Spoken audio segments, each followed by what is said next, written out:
Hello and welcome to part 3. It is the fourth annual Gooners versus Cancer Podathon, 27-hour Podathon. We are in hour 16, so I am getting a little bit delirious, so I'm essentially in the same condition that you last found me in, Andrew, until not particularly with all of my faculties and feeling a little bit lightheaded. So yeah.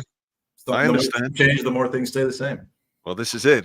I'm glad to run into you in a random place again. A little bit less random, but yeah. So welcome to part 3. Want to say thank you again to our simulcast partners, Football's 12th Man and Lead Judges TV. They are broadcasting this live as well, which brings more eyes to Gooners versus Cancer. If you are here and you've appreciated and or enjoyed the content, please go to goonersvcancer.com, make a donation. We're doing prize draws at the end of each segment, and the only way to win one of the amazing prizes that we have is to donate and enter. So as we move forward and as we await Sophie to join us, this is normally the time where I start kind of. I think this might be the hour where we had Clive on a couple of years ago, and just as a result of being tired and, of course, Clive's voice, I just really started to fade. But we're not going to have that problem today. No. Let me just say this to you right now, Mike. I'm the guest. You're the host. The onus is on you to, bring the best out of the guest and to entertain all the people watching who are hopefully going to donate to this incredible cause. Yeah. And thanks for putting any more pressure on you. Yeah. But, I do enough of this. This is the easy part. If you're the guest, it's easy. You just sit here, you answer the questions, all the pressure is on you and the notes that you have. And I'm sure you've got a litany of exciting and interesting questions to ask me to take up this next hour thereabouts of content for everybody. So I've got about 47 questions, but 45 of them are about Philly Elmo. And it's funny that Ryan says that, but I actually do want to start there. You recently appeared on stage in almost like a kind of a celebratory ceremonial role with your bestie James McNicholas, just kind of almost just doing like an MST3K, like a mystery side. This is the third time that's come up on this podcast, but just kind of a commentary about a very bizarre thing that was happening right in front of all of our eyes, which is the first annual poorly drawn Arsenal tour of a city, in this case Philadelphia. What did you make of that? Was that bizarre, weird, or brilliant, or a combination? I think it was all of those things, to be honest. I think first and foremost, Jacob, poorly drawn Arsenal, did an amazing job in putting together the show, and James and I didn't really know what was going on. Like the day before we were due on stage, I asked Jacob, like, what's happening? What do you need us to do? And he said, well, you don't have to do anything. I'm just going to do the show, and the thing that you and James have to do is sit there and react to these stories about Philadelphia and some of the things that have gone on in that city. And I think, like every city, there are strange people, there are strange happenings, there are strange occurrences and customs. I come from Dublin. We've got our own stuff going on here. But I was taken aback by some of the stuff that Jacob put together. And then, of course, we got to witness/experience Philly Elmo.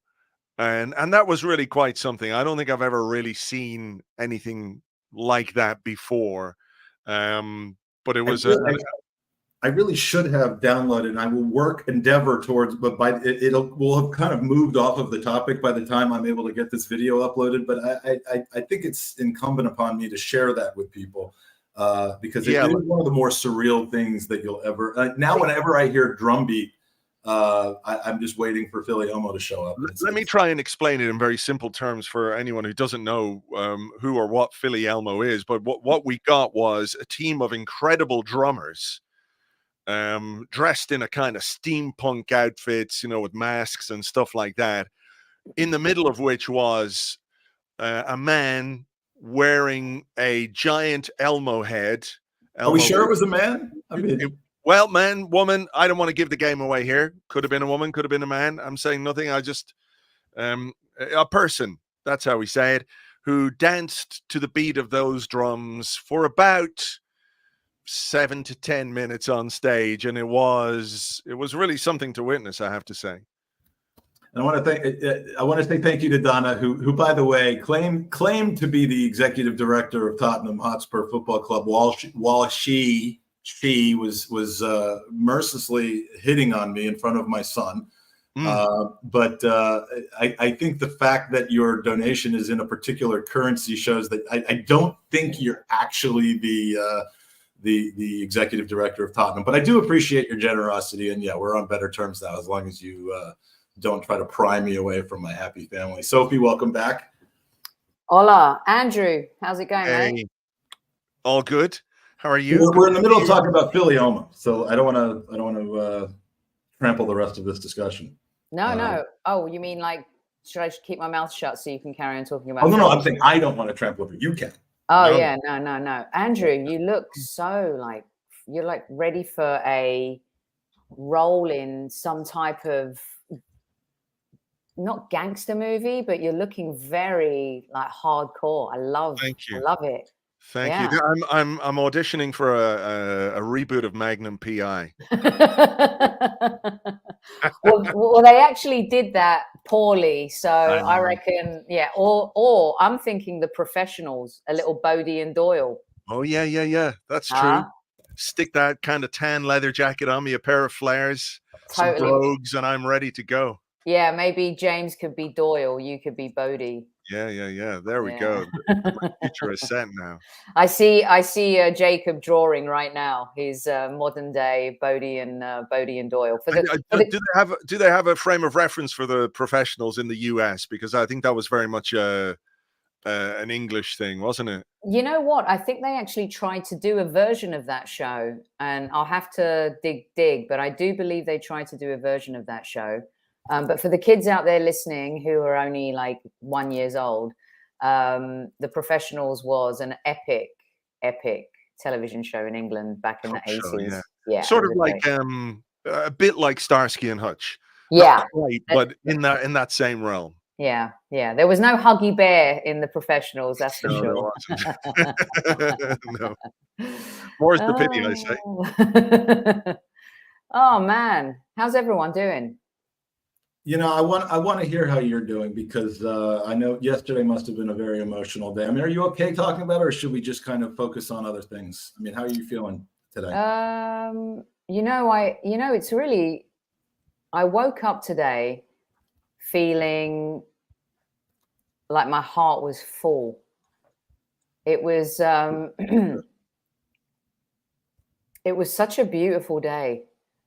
And for anyone that doesn't know what you're referring to, and I don't know how that could be the case, as we mentioned it about 12 times on this podcast, but yesterday was, of course, a very somber and unfortunate day to have to happen. But I'm so glad that you said your heart is full, because remembering Super Kevin Campbell, as difficult as it was to have to do that, I'm sure was, and I wanted it hopefully to be cathartic, but no, it really is. It was such a, like, there's moments, and also experiencing an occasion like that from a different side.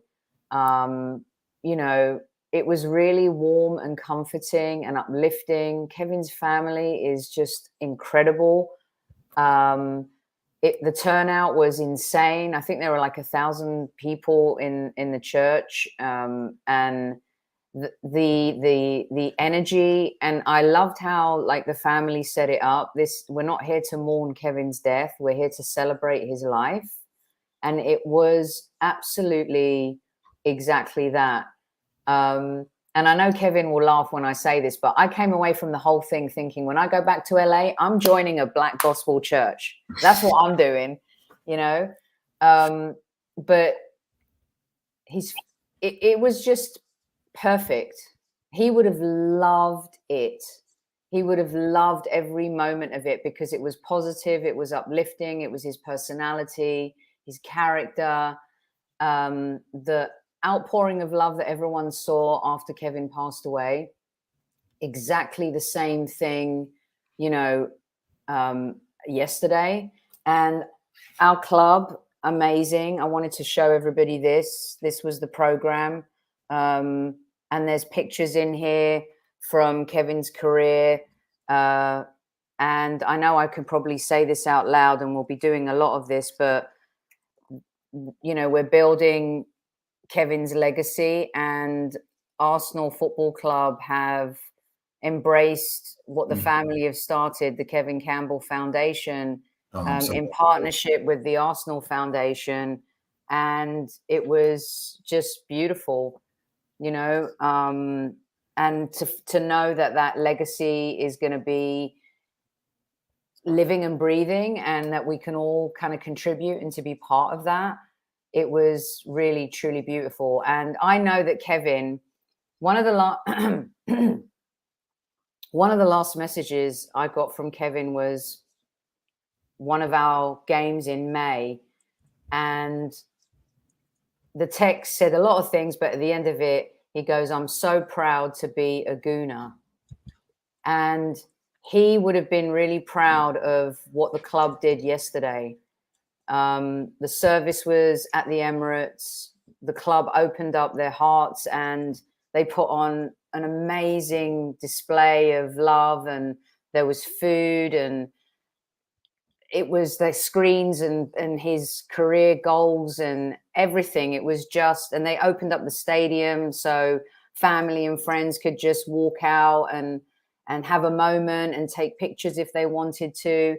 He would have loved that Arsenal did that. And at the end of the day, he was an Arsenal fan, an Arsenal boy, and to see his family in that moment. And someone said, like, the club was saying, like, "Come home, son." And it felt like that. And it really did. And there was a great turnout of Arsenal staff, executives, the players, and George Graham and Pat Rice were there. And I know that Kevin would have absolutely loved that. And I know I'm a bit emotional, but it's happy emotional. Like, to see George Graham there and Pat Rice. And I got to talk to Pat Rice, and I was having a joke with him because I said, Kevin still thinks you owe him 50 quid. And he's like, "You're joking me." He wasn't still going on about that. And I said, "A bet's a bet, Pat." And I told him, like, one of his favorite ever pictures was, there's a picture where Pat's handing out money to Kevin because they had this bet, and Pat Rice never wants to lose a bet, and he hated having to hand money over to Kevin. And he loved that. And for me to be able to tell him that, he was really touched, and we had a really good laugh about it. And yeah, so it was magical, and it was perfect for Kevin. That's kind of amazing to hear. And the reality of life is that death is something we all have to face and we all have to deal with, throughout our time. But the idea that you can properly celebrate somebody's life when they go is so comforting, isn't it? It's horrible to lose people, but if you can come together and you can celebrate their life, and I think maybe the older you get, the more you realize that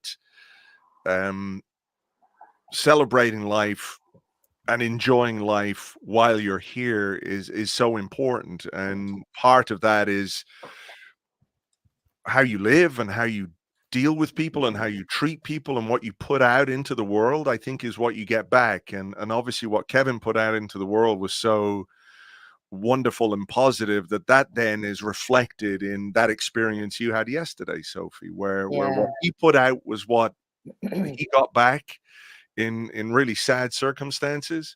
But I think that is, if all of us could be remembered in the way that Kevin was remembered, not just after he passed, but through what you experienced yesterday, then, the world would be a happier place, wouldn't it? It's perfect. You said that perfectly, Andrew, because Kevin was very pragmatic too. And, he was, his service was indicative of how he was. you know, you love, grief is a sign of love, but you move on, right? Life is cyclical, and you remember, you appreciate, and you respect someone's legacy. And he was definitely, you know, that type of person. And the turnout was amazing. And I'd like to say also that there were representatives there of Everton Football Club as well.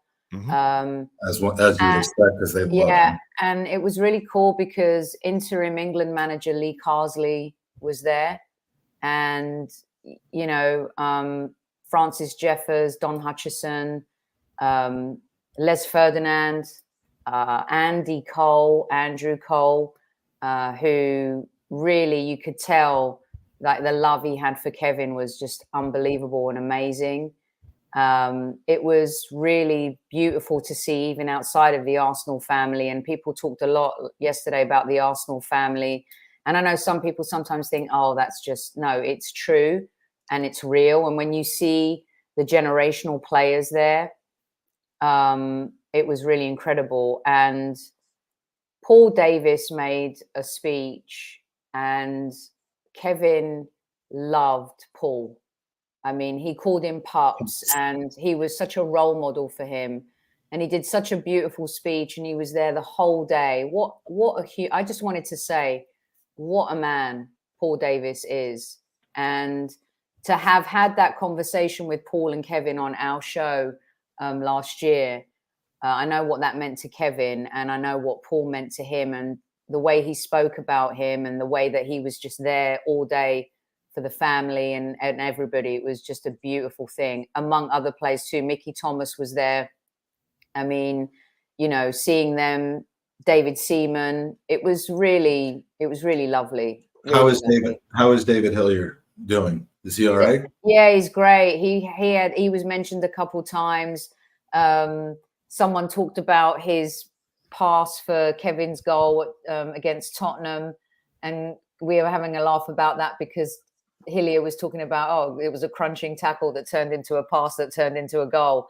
It was lovely, and yeah, he's doing good, and I think that was cathartic for him as well.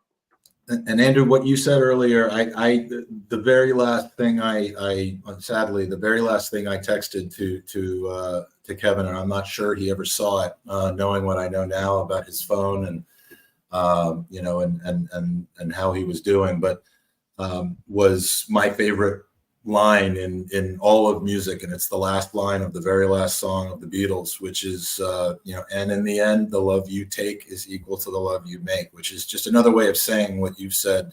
You know, you get what you give, and he gave a lot of love, and you know, and I know that in his life he got to experience the love that came back. And that's, you know, people always say you want to, you know, when it comes to like money, which is just another way of, you want to give that money to your kids while you're alive so you can see them enjoy it, like that sort of thing. It's not a good analogy, but he's not just getting showered with this praise and this love and this affection now because this tragedy has occurred. But I think what sort of always occurred to me the few times that I was on with you guys, with Sophie and Kev and everything else, was that you know, there are players who go into the media afterwards, and sometimes it's in a more, I don't mean to denigrate what we do in any way, Sophie, but like a more professional capacity, sure, like, you know, mainstream media, broadcast media, where I think, you know, those, you hear the comments all the time, don't you, about like a former player from a particular club. The fans of other clubs will say, well, he's completely biased towards that club, and the fans of the club he played for are like, why doesn't he protect us more? Why doesn't he give us a hard? Why does he give us a hard time? Because maybe they're trying to be, you know, objective, and maybe they just are being objective. And fans being fans, you know, they take things maybe slightly the wrong way. But what occurred to me about what you guys did and what Kev did on those podcasts was that he fully embraced, as well as the work he did elsewhere for Sky and places like that, was the sort of, how do I put this, the sort of community nature of what podcasts and YouTube and all those things do. They allow people to connect with their football club, and they allow people to connect with people from their football club. And he never felt to me like somebody who was like, well, I played for Arsenal, therefore I'm above you in some way Exactly. when we talked about things. And like myself and Kev didn't always agree on things. We'd have nice discussions, and there was never any anger or anything like that, but we could disagree on things, right? But I always came away going, my God, like I'm disagreeing with a guy who played for Arsenal how many times and scored how many goals for Arsenal, and he's not looking at me and thinking like, who's this guy? Well, is that not a sign of I mean, if normally in a situation like that, where one of your footballing heroes and one of the people you grew up, in my case, you grew up watching play, even though he's only a couple of years older than you, he's living the dream and he's earning every bit of it. But like, you would think, well, I'm on a podcast with Kevin Campbell. I'm basically just going to agree with everything that he says because he's Kevin Campbell. And the fact that was not the case, you had, people like whoever Newman is on your podcast, whoever that person is in real life, like you just literally just podcast junkies. And I say that with affection, not in any other way, but people who just, they get their entertainment from watching other people talk about Arsenal and participating in it. They could just have the balls to just come out and completely disagree and tell the guy that they're wrong, I think is a reflection on Kevin more than it is anything else, because, you didn't have to agree with him out of respect. He didn't want that. No, that's to say what you thought. What I mean. That's what I mean is that being part of the community means that, like, if you go to football with your mates, you're going to sit around and have a pint and one guy's going to think one thing, one guy's going to think another thing. And, that's part of it, isn't it? The discussion and the debate and the things that you disagree and agree on. And I think that was what always struck me about Kev, was that he was willing to just sort of become part of that as just another guy who loves Arsenal, albeit with an incredible track record of pulling on the shirt and scoring amazing goals and having an incredible career, not just at Arsenal, but like you say, Sophie, at Everton, Nottingham Forest, and Turkey, other places as well. An incredible footballer, a guy who could do things with a football that we could only ever dream of in our time. And he was just one of the guys. He just came across as someone who's passionate about Arsenal, passionate about talking about Arsenal, but never took the not the higher ground, but took the made you feel like there was a sort of privilege to be doing that with him. It was just there was no forced deference required with Kevin. No, and when he passed away, the overwhelming tone of the messages was, "Thank you for bringing Kevin into our lives and connecting us with him." And there's no ex-player that's done that the way Kevin has done that. And the fact that there were so many people from all corners of the earth, from Australia to Sierra Leone to India to the United States, the UK, they felt like they connected with him. And to be able to have that communication with, like you said, Andrew, someone who's worn the shirt and played at that level, it meant everything to them. And that, I think, is one of the things I'll always kind of be thankful for, that we were able to do that. And he loved it. And it was really lovely hearing, like, his brother yesterday when we were talking, saying, he goes, "Sophie, he loved it. He loved doing the podcast. He loved talking." Yeah. And to hear it from his brother and what, I knew that already, but to kind of hear it from his brother, it was really like a beautiful thing to hear.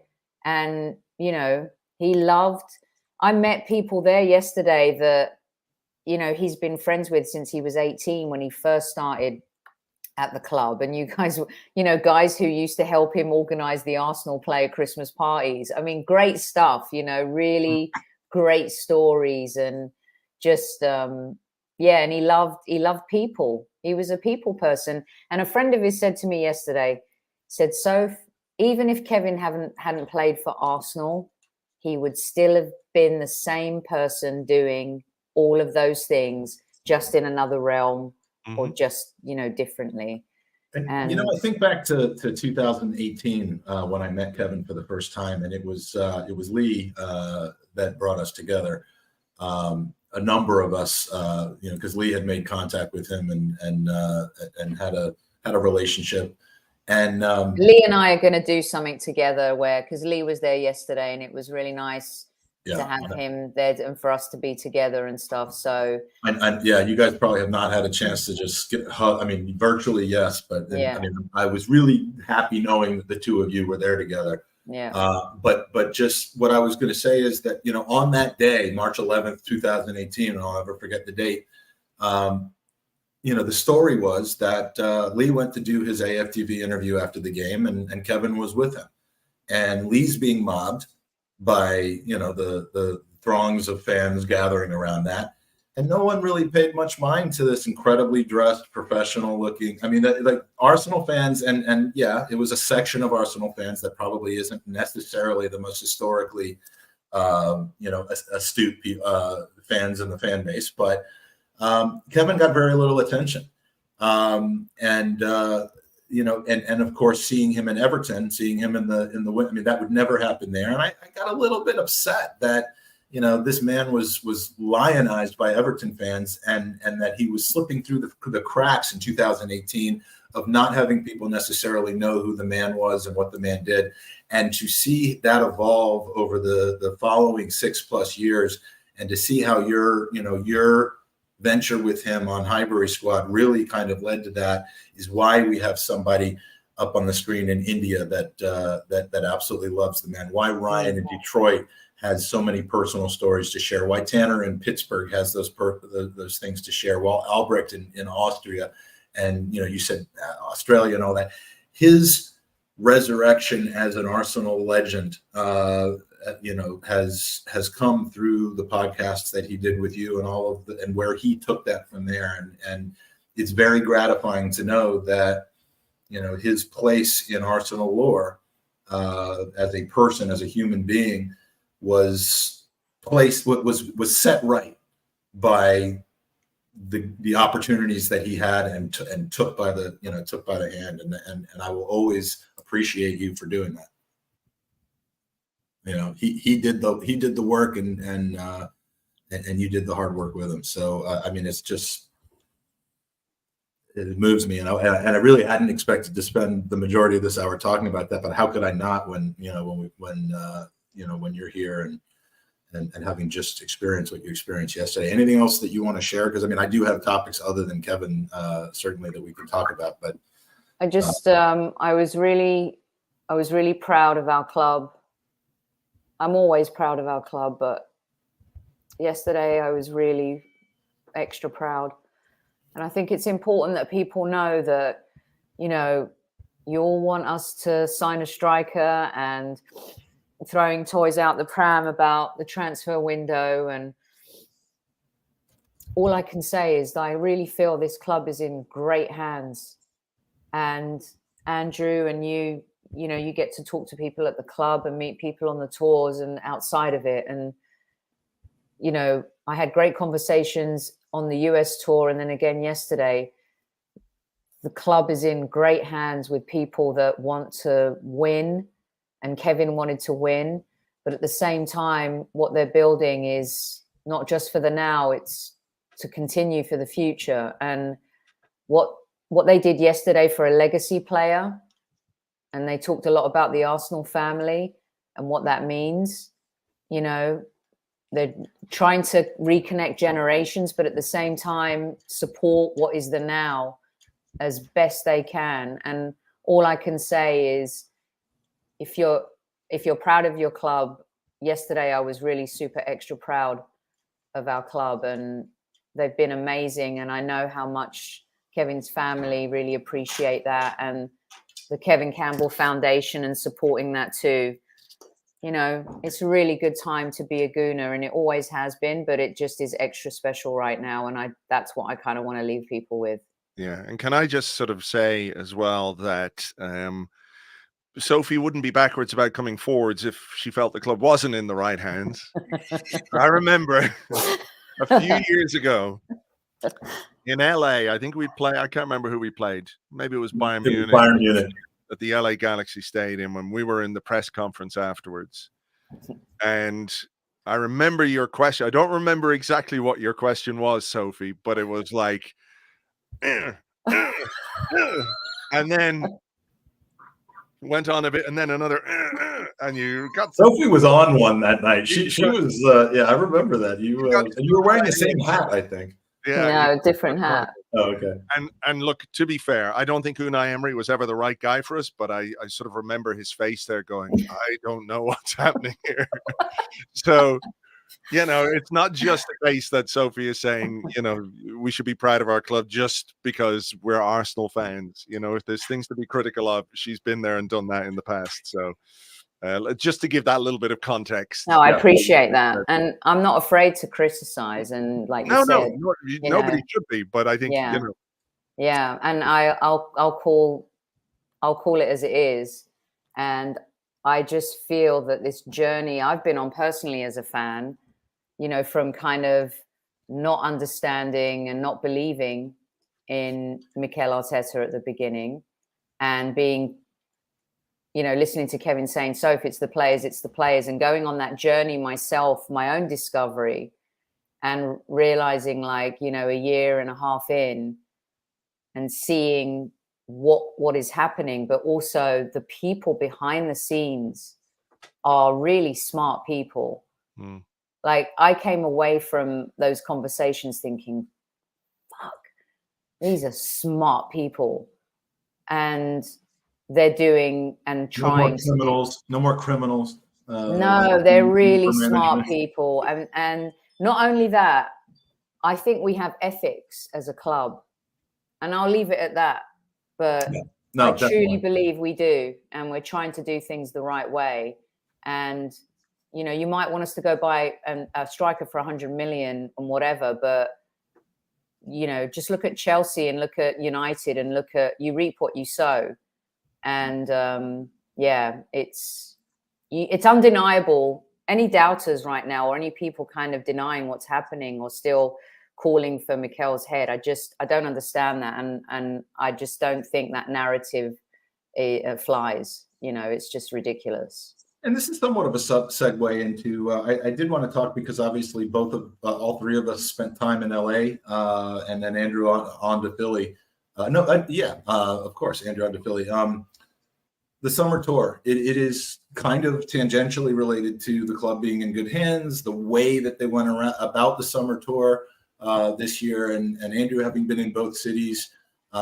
First, I want to get kind of your feedback. You've been on all of the summer tours, I believe, except for the Orlando trip, and we won't go into that. But I mean, what'd you make of this year's trip, and kind of the changes you've seen from 2016 to 2019 to all the way up to this year? I mean, there's just a seriousness about this football club right now. There's a seriousness in everything that we do, where I think that's reflected in the way people respond to the club now. The support in the US has always been incredible. And look, not just the US, it is all over the world. The passion that people have for Arsenal is never anything other than astonishing to me. But I think you can see that the support out there is growing. The people we met, and the passion that people have, and the enjoyment people are taking from Arsenal being good is not something we should take for granted, which is why I think what Sophie said about, where we are and what we're doing. Of course, we all want to win. We want to win the title. We want to win the Champions League. But ask me, do I prefer what happened last season to a season where we stumble into 8th or stumble into 5th or 6th? Of course, and I think you can see that in the way people talk about the club, and the way people come out and support the club. Like, Philly was completely sold out. I know the LA games weren't quite. Maybe there are discussions to be had about why that happened, and could they make that happen in a different way, make it a bit more available to some people. I think that is a worthwhile discussion. But it's a club that is very serious now, and even the way that we brought through some of the young players in this preseason on that US tour, their presence was required. I don't know what happened there. Fuck, my preamp fell out from underneath. Anyway, their presence was required, obviously, because many people were away, players were away. But the fact that they took that opportunity as seriously as they did, the fact that Nwaneri and Lewis Skelly and Aidan Heaven and Josh Nichols and players like that, you know, when they got there, even if it was 10, 15 minutes, they took it really, really seriously. And I think that is something you can see how that is just a through line of the club. If you want to talk about Arsenal DNA or the DNA of a football club, the seriousness with which we take our work now is absolutely fundamental to that.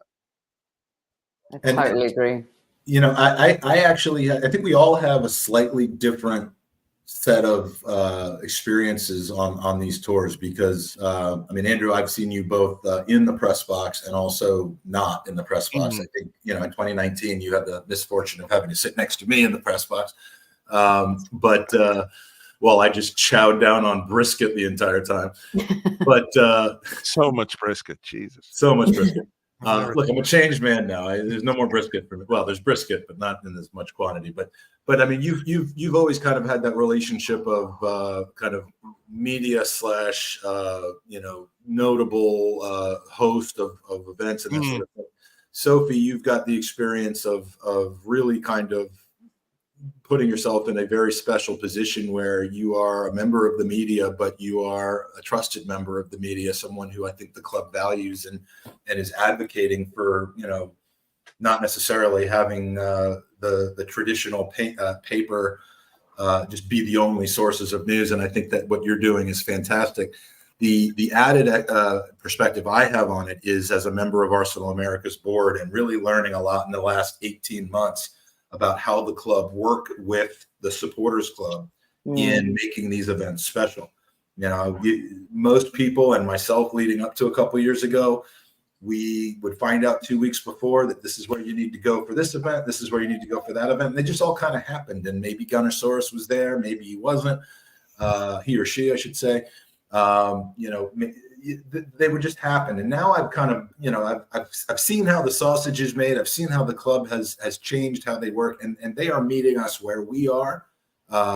It's about to happen again in DC for the historic women's tour and games this Sunday and the following Sunday. And I'm very, very impressed. Yeah, it's a lot of last minute stuff that we'd prefer to have advance notice for, but that's I think football. That's not an Arsenal thing. That's just football.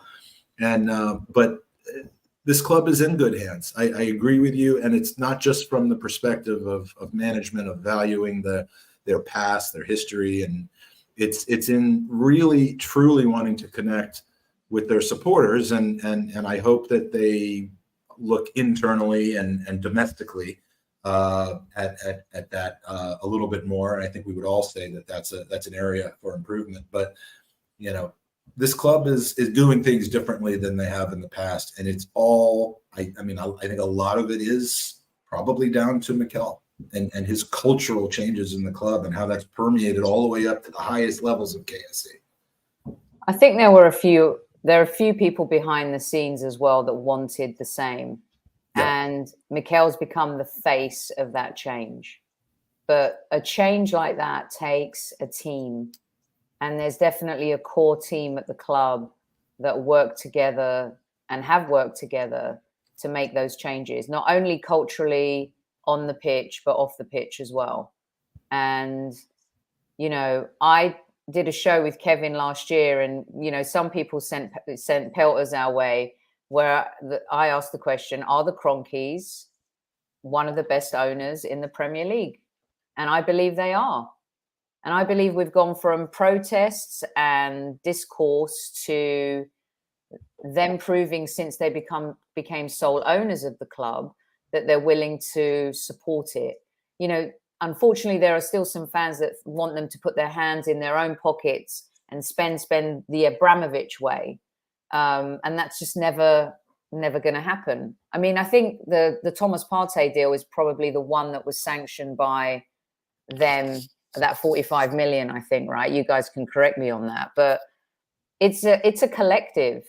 And the only way Arsenal can look like a proper team on the pitch is if there's a proper team behind the scenes making it all cohesive and happen. So Mikel's the face of the change, but he's not the only person behind the change.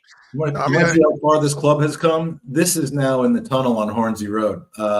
North Banksy, and if you know North Banksy, and he is appearing on this podcast in just a few hours, but if you know North Banksy, he was, let's just say he was a little bit not cronky in about 4 years ago. And, and we're in a chat because we're doing an event coming up in a couple of weeks, which we'll be talking about later on. But he's like, can I paint this? Can I really out myself as being cronky in potentially at this point? And he went and did it.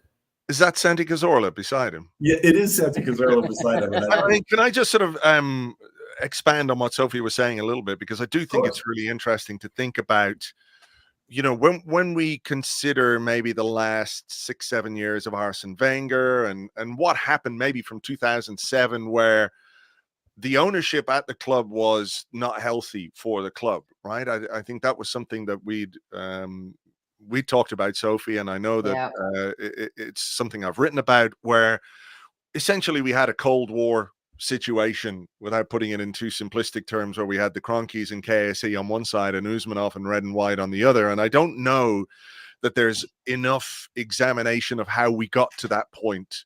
I think there's probably a book to be written about, how did Arsenal end up in that situation? Was that situation ultimately healthy for Arsenal, for the football club, for the decision making, for the culture of the club, for the prospects of the club? And I think we can say that it wasn't. It was not good. I think there are myriad reasons why things didn't go well for Arsene in the final years, despite the fact we won some cups, and there are all kinds of ones.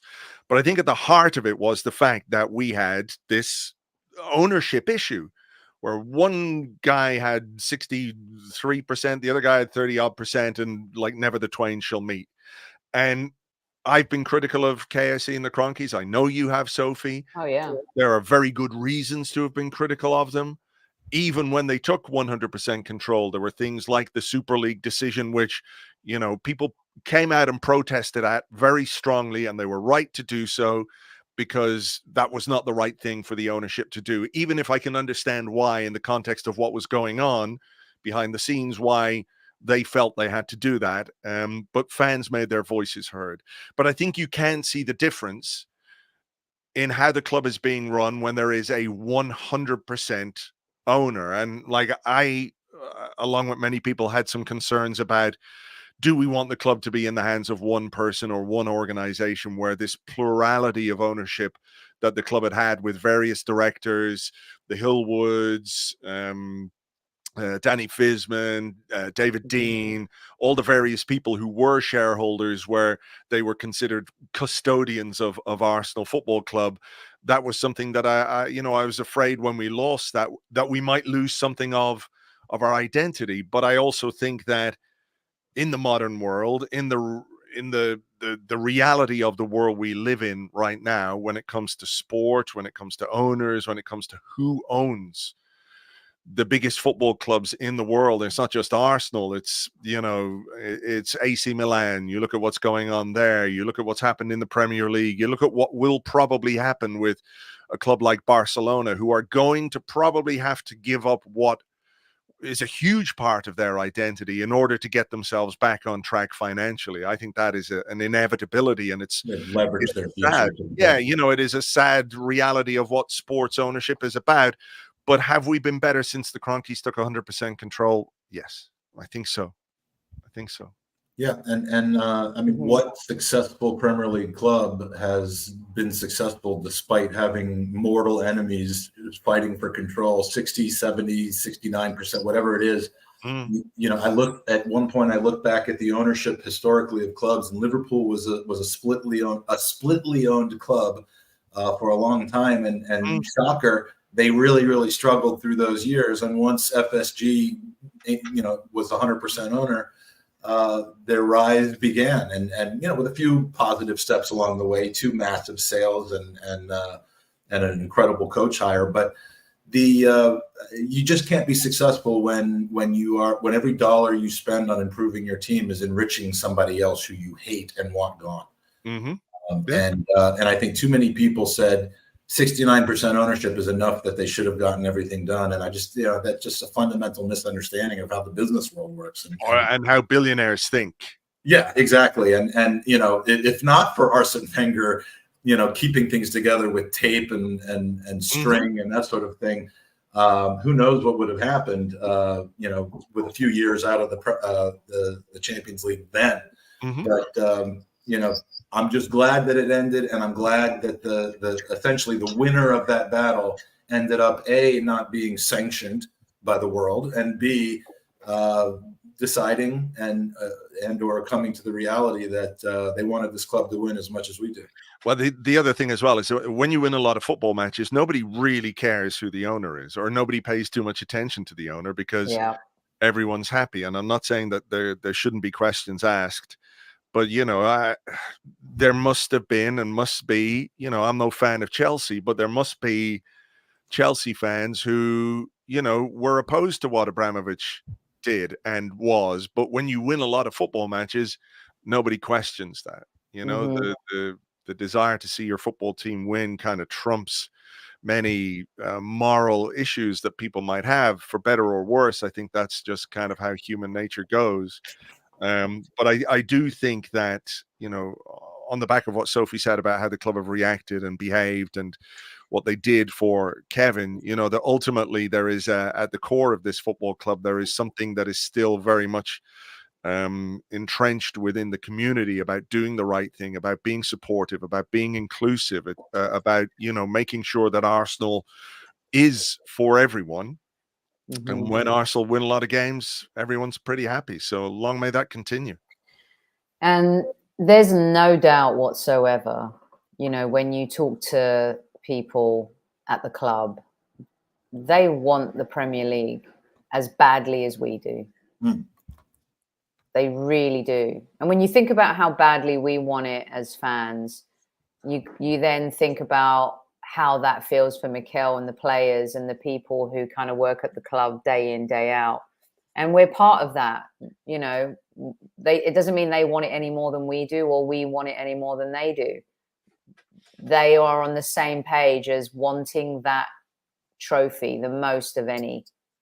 And they want to deliver it this season so badly.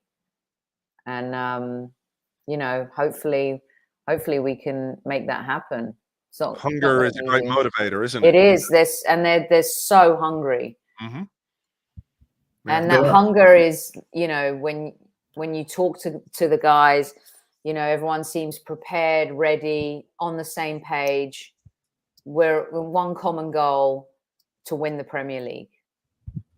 That's it.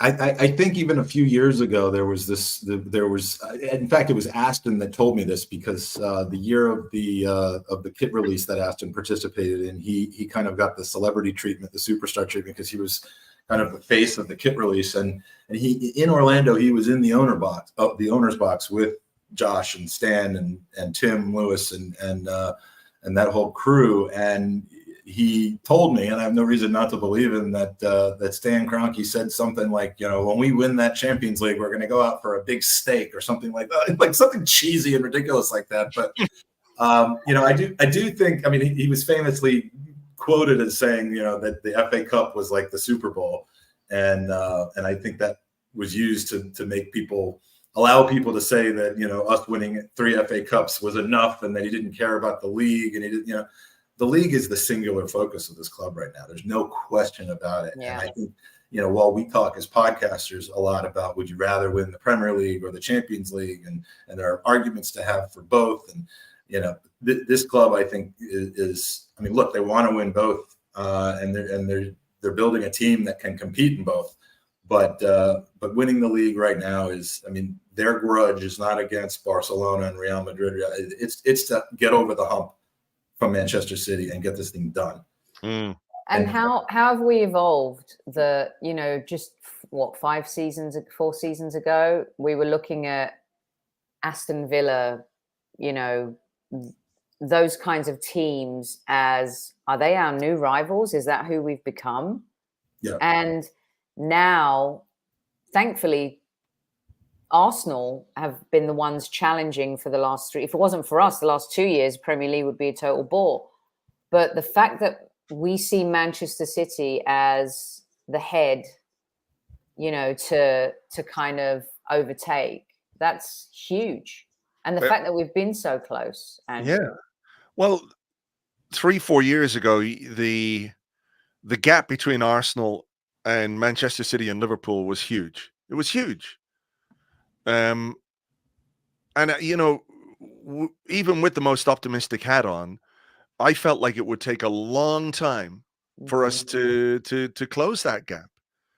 And I think it's to the credit of, you know, everybody. Obviously, Mikel Arteta takes the plaudits because he's organized this team and he's an incredible manager and coach and what he's got from the players he has. But let's not overlook the investment that's been made as well. You know, the players that he's needed. You know, you bring in and spend big money on players like, you know, think about someone like Ben White, where 50 million for Ben White from Brighton. What, I mean, that's a risk. Even if you're fully behind what Mikel Arteta can do, if you're the owners and he's trying to convince you to sanction a 50 million pound deal like 3 years ago now, not now, 3 years ago, for a centre back who's had one season in the Premier League and had one good season at Leeds, you're like, I don't know about this. It's a great point.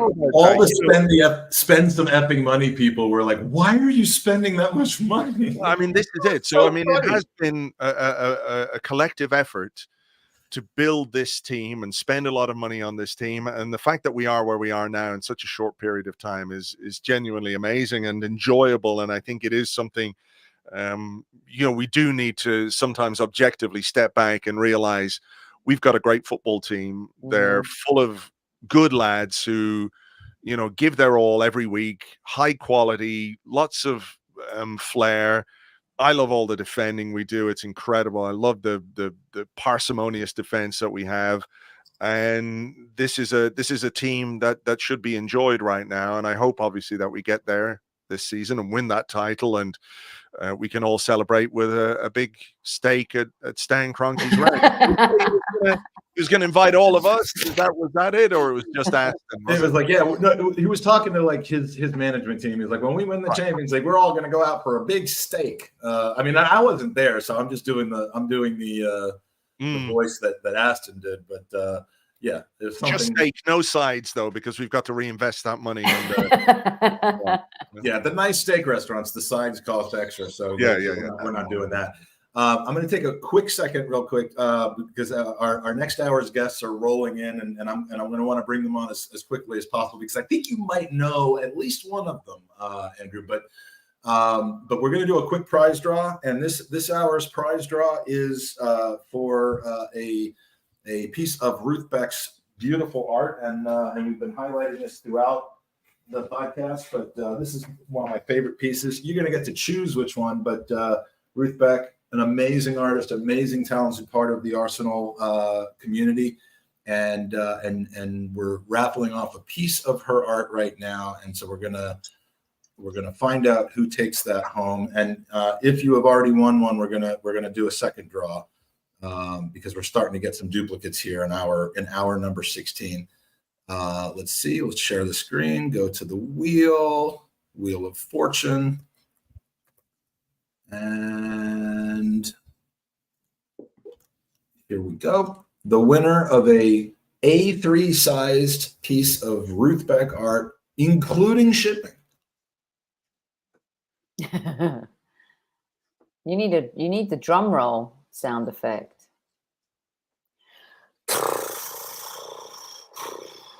Tom Sable. Unreal. Tom has won a piece of Ruth Beck art. Tom, congratulations.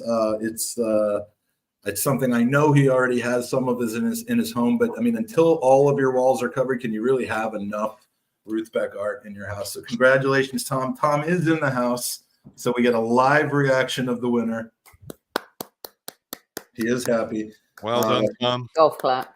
Congratulations, Tom, and thank you for your always generous donations. So as we move again, from strength to strength into hour 17. We welcome in 3 new people, and then we'll after the, us professionals, we call this a crossover. Is that what we do? That's correct. Well done, Mike. You know this guy, Andrew? Do I know that guy? I recognize him from somewhere, all right. Yeah, but when you hear his voice, you'll know.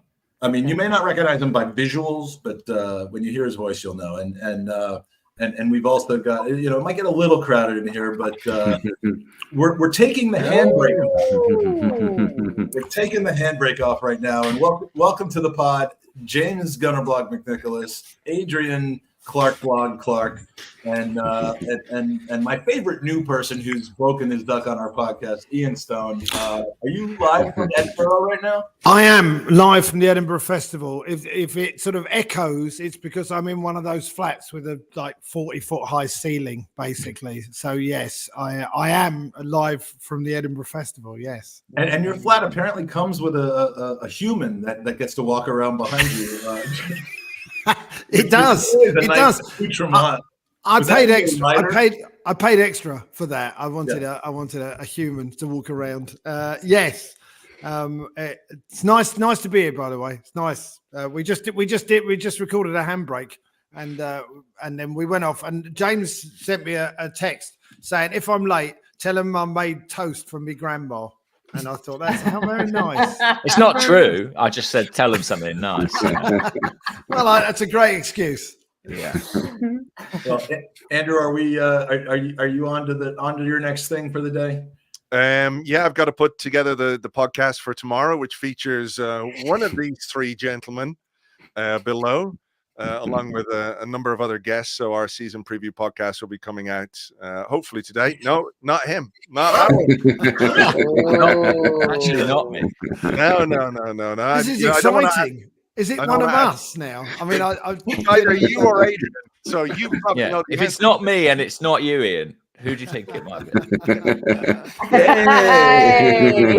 The secret's out. Yeah. Oh, Andrew, Dara says hello. I saw Dara up here. He was performing up here. And, Dara is also on the podcast. I got Dara on for a very entertaining, slightly Arsenal adjacent ramble about all kinds of things, including him, which will become evident if you listen to the podcast, being known as the Irish Snoop Dogg. So that's something for people to look for. Snoop O-Dog? Not quite even that. It's you'll have to listen to find out. I think Sophie said it best. Absolute legend hour here. We are actually causing people to get sacked from their job. Albrecht is in Vienna, Austria right now, where it's noon, and he's just unable to leave right now. I told you this morning or this late morning is you can't miss it. And at this point, I'm just going to get a little obnoxious and say, like at this point, if you haven't donated to GoonersVCancer.com yet, A, you're missing out on some amazing prizes, and B, you're floating the best Arsenal talent in the Arsenal verse. I mean, it barely gets any better than this. As someone who was part of the Tuesday Club, I know all about freeloading because we used to address them as such. Well, hello, Andrew, freeloading scum. Lovely to see you. I don't want to freeload any more time from Andrew. So, Andrew, put that podcast together. We don't want to upset your billions of subscribers. So, thank you so much for joining us, Andrew. And I got to say that was my favorite hour we've spent together because we covered some topics that maybe you and I wouldn't normally have talked about. It would have been more just about how much how bad I smell or something like that. So we actually really. That's usually it, yes. Yeah. So it's been a nice, refreshing change. And good luck with everything. Good luck with the fundraising. It's an amazing cause. And have a great hour with these 3. How could we not? How could you? Thank you, Andrew. Appreciate it. Bye, man. Cheers. And just some quick housekeeping. GoonersVCancer.com is the website. We are raising money to both try to find the cure for cancers of all kinds in all areas, and also helping to support families who are dealing with these diseases in this particular effort. Now, this is separate from the funds that we raised over the summer tour. This is separate from the funds we are going to be raising over the next 2 weekends with the women's team being in Washington, D.C. We have, just from this podcast event, currently, we have raised a total of a total of $5,318. We are on our way to the goal of $7,500, which would break our previous record from last year. So let's do it. Let's put us over the edge. There's still 10 to 11 prize draws left, and they're the really, really, really good ones. So it's not too late to enter. Please go to goonersvcancer.com, plunk down your credit card there. You won't regret it. And this fantastic group of assembled people who apparently I'm just going to talk all the way through is here to help you donate. So someone is very happy to see you, Adrian. I don't. And I don't mean to sound surprised by that. I just thank you very much. It's very kind of you, Bamidele. Yeah, I've got an E on the end though of Clarke. Important. Yes, he does. Yeah. You have to do that. I last spoke to you, I think it was during the pandemic. I recall speaking to you from a hotel room where we were lodged up because we had people fixing our roof and doing mold remediation. And it was a great time together. I've enjoyed watching you, especially the last couple of weeks on the Arsenal produced preseason games. Enjoyable, nice to be back in the Emirates again. Oh, fantastic to be back. Yeah, I love it. Yeah, the summer went very quickly, but in a way that's a blessing because you're back doing what you want to do. You know, nice and sharp. Yeah, I remember that. It was look. I should basically say while we're here during that period during the pandemic, my wife was diagnosed with cancer, an aggressive form of cancer. So you know, so it was a really difficult time for us as a family. But she got through it. You know, she got the best treatment possible. You know, lots of chemotherapy, radiotherapy, operations, etc.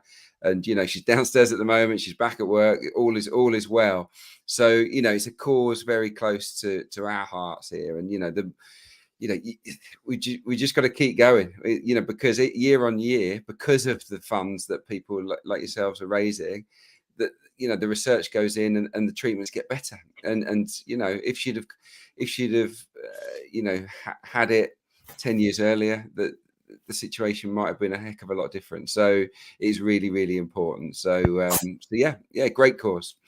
Well, thank you. And you know, I made this announcement at the beginning of the podcast, but it's probably now that we're 17 hours in, it's a better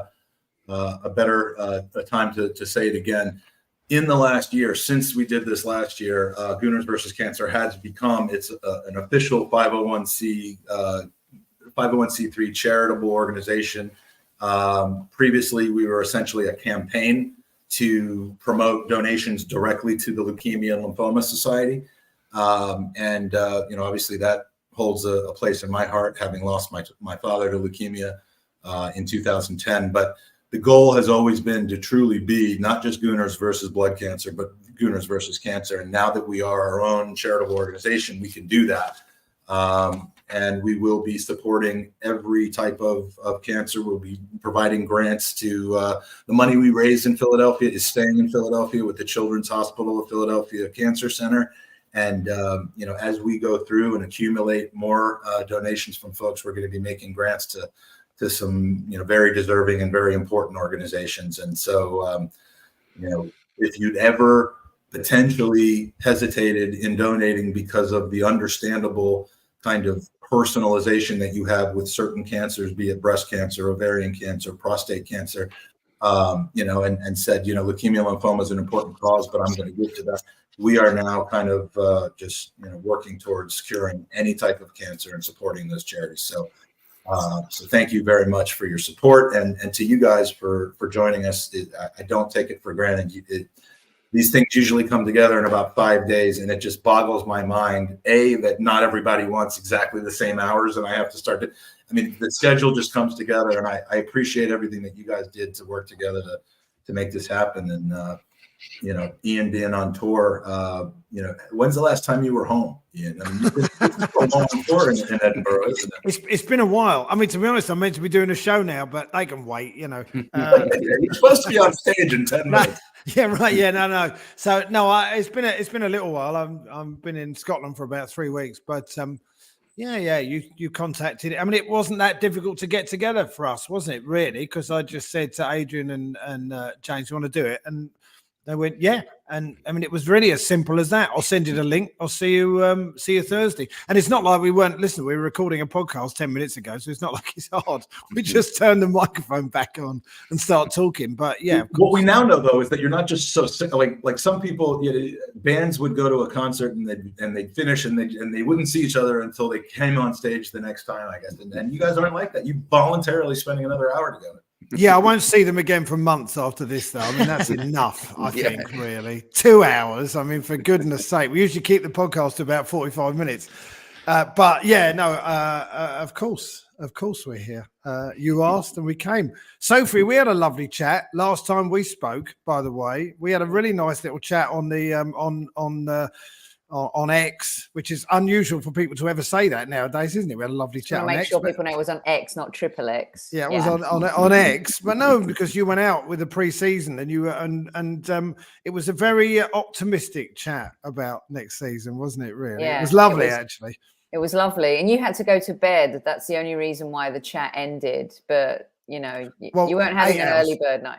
Yeah, no. I mean, yes. My lifestyle is not as rock and roll as some people think, and I say when some people, I say no one actually, but my life is not like that. And I did have to go to bed, but it was just, and you were whatever it was, 8 hours behind or something. Let's chat more Arsenal. I'm like, Sophie, it's the middle of the night. I know, and we were like, we've got to carry on this chat, and we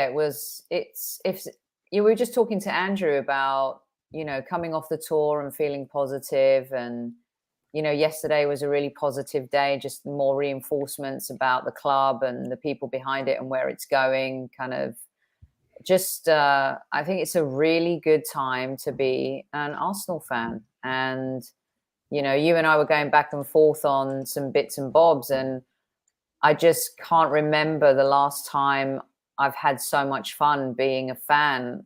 The last 2.5 years, the journey has been amazing. And I know for a lot of fans, like, Arteta talked about the journey versus the destination. And for a lot of fans, the destination now is becoming a lot more important than the journey. But my goodness, it's fun, isn't it? Well, that's an interesting thing, because we just spent a bit of time on Handbrake off talking about what would be a successful season. We all said top 2 and a trophy, right? Was basically what we said. We would like to win a trophy. But in terms of having fun, even when I was watching The Invincibles, the Invincibles was great, but I almost felt like a member of a theatre audience just going, "Oh, this is absolutely wonderful," and just clapping away as somebody did something amazing. Whereas this one, it feels like they need us a little bit. And I don't know. It's possible I feel even more connected now. I don't know. It's very hard to judge these things. I don't know what you guys think about that. This might be the most fun I've ever had. It would be lovely to top it off with a trophy, but it genuinely, the last 2 years have been a bit dreamy for me. I don't know how you guys feel. Yeah, I know exactly what you mean. I think as well, there's, obviously there's been a vast amount of money spent that's put us in that position, but it's felt quite organic. Spoil it. I know, but it has felt quite organic. Like I think the connection that's built between the team and the supporters, that is something that money can't buy. Yeah. And I think that's what's been such a special part of it. And also, we're talking about a team 20 years ago potentially as a point of comparison, but maybe the Arsenal community wasn't quite as joined up as it is these days. Like through forums like this and via online media, we're able to, share in the joyous moments with so many more people so much more easily. And I think that probably plays into why it feels so special as well. Yeah. No, I completely agree with that. Yeah, the Arsenal family is fully connected the world over now, isn't it? And I think that makes a real difference. Look, as someone, obviously I've been working back at the club, I don't know how long, the last 15 years, I suppose, but doing proper analysis for at least 12 of those. And some of the seasons were tough, when you're having to break down, performances that weren't the best and pick out where we could have improved. It was quite difficult at times. And I just feel the last couple of years have been an absolute joy, a real reward for all the graft that came before, because this is pretty much as good as it gets. Obviously, it can get better because we want to win the league. We want to win the Champions League for the first time. But I feel like we're closer to that now than we have been since the Invincibles. So yeah, these are good times. We've got to enjoy it. We've got to make the most of it. You know, the other thing too is, like, I'm so happy to not be the dartboard, and you know, as fans, we all have, I don't know if we call it fan ego, right? But we've been part of a club and a culture where we competed, we won, you know, being the only team to go invincible in the modern era. The fact that City and Liverpool tried it, but then to be the dartboard and the laughing stock, you know, from the 8-2s to, you know, the Chelsea emergence and, oh, you haven't won Europe. That part, I feel people come at us now in different ways, opposing fans, and it's through envy and jealousy. And I love being back in that place. Yeah, I completely. Is that petty? No. I completely agree. I mean, I think it's interesting. I used to go on stage. I used to go on stage in Manchester, maybe 15 years ago, and say I'm an Arsenal fan. I get booed. All right, I'd get booed. It would happen. Then about 5 years after that, I'd say I'm an Arsenal fan, and honestly, they would look at me like, "Are you okay?" That was your best. And I hated that more. Now we're getting booed again with a hint of, "Yeah, all right, you're good." and this is, I mean, it's a fun time. So I've seen it from that point of view. Yeah, it is nice, and I think. And listen, I like Robbie and AFTV. I'm going on there, I think, at some point in September. But certainly there was a point where opposing fans were watching AFTV because they just enjoyed watching us have a meltdown. And whereas we were like, "Oh no, please stop." So this is better, isn't it? Really? Yeah, this time is better. So, James, you know, speaking of the good feelings and the good times, we've just you just come off of 2 weeks. In the States on tour, and I asked Andrew the same question. And I mean, how do you compare this to previous tours? The feel around in the cities, the club's interaction with the fans, the players, the event in LA that you and Sophie and I were all at together at the Rams facility. I mean, this is a different feeling. It is, but it continues a positive trend, really, over the last few years. I was also on tour a couple of years ago in Baltimore and Orlando, and that was kind of a little bit further back in the process, and you could feel that kind of connection building. And it was really interesting, actually, being at that Rams event that you mentioned and seeing Stan and Josh there with Mikel, with Sean McVay, and sort of starting to feel like this Kroenke network is beginning to coalesce slightly. And, you know, the bonds across that group are even building at this time. That connection, which is so inherent to what we have done at Arsenal and what Mikel has done at Arsenal and what we've built there, you know, that's expanding out to the wider network. I had a great time on tour. To be honest, it is, I sort of shouldn't say this, but it's kind of my favorite bit. Because you get to hang out with fans, like you get to travel, you get to meet people, you get to see new places, you get to go to football matches, and if you lose, it doesn't matter. So it's basically all the fun without the jeopardy, which there's literally no pressure at all. Yeah, that's really what I want in my life, and also, like, I find the games really interesting. You know, I love looking at new players, young players, people we haven't seen before, new developments. So I absolutely love it. I'm always sort of first in line when they're deciding who they're going to send, like elbowing others out the way. Do you know what I mean? Locking Art de Roche in the cupboard saying, "Sorry, mate, you've got to wait your turn." Yeah, it's brilliant. I love it. And and also just the passion of the fans out there is something else. Like, you know, especially when we're out on the West Coast and people telling me they're getting up at 3-4 in the morning to go and watch Arsenal. And I've got to hand it to them. It's pretty special. It is, and the event at Cosm. I mean, tell us how that. I mean, that was phenomenal. It is one of my favorite. I mean, probably second only to Jacob's event a few days later in Philly, but. Are you building a Cosm in London? I mean, Yeah, I think Andrew's diverting all the Patreon money into building a Cosm in Leicester Square. I don't know, man. I didn't know a lot about it because I think Elliot and Andrew were sort of leading the organisation of it. And I turned up, I could not believe this venue. So for those who don't know, Cosm is this space in LA. It's a little bit like the Sphere in Vegas, where essentially they've got this enormous screen that kind of envelops you. So it's like it's a sort of cinema screen that's curved, and it goes all around you. This is where U2 played, right? Yeah, yeah. No, in the Vegas one, I think they did. Yeah, in the Vegas one, right? Yeah, okay. yeah. So this is like a smaller scale equivalent, and they've got a partnership with Arsenal, so they've managed to have cameras basically right down at pitch side at the Emirates Stadium, so they can show you in-game footage from like behind the goal or from the touchline, and you absolutely feel like you're there. It's so surreal. Like, as someone who is a season ticket holder at the Emirates Stadium, you step out and it's like, oh, we're pitch side. And I was actually, Gilberto Silva and Theo Walcott were there. They sort of did a bit of meeting the fans and stuff. Arsenal sent them down. It was quite sweet. I sort of was walking out next to them, and Gilberto sort of turned to Theo and like nudged him and went, "Theo, it's like we're outside." And I was like, yeah, that is what it's like. And yeah, I think it's a really interesting development because obviously, I know that so many fans in the States and elsewhere internationally want to get to the Emirates and have that authentic experience. But game by game, week by week, there you go. That's Cosm show, making you feel like you're on the Alps or something. And James, it was so romantic. I couldn't help myself. So. Oh wow! Well, who can blame you? Who can blame you? Interesting technique, Mike. Yeah.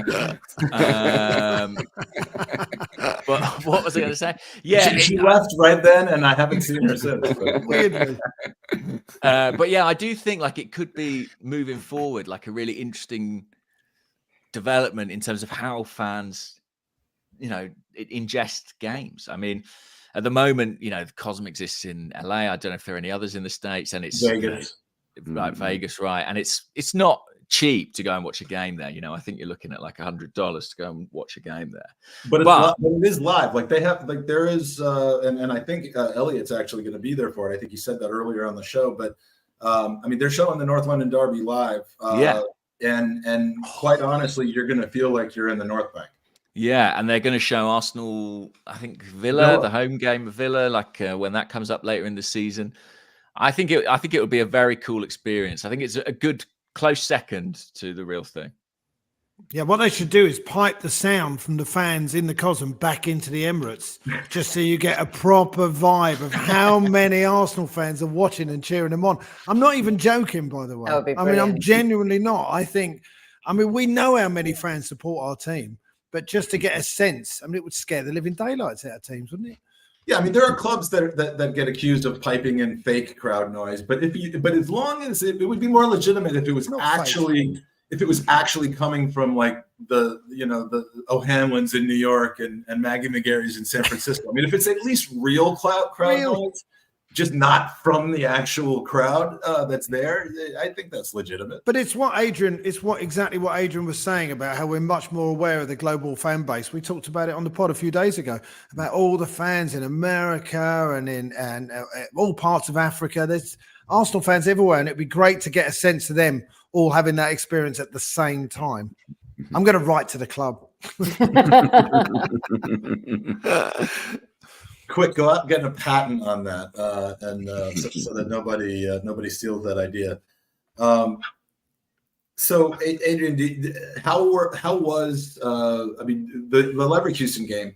Just kind of an interesting dynamic in the sense that, I mean, did it feel like a Granit Xhaka testimonial, or did it feel like we were there for business and to take care of? I mean, the way that game went, I don't think anyone saw that kind of dominance over Leverkusen. Yeah, no. It was we mean business. I think that was the sense I got. I mean, he got a great ovation, an amazing ovation, several really. What was interesting was that when he came off the pitch, he didn't really acknowledge it that much. I think he was a little bit. He didn't throw down his armband. Yeah, he was in Leverkusen mode, and he was fuming that they'd been swatted aside so easily. But yeah, look, to sort of come up against a team that were invincible in German football last season, that are undoubtedly one of European football's best teams in the here and now, and to sort of wipe the floor with them in the way that we did, particularly in that first half, was a massive confidence booster. Because the tour in America on the pitch had been pretty good without blowing anyone away, but that was a lot of that was to do with missing players. Clearly, the goalkeeper, everything starts from David Raya, and I think that the way we play football, the goalie is the trigger for that. So I think we couldn't really start to play our proper stuff until Raya come back into the team. And yeah, I loved it. I loved the fluent football, the movement, the triangles. I like to see, I love seeing Zinchenko remind us of what he's about, and that he's not finished yet. He's got plenty more to offer. I love the pressing because, Leverkusen are a really, really good team at playing through the thirds, great pass and move football. Yet we swarmed all over them with a proper serious attitude towards the game, and we got some rewards from it. That goal from the Trossard press where he wins it, and then we go pop, pop, pop, and basically Trossard then leaves the defender on his backside. It was just one of my favourite goals. It was fantastic. So, that was a really good day, and I think that was just a little reminder to everybody that we're in game mode again now, and this is where we're at, and this is the standard we've got to maintain over the next 9-10 months or so. So yeah, whets the appetite, games like that. Yeah, I mean, you couldn't ask for a better 2 games to lead us into this season. So now we've got a few different questions. I want to try to get as many as we can. Put in your questions in the chat. We'll spend the last 15 minutes to 20 minutes going through some questions for our incredible panel here. Now, Ian, I have a surprise for you, and it is, I told you I wanted to do this, but in October, the plan is, and this is contingent on how the sale of our house in Virginia goes. So it may end up not happening, but as of now, I'm planning on being over, and I have identified the 24th of October to take a train to an area called Biggleswade.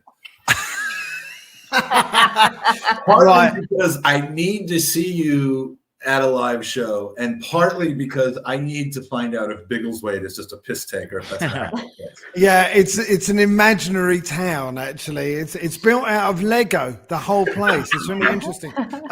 Yeah, Biggleswade is a real town. Well, I'm glad you told me because tickets are going quite fast for that one. But how many do you need? I probably just need 2, and one of them might need to be a wheelchair accessible seat. I can sort that. It's all sortable. But I'm glad you told me you're going to come to Biggleswade to see the tour show. Well, that's very nice. I didn't want to kind of cash in on our newfound relationship, but if they're going quickly, because I can't. I want to buy one, but I can't buy one because the trip could get canceled if we're having to move out of our house the next day or the next week. I cannot leave my wife here alone to do that while I'm off in Biggleswade. No. I mean, if I were in some other silly sounding English town name, then that would be fine. But Biggleswade, she already told me that's the non-negotiable. If I'm in Biggleswade, I better just stay in Biggleswade. You have to understand what happens in Biggleswade stays in Biggleswade. Okay. I've always said that. I'll sort the tickets out. I feel like some tout now. Anybody want seats for the gig?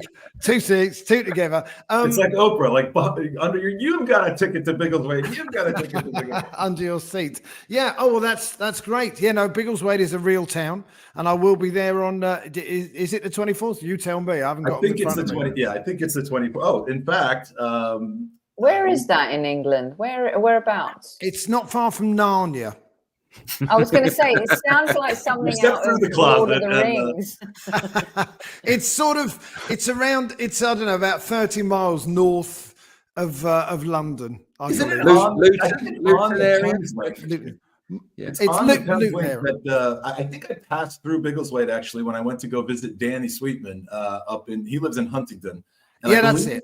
Yeah. I took a picture when I went through Biggleswade Station because I couldn't believe that it actually existed. Yes. Little did I know that that would be a destination for me at some point. If you want ridiculous, there it is. There's the tour dates. If you want ridiculous sounding place names, go to Somerset. Somerset has got loads of towns. Bill Bailey, brilliant comic, used to say that all Somerset towns sound like West Indian cricketers, and he's right as well. Just go through them, you'll find at least 10 or 15. It's absolutely brilliant. Well, I'll see you in. I've never said this. I'll see you in Biggleswade. I can't wait to go to Biggleswade. I mean, look, we have in the States copied a lot of city names. We've got New York, we've got New Jersey, we've got York, every town that you can think of just about in England has 5 duplicate names here in the States. Sometimes with the word "new" put in front of it, sometimes not. I am not familiar with the Biggleswade, like Biggleswade, Texas. Can I just say you've got 3 of the greatest Arsenal minds here, and Biggleswade is dominating the conversation. That's pretty epic. Rightly so. Rightly so. I love it. Well, excellent. I can't wait to see you. That'd be great. We've got to bring Ian on the tour next year so we could do some dates in the States. How freaking awesome would that be? You mentioned this to me, Listen, and I got quite excited. I'm going to make that happen. We will definitely with Boston, by the way, because we're going to. I think we might have moved it back to the new year, and we're trying to make it work in the new year. But I'd love to come out, and because I've talked about this. The hospitality. I was in Miami and watched the Liverpool game, and Karen and Javier from Miami Gooners are actually coming over to London in October. They told me, and they're gonna be around on October the 22nd. So it's all going to be quite convivial. Well, why the hell aren't they going to Biggleswade? Good question. It's a perfectly fair point. That trip is the Arsenal America road trip where it's the one game a year before the Liverpool game. We get an allocation of, maybe 6 to 7 times what we normally get. So probably close to 40 different tickets. And there's going to be a massive number of American Gooners over there. And I am, I'm going to pack the house in Biggleswade. All right. Well, let's talk about that. All I need, can you hook me up with 38 tickets? Do you know what? I don't want this to sound a bit, well, I'm just going to say there's not 38 left, sadly, but I'll see what we can do. Are there 38 total? That's great. Be lovely to see you. And that is a surprise, I must say, of all the towns you could have chosen. I mean, look, I looked at the time I'm going to be there, and it was either that or Aldershot. And Biggleswade, you got to do Biggleswade. Oh, I know where that is. Yeah. So yeah, I'm just about out of topics, and we're going to lean on the user questions, unless Sophie, you're incredible. No, get the user. I was going to jump in, and but no, do the user questions because what we got plus and keep put them in there. Oh, all right, we got one from Bam, and we covered this in the very first hour when we had the Arsenal Supporters Trust fellas on. We had Henry Winter, who obviously is a great friend of the Arsenal Supporters Trust, and then Tim and Akil. Bam asked, guys, what do you think about Premier League matches in America? I wonder what you think about it. Can't imagine. Who wants to go first? I mean, it's an awkward subject. I'm not for moving the calendar around. In truth, I just think it's a 38 game season works, and I just think taking games on the road can distort things, can distort home advantage, and just maybe uneven that playing field. What I think would be the perfect solution would be to take maybe the Community Shield to America. I think that would be brilliant, because it is, it's a competitive game, it's for a trophy, it matters. But ultimately, I don't think the supporters in the UK would have any objections to that at all. And what an opportunity it would be for Gooners in America or supporters of other clubs to see their side win an actual trophy in their own country. So that's the solution, I think. But if truth be told, I do think that we might be heading towards this in the future. I don't know how we get there and how it will look, but it wouldn't surprise me. And we'll all get used to it. Here in the UK, if that happens, I do feel that one day Premier League matches will be played there. I do. James, did you talk to anybody while you were over about this? Like, was this a topic that you kind of picked people's brains about, or it was? Yeah, I did actually. Partly because the Athletic sort of were writing about it and they wanted me to speak to people on the ground, but also just because I'm interested and nosy. By the way, just as a quick diversion, I can't stop doing this, but when you're bored, you can do things like, look, it's like I've got little horns from that chandelier. And every time I look at myself, that's all I can see. Like the devil himself. That's screen grab. Yeah. There you go. I did speak to a lot of fans about it. And I think there is a bit of a misconception around it. I think that a lot of the time in the media, it's portrayed as something that the fans are asking for. But when I speak to people who are fans, that is not what I find. I don't think it's something the supporters want. I think it's something the owners want. And I think that's a really important distinction. Genuinely, like the people I spoke to, they want Premier League games at the Emirates Stadium. You know, that's what they want. And if they can get there once a decade or once in their lifetime, I think they would rather have the purity of that experience than a kind of sanitized, commercialized version of everything they love the Premier League for. We love the Premier League because it's completely different and in some cases unattainable, or a dream and a pipe dream and something that we work towards. In others, it's just that it's completely different. We love that, not in spite of the fact that it's different and difficult to get to, but because of that. Yeah. Now, at the same time, and we've just had a comment come in from Sir Nicholas, who said all the things being said for reasons not to play games in the States were said about NFL games in London, and now everyone accepts the NFL London games as normal. Things, apples and oranges. I think it is a distinct. I mean, it's a different sport, it's a different culture as well, and a different competition. So I'm not sure it quite works like that. I don't know. Teams move from one city to the other in the NFL, can't they? It's very much a franchise. I think that's a big distinction. There are not hundreds of thousands, if not millions, of people who regularly go to Jaguars games. And you don't get away fans either at these games. Like, it's just as important for away fans as it is for home fans. You know, look how elevated our away fans have been over the last 3 seasons. It's just gone to totally new levels, and it's just not the same culture. It's not, it doesn't have the same legacy, sentimentality. It's just totally and I love the NFL. I'm a huge NFL fan. But it lends itself better to being this traveling roadshow versus the Premier League, where people want to go to Old Trafford. I don't know why. People want to go to the Emirates. People want to go, they want that experience. Whereas the NFL experience, I think, works in transit. Whereas the Premier League experience is just a beautiful thing. The preseason tours are great, and it's wonderful that you get to see all that.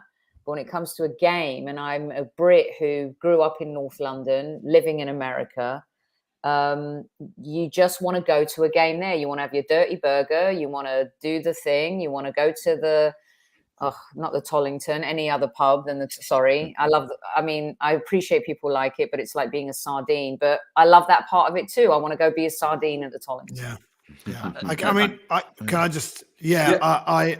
I'm really in complete agreement. I remember we've talked about this before, but I remember when the Super League was mooted and everyone was the demonstrations happened, and I know I said this to you, Sophie. I think that was the moment when the ownership realised what they had and how connected we are with North London and that stadium and that area, and I can't imagine an Arsenal home game. Listen, if an Arsenal home game took place in LA, I'd watch it. I would try and go to it, to be honest with you, but. I want them at the Emirates, and I think you could ask any football fan of any team, and they would say the same thing about their home ground, because it's home. And why would you want to play a home game away? I mean, American fans don't even want it, guys. They don't.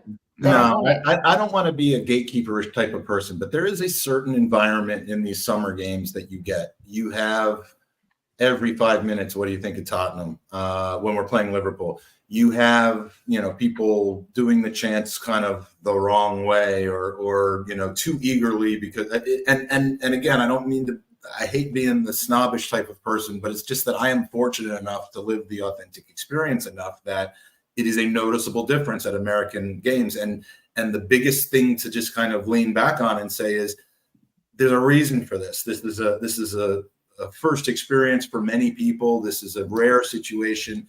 This game doesn't matter. Let everybody have their own experience. Don't turn your nose up at it. But if this was match day 19 and we're playing Aston Villa in Philadelphia, and that's the environment at the game that I'm sitting in, it would absolutely. James, didn't Josh say that he wasn't really into this, and maybe they've learned, because the club kind of came out feeling a bit bruised from the ESL experience. Did he not say that they're not interested in this? There were some quotes that came out. I think it'd been from a fans forum meeting, so it was a bit AST, of a hoo-ha. the AST as well. Yeah, so that, I think they weren't supposed to have come out, but I think behind closed doors he had kind of batted away the idea slightly. I think Josh is probably too smart to have committed to anything one way or the other. Yeah. I mean, what I would say is, I feel the same as all you guys, but I do think we're being maybe potentially a bit idealistic in a sport which is not really run on our ideals. Like, there are lots of things about the game in England that are not right. The kickoff times, the late notice for supporters, the way in which that impacts people's capacity to attend. Ultimately, the money and the owners do talk a lot. So I think, without wishing to bring anyone down, I think Adrian's right when he says there is a slight feeling of inevitability about it. Like, I agree, the Community Shield is the right step to take, but I feel like that's probably the first step along a path that may end in something like this, whether it's a Premier League game abroad or what I would prefer, the instigation of a different competition that takes place abroad, some sort of playoff or knockout competition. I do think we'll end up in that, with something like that happening before the All-Star game. Yeah, sure. Yeah, the All-Star game in Cincinnati. Yeah, the American Express Premier League All-Star game in Cincinnati, featuring a new show from James with his horns. I hope they got enough money. I was waiting until it was perfectly centered. I didn't quite capture it. I think the virtual reality thing might actually take care of the money a little bit. I think if they start doing that and they start having this sort of what they call cosms, these domes all over the place, I think people can watch the game, feel like they're at pitch side, and they will get, as you say, a very a real experience. And I think at that point, maybe the noise will calm down a little bit, because I think the integrity of the league is important, and if you've got a home game which is not played at home, as Adrian said, that does you do lose a bit of home advantage. And there's no doubt that we've had some home advantage with our fan base the last few years. I wouldn't want to lose that for 1 second.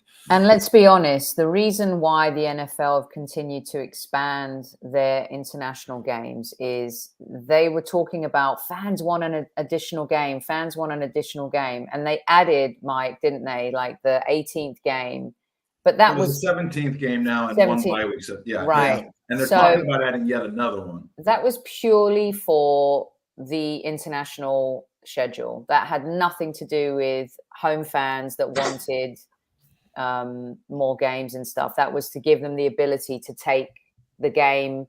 Now it's in Spain, it's going to be in China, it's Germany, it's the UK, and that's exactly why they added the game. Yeah, the Premier League want to add one more game, do it that way, utilize that part of the NFL model as opposed because footballers don't have enough games. Yes. Yeah, but it's not. These guys need to earn their money. Excuse me, it's the clubs that endorse all this stuff.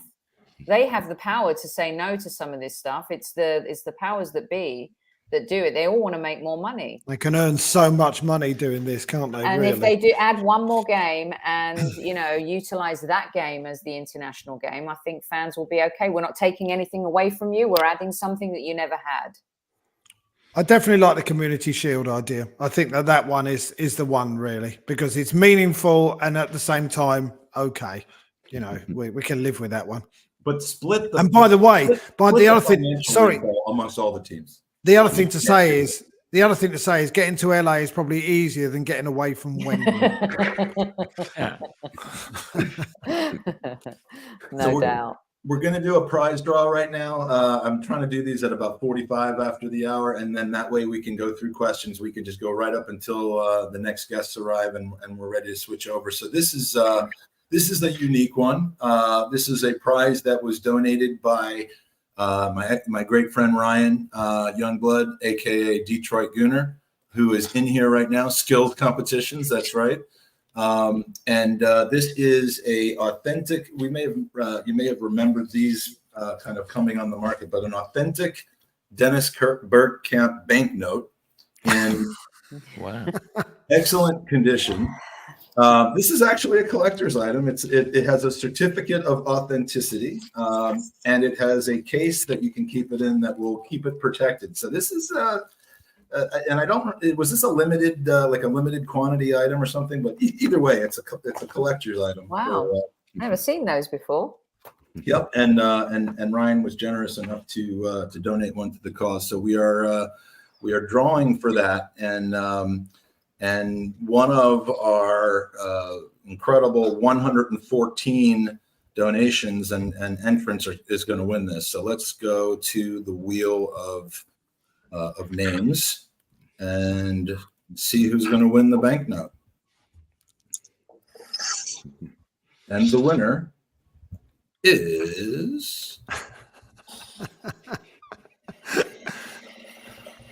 Would you send it airmail, by the way? Here we go. oh, look who it is. I believe we know these winners, Sean and Tiffany Campbell, who there's no nepotism going on here. They legitimately donated money and have legitimately won this prize. So Sean and Tiffany Campbell, congratulations. We love Tiffany is the events coordinator for Arsenal America and a very generous person. Sean is amazing, and I'm happy that they've won. So I would imagine they're not awake as it's only 5:47 a.m. right now where they are. But Sean and Tiffany, congratulations, and we will get that out to you ASAP. In fact, I may see you this weekend and can get that to you in person. So congratulations. And for the last 15 minutes or so, we have some user questions that we're going to go to. So this is more of a statement, I think, and I just like to highlight people who are rational. And Steve says, I'm no lover of our owner because of the EFL fiasco, and it's perfectly well within your rights to hold a grudge. It's understandable and to be upset about that. However, I'm not so blind as not to see the immense work and effort they're putting in to transform our club. And it's nice that people can. And we've seen Sophie do this over the years to have a very, very specific view of something, to not mince words about it, and then to acknowledge the change that's occurring. So thank you, Steve, for adding that to the discourse. And I think that's kind of where more and more people are being. So, Sophie, this goes back to the chat we had just before my bedtime the other week when we were talking about how Josh certainly is now a fan. There seems to be no doubt in my mind that he's a fan like us. He lives and dies with the clubs like we do. And I think what happened with the Super League and when he saw the strength of feeling, and I remember standing there and singing, get out of our club to these people. This was 3.5 years ago. It feels like a lifetime ago, does it not? And I think it's right to acknowledge that they have transformed the club, and I know there were friends of ours who were really upset about having to sell their shares to them, and I think they felt they had an ownership of the club, and then they suddenly didn't. But they have transformed the club. It's a completely different place, and we have to give credit where it's due, I think. Well, it's not, I don't have to love them. I mean, who loves billionaires anyway, for goodness sake? It's just weird, to be honest. There are a lot of reasons, and even if you're not from St. Louis, there are a lot of reasons, to have pretty, critical views of the Cronkies, and I think you're perfectly entitled to, but I think when people can't separate that versus misconceptions about the 20 years of their ownership versus really the last 6 years of their exclusive ownership, at least be real about what you're seeing and acknowledge what's happening. And that's why I put this comment up by Steve, because And look, I think there's a determination for them to sort of complete the set, right? I don't follow American sports as closely as I'd like to, just for time reasons. But I know that they've had success with their other ownerships. So let's, I would have thought for them, that's got to be the ultimate goal now. Every one of their American teams, except for their Major League Lacrosse and their gaming. No. The lacrosse team won the championship. Oh, they won as well. The Mammoth or whatever. Yes, they did. Yes, they did. How about their gaming team? The only team that hasn't won recently is the Colorado Rapids, and they made a change there too, Mikel Arteta style, by hiring Chris Armas, who people laughed at when he was made Ralph Rangnick's assistant at Manchester United. And he has, a lot like Mikel, gone in and totally changed everything. Culture, vibe, fans love being and going to games again. And that was the last cycle in terms of their US teams to kind of rectify. And they went through a lot of pain with the Rams, as you guys know. They went through a ton of pain with the Denver Nuggets even. Because they blew up the team to rebuild it, to win that NBA championship.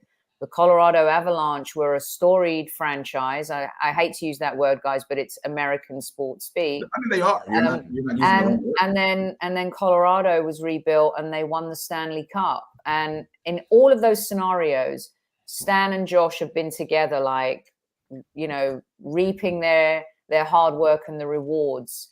That for me, the Stanley Cup is like the best trophy to win, because it's the only trophy in the US where the captain gets to lift it, whereas in the others, the owner gets to lift the trophy. But the fact that they have done that, and they've done it under, very difficult circumstances, some made on their own volition, but in the end they got there, and Arsenal is the next frontier. And I hear the Stanley Cup is about to be renamed the Josh Cup.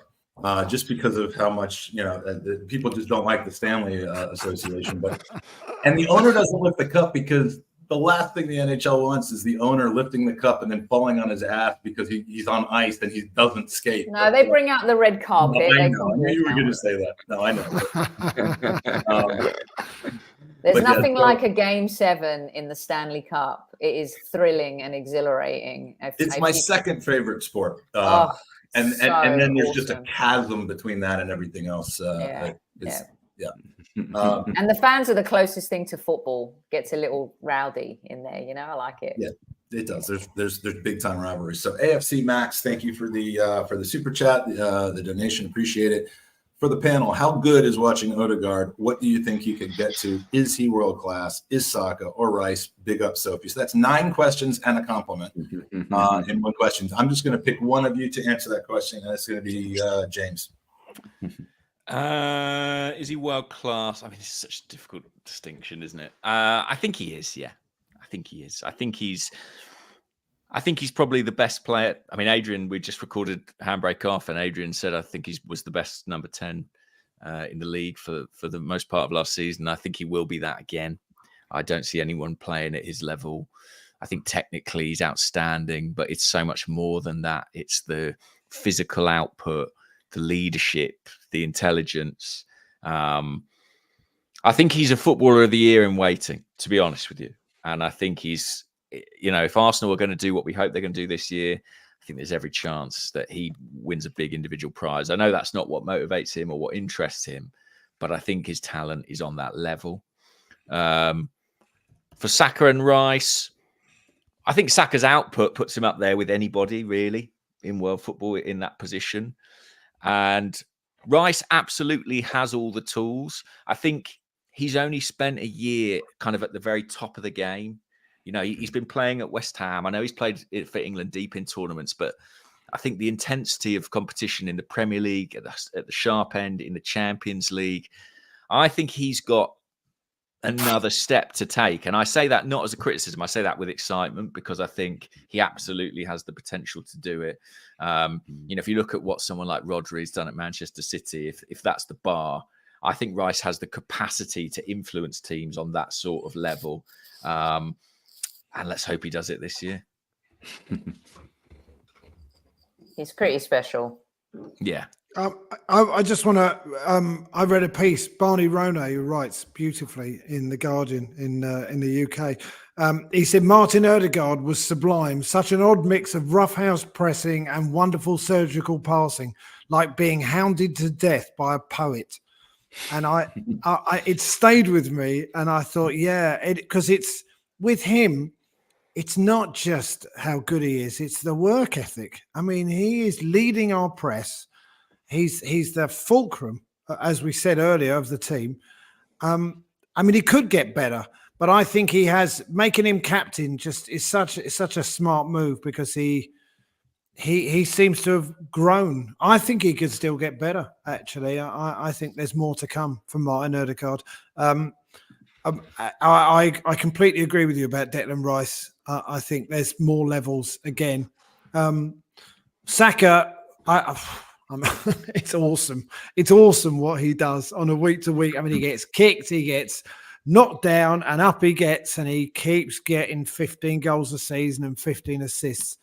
I think he's an awesome individual, Bukayo Saka. I genuinely do, and I know we've talked about this before. I'm in awe of him, and he's joined the club when he was 8, and they kept putting him, didn't they, in higher age groups, and he kept outperforming. And he never, a lot of them got injured when they went from the 14s to the 16 because they increased their workload. With him, he just grows into it. I think it's incredible what he does. And he's ours, isn't he? He's one of our boys, and he cost us nothing. I mean, that's the thing that I find most exciting. So it's a rambling answer. I think they're all great, is what I think. You know what they all are? They're all world-class characters, as well as footballers, and that is why that's why we love them so much. They're great people that are absolute team players. There's no luxury there. There's no lack of, they give everything for the badge, and that. That elevates them even higher, in my opinion. Yeah. That's such a great point, because not only have we kind of built a really good football team, but I love the levels of which you have to be, or the DNA that you have to possess to be an Arsenal player now, what that means. And I think that's totally elevated the culture, changed the culture, really. It's Arsenal 2.0, and you can see it, Well, and we know, I mean, Edu has said that character is at least as important as footballing ability in building this team, because, and I'll never forget, he said this to me last year in LA. He said in approximate terms, he said, one bad person or one poor chemistry mix in the dressing room can kind of undo everything that we've been building over the last couple of years. And I think they've learned that lesson with the Mesut Ozils and the Aubameyangs over the past few years, that you really do have to be careful, because chemistry is a very fragile thing. You don't just get to where Handbrake off at the heights that you've reached without or the Arseplug. Oh, Michael, stop it! And what I'm saying is, like, if you were to make the mistake of adding like a Magic Mike of the world into your formula, you could lose the whole thing overnight. And all the talent, but you're right. You're describing yourself as a bad egg, Magic Mike. It's I do kind of, I drive a Lamborghini. Fried egg. I drive a Lamborghini. I go to visit my mother. It's a whole big thing, but yeah. We do not have our 11 o'clock or our noon guest in here yet. So do you have a minute or two more to stick around for another couple of questions? Question for the panel. Do we have the most handsome team in world football? And I have no idea why, but Ian seems like the right person to answer this question. Yeah, of course, because I know about this sort of stuff. Do we have the most handsome team in world football? Martin Ødegaard is pretty dreamy. Ben White, of course, is a very good-looking guy. Yeah. Do we? I think winning makes you handsome, doesn't it? Maybe. I don't know. What do I know? Maybe. I'm trying to think of other teams now. And there's a team in Switzerland that plays in Bern. That I have you checked into them? They might be. No. We're not going to go there. I was looking at their pictures earlier today. Yeah. I have no idea. I mean, it's getting to the point where we might have to hand out sunglasses to the fans, right? Because it'll all be too much for us to watch with the naked eye. My daughter is suddenly interested in football. I mean, let's just say that. Well, I don't know if you guys have noticed, and I say this with respect and as a gay woman, but Martin Odegaard's legs are so smooth and silky. Do you think he waxes? I think there's something going on there, but I tell you, I've never seen any. They're smoother than Giselle Bundchen's. They're unbelievable. I'm going to look. Special legs. I mean, look, you're going to the game Saturday. Have a look and report back. I mean, let us know. James, you saw him up close in the US. Can you back me up here?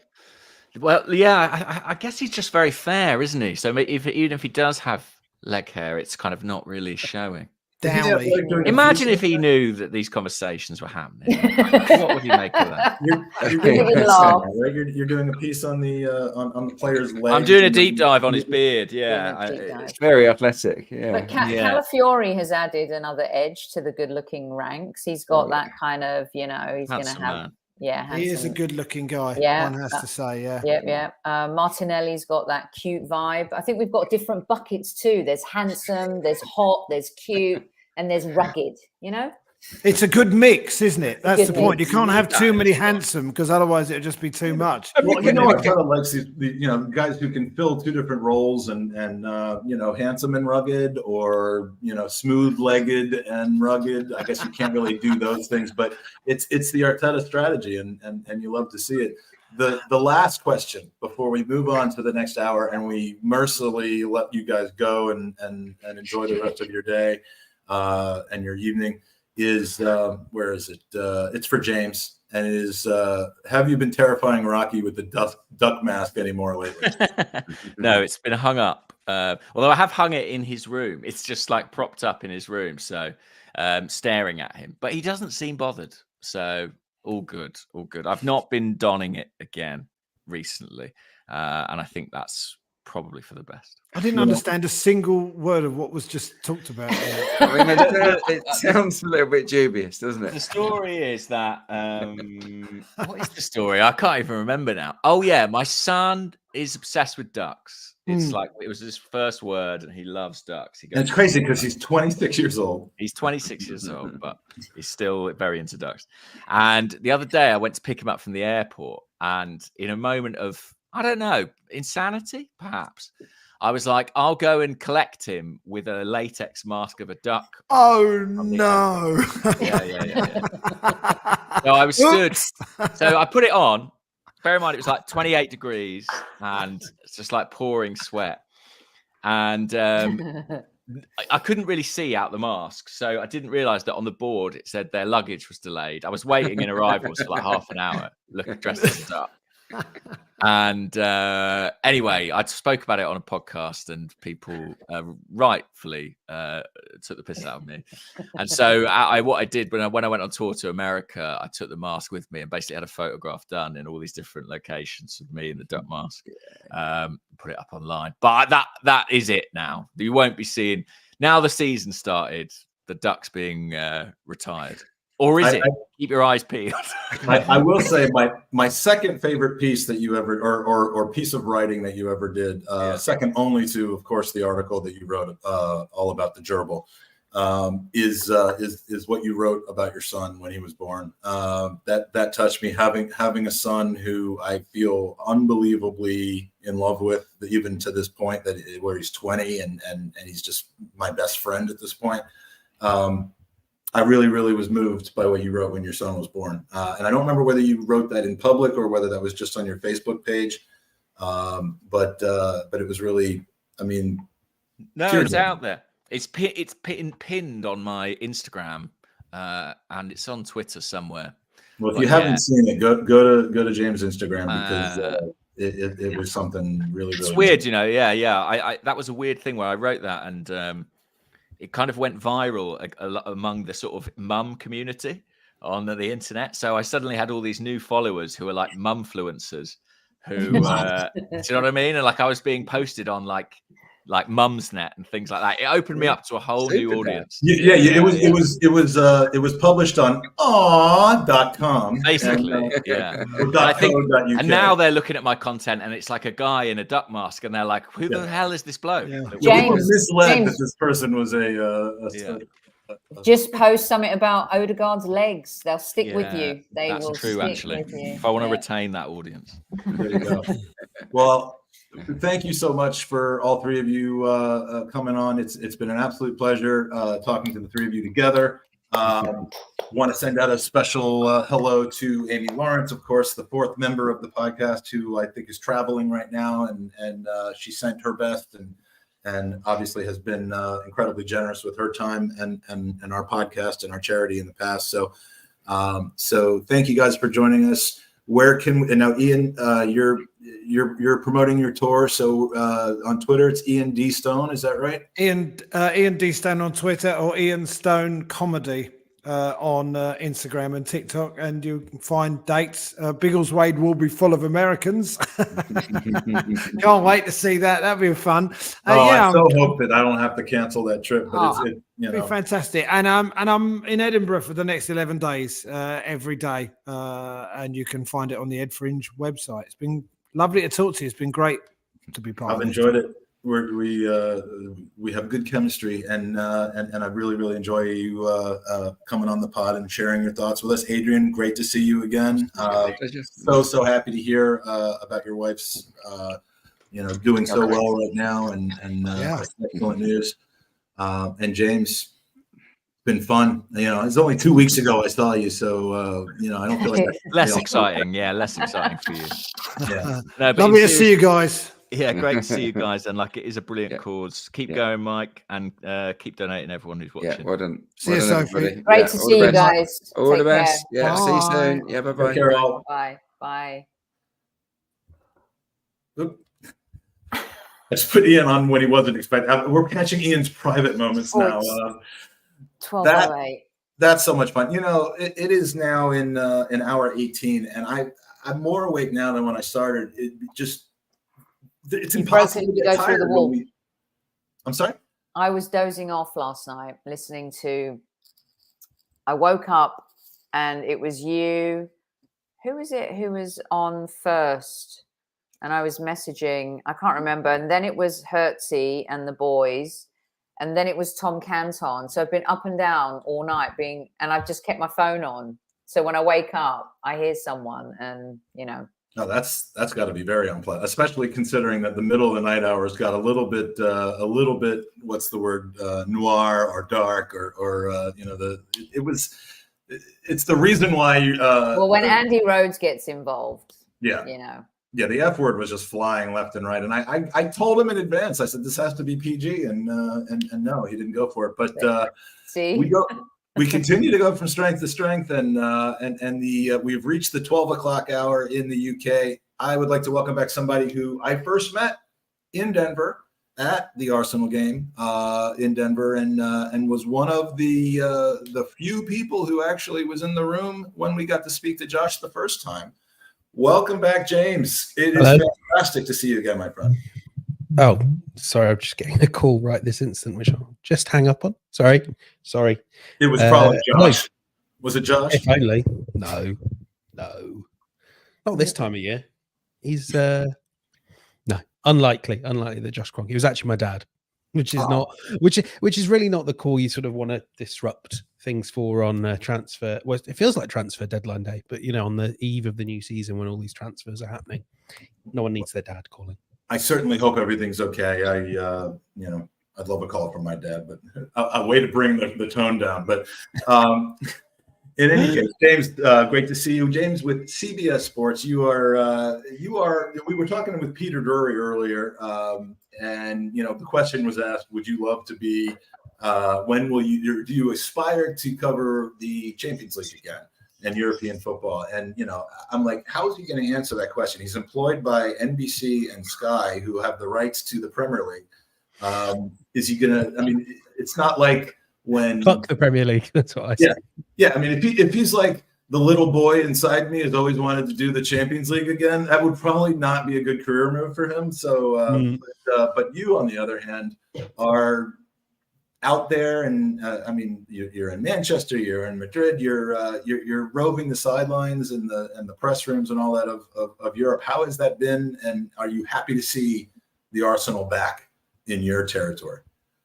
Yeah, well, last season that first Champions League game at the Emirates was a real sort of wow moment. It's a bit of a sort of like, I didn't realize how much I missed, because I sort of started covering the club in those sort of dog days of the Champions League, where everyone sort of took it for granted, and they somehow managed to play Olympiacos 6 times a season.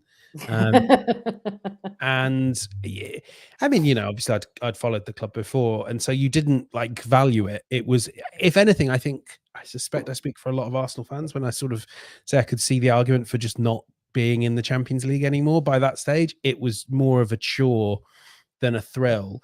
But I think this last season, even though it sort of ended in a faintly familiar way by being knocked out by Bayern Munich, I think there was that rush of the new, and also just an actual real belief that right now is sort of the first steps in a more exciting journey, to be frank, than maybe the sort of the Champions League post Paris was for Arsene Wenger's Arsenal. So James, this is year 3 of the kind of Arsenal 2.0, I call it, and year 1 it was an improbable run that nobody was expecting.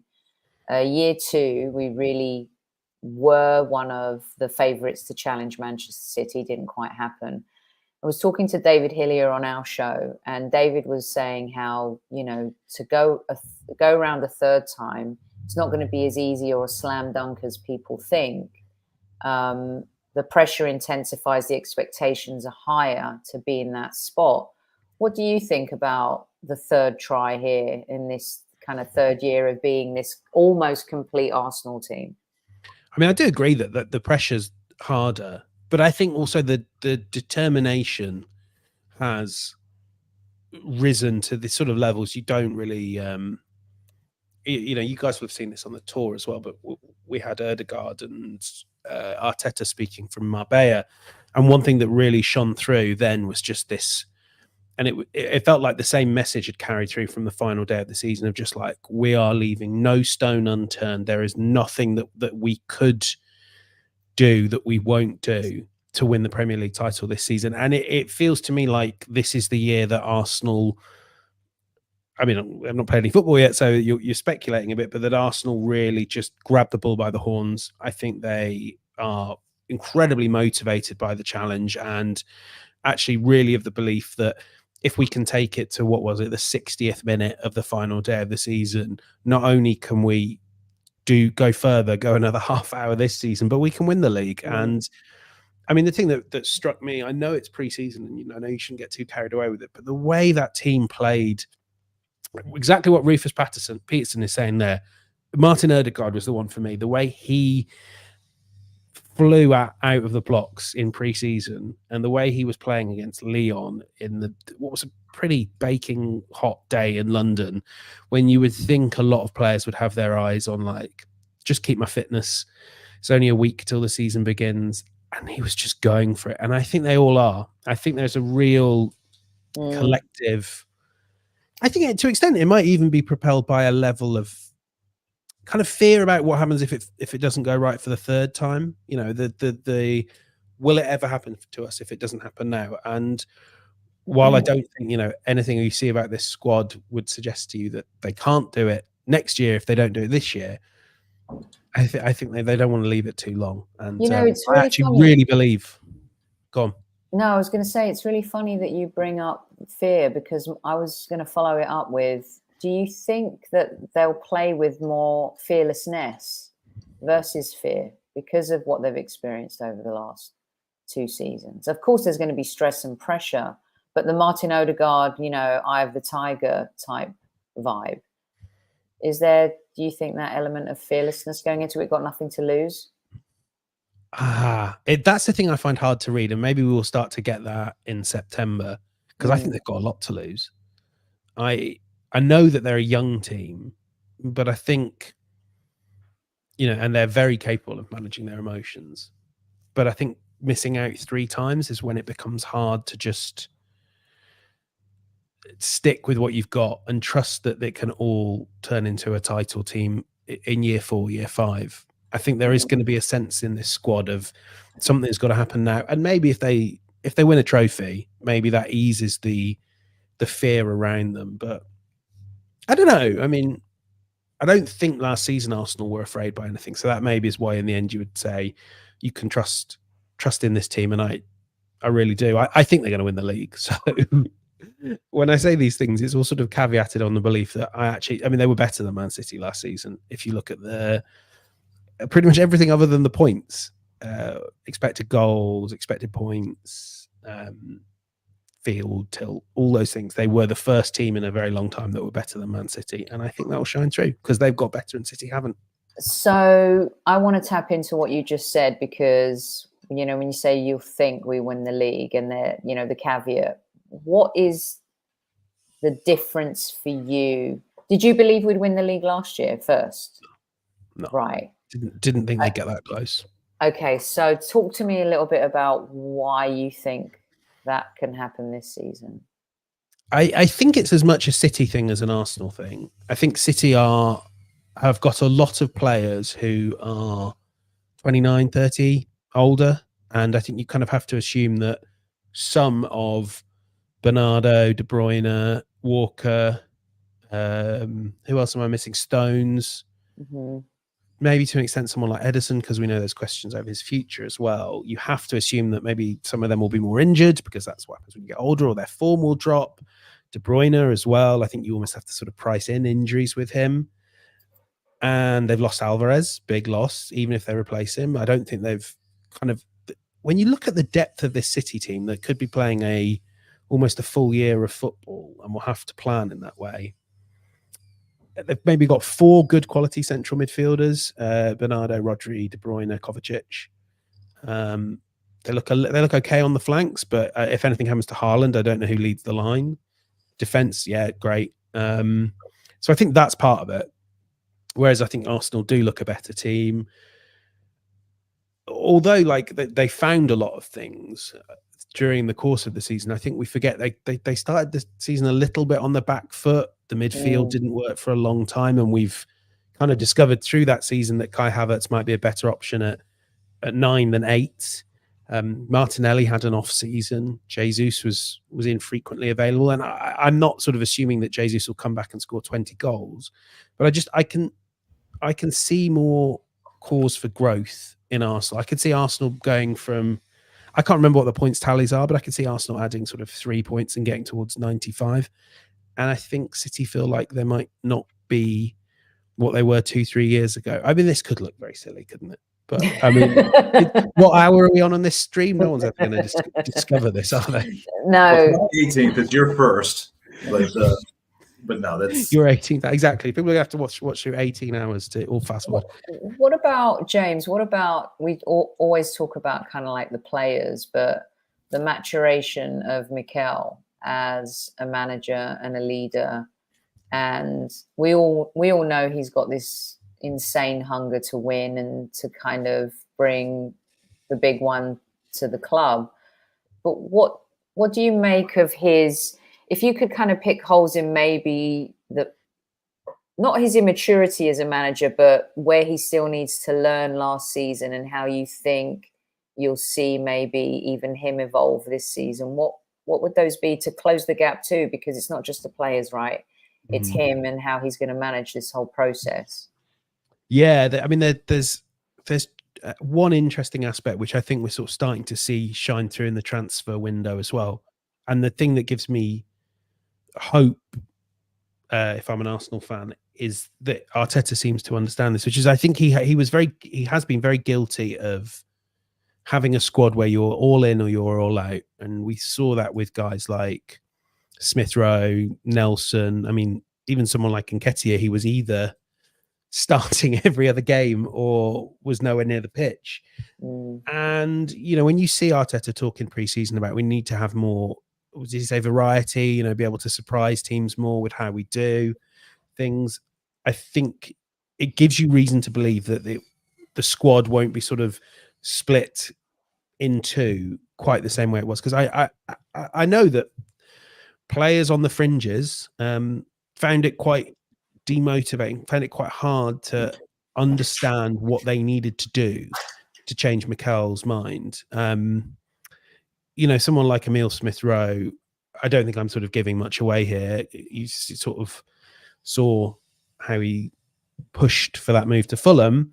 I think kind of on his behalf, there was a real frustration that he would come in, have a man of the match game against, I want to say, Forest. And I mean, I know it's only Forest, but then the next 3 games he would get no minutes.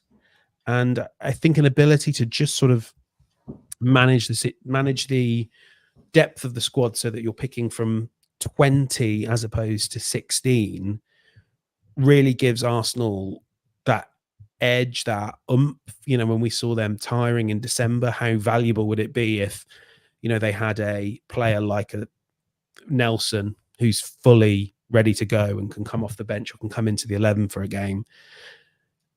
And I think, I mean, that is something that at least Arteta seems to understand he needs to improve on it. And I think it might always be a little bit of a weakness. I mean, he's learned under Pep, and Pep loves a small squad, but it's encouraging to see that he gets it. And he's had a real crash course in management, hasn't he? In the ins and outs. And he really has. You know, I think you make some good points, because even if you have a man of the match performance and you don't see a game, you know, for 2 or 3 weeks, and then even if you have a bad game like Kivior, for example, the Bayern Munich game he's not bounced back from that. Yeah. You know, and those moments maybe are also forgiveness or giving someone a chance, as opposed to, you know what I mean? Like, do you think that that's another, as well as being good, you could be bad, but how forgiving will he be? I think it's sometimes, without wishing to not really answer the question, it kind of depends on who you are, because I think there are certain players who get quite a long leash from Mikel Arteta. I won't name them because, you know, you got to work with them.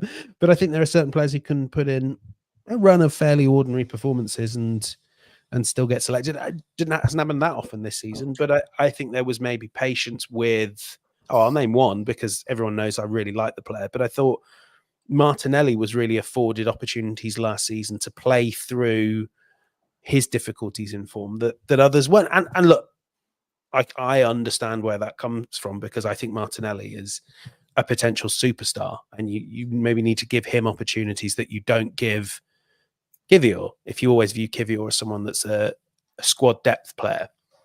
Isn't that man management though? Like aren't those judgment calls all part of man management? How you handle you know, Nuno Tavares may be different than how you handle Martinelli. I mean, we know Martinelli is a bit of a confidence player / guy who has all the feels, and you know, the way he handled him through his injury struggles, through his remember the time when everyone thought that Arteta hated Martinelli? Oh yeah, no, Arteta ruined Martinelli, he ruined Saliba, he ruined everybody, but like all those times you know, that he just was managing people into the ground. Maybe he knows what he's doing, maybe he actually speaks to them about how he's managing them, gets a better sense of what they'll respond to. But yeah, I think if you were so inflexible as to handle every single person the exact same way, you would lose certain players. You would demotivate the people, and knowing how to pull each particular lever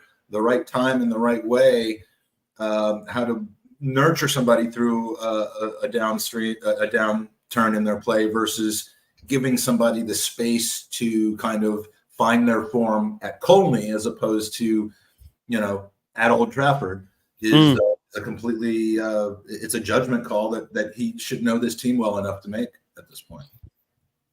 and he's learnt in some of the hardest circumstances. I don't think, for instance, Pierre-Emerick Aubameyang has ever forgiven Mikel Arteta.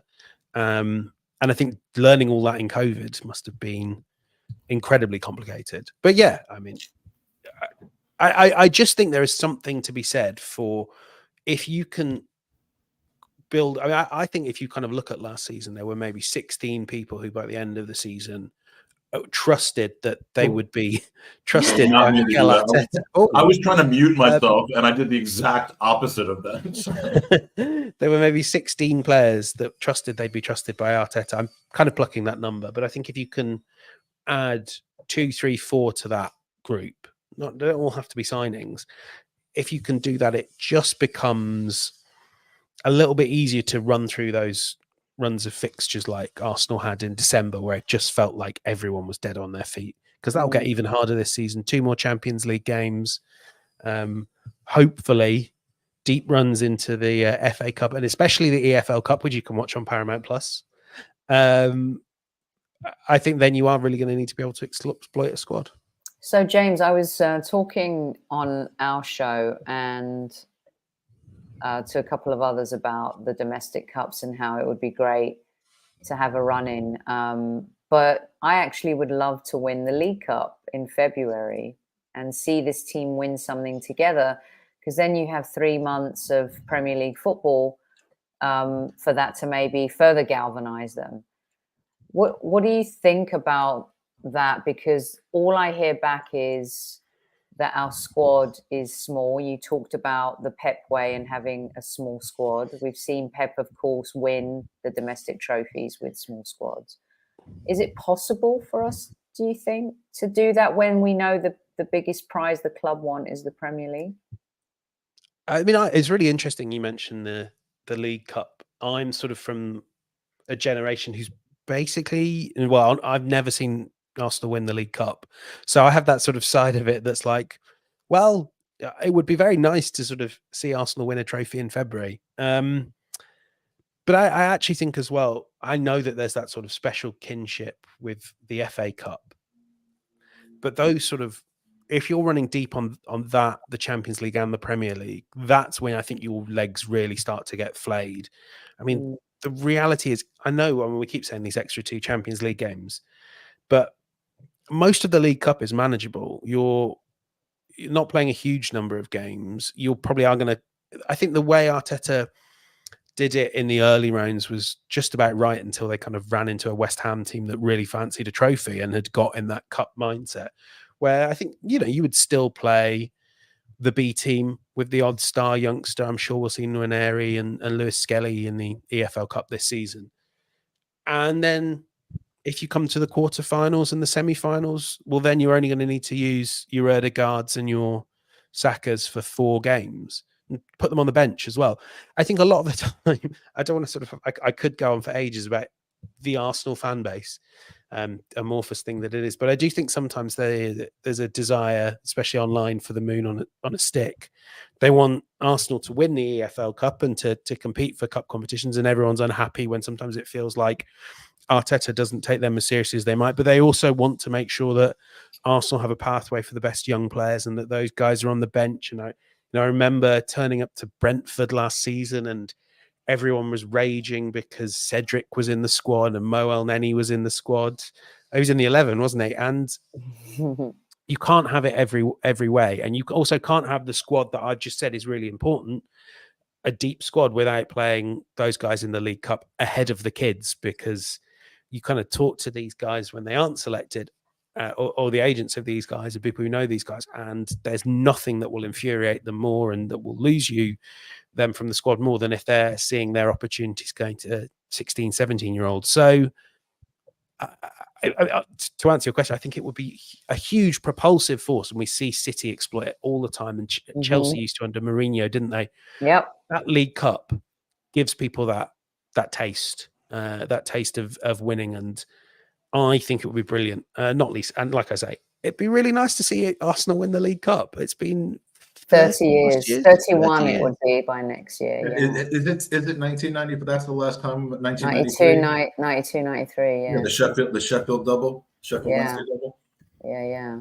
Yeah, You know, no, it's so.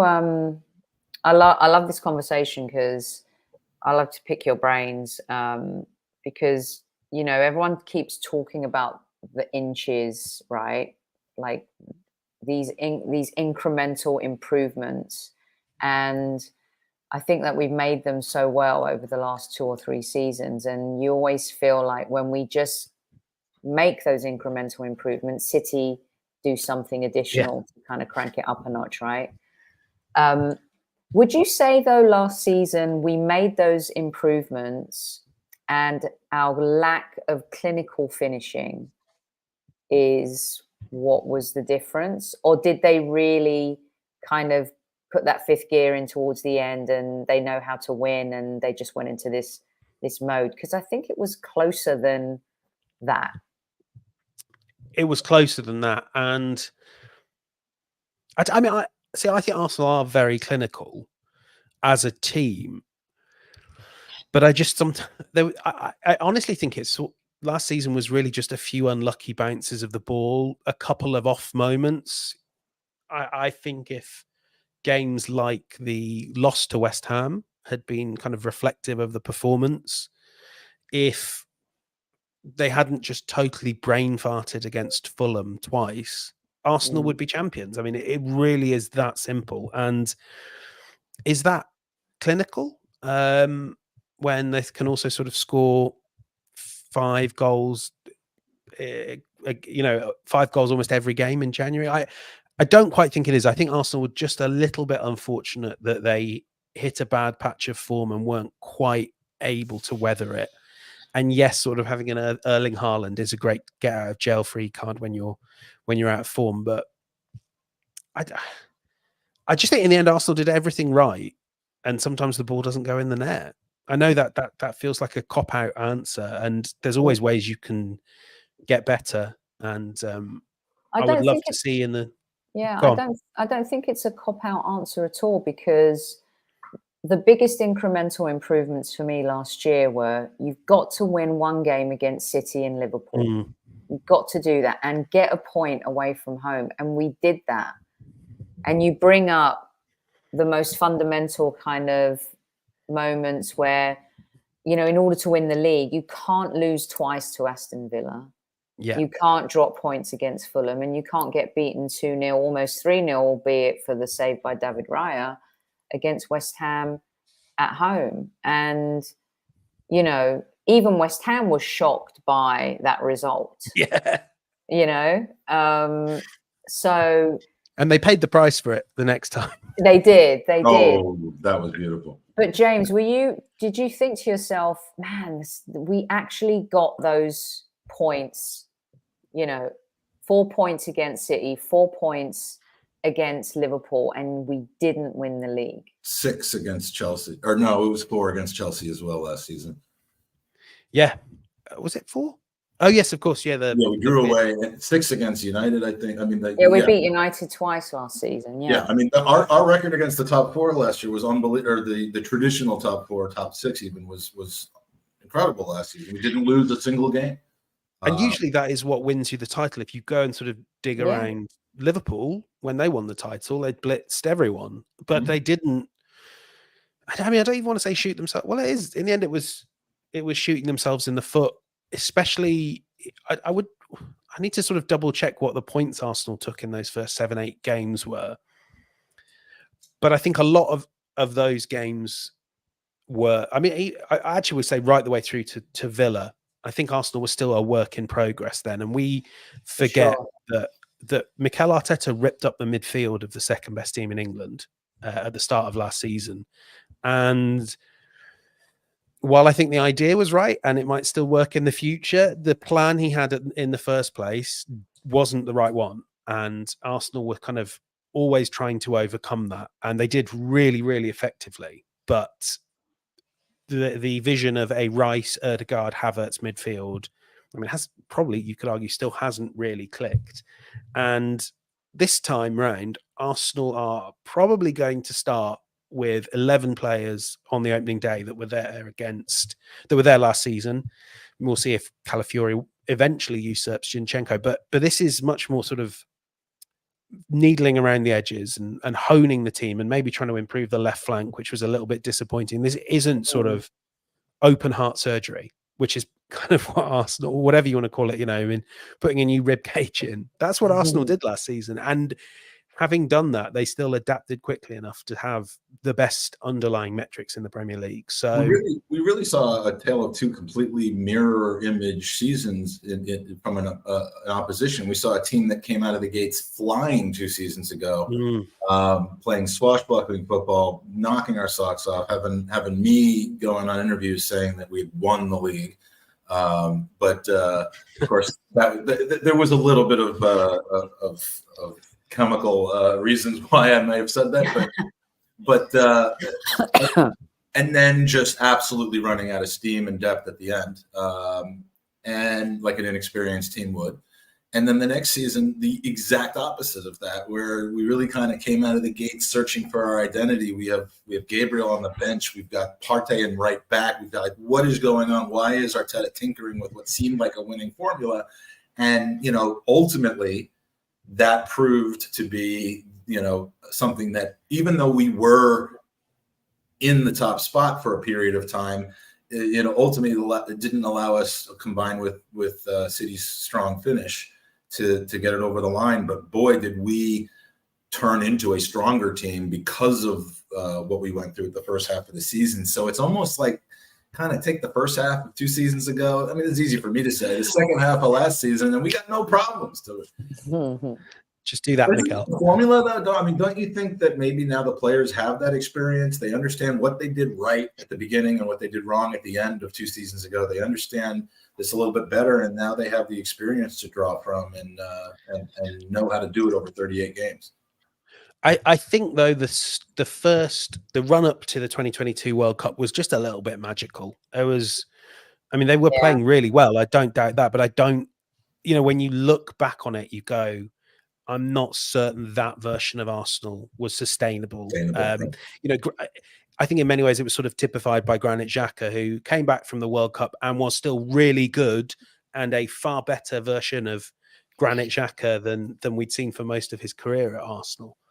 But he wasn't, he wasn't 10 goals. He might have ended up being it, but he wasn't quite the sort of superstar 10 goals, 10 assists as the left 8 that Arsenal needed to be. And then, like I say, last season, I think if you can really just, the view shouldn't be like pick and choose from the last 2 seasons. It should be carry on from where you left off, because where you left off is, I've just got the results here. 5 points dropped after the turn of the year. They've dropped 5 points in the Premier League so far in 2024. So James, and that is totally sustainable. Yeah. So everyone's kind of focused on us, and we've seen the fall of Manchester United, the fall of Chelsea, Tottenham, once again. Chelsea might have further to fall. So let's get into this a little bit, because I'd love to get into your mindset about, are we still, I think we're still the closest to Manchester City, and who's caught up to us in this window even? Has anybody even caught up to us? And the stockpiling of Chelsea and the question marks, they haven't even played a game yet. Maresco, the preseason was horrific. What's your take on that, on all of that? So in terms of, has anyone caught up to Arsenal? Not greatly, I don't think. I know I'm on the wrong podcast to say this, but I like the business Tottenham have done. But the business Tottenham have done is sort of to get them in the mix for top 4, which I find very strange, because they're one of those teams in a PSR straightened environment who could really exploit the muscle of their stadium and the money they've got in the bank for Harry Kane. Like, while I like Dominic Solanke, I think they should be kind of trying to upgrade the 11 in multiple spots. I think they will obviously be one of those teams that's very tough, especially for Arsenal, and where, if we're talking about the teams you want to take 6 against, you take 4 against Spurs. I think, if I offered it to you now. Liverpool are the one I find very curious. Yes. I feel like they had 2 paths ahead of them. One was when Klopp left. One was to sort of say we have Virgil van Dijk in the last year or two of his prime, Salah the same position. Who knows what will happen with Trent, but we might only have one more year of 3 of their 4 best players with Alisson. And you either, I mean, they could have blown it. I mean, that's the third path, but I don't think anyone would have done that one. But you could have said, let's get the second title this season. Let's go out and maybe get younger but superstar players. And they didn't do it. Even Zubimendi, it doesn't feel like that. It feels like they could be doing more to really strengthen that team for a push this season. Whereas instead, if you look at what they're doing, the Georgian goalkeeper Mamadashvili, kind of giving a lot of minutes to Jones and to Elliott, I feel like Liverpool are really a little bit more looking to what life will be like after Van Dijk and Salah, because they can probably do that while still qualifying for the Champions League. But I don't think they will be quite as much of a title contender at the 30-game mark as they were last season. As for the rest, I think United are signing good players, but they don't have a good manager. And Chelsea could finish 4th, but they could just as easily finish 12th. Yeah.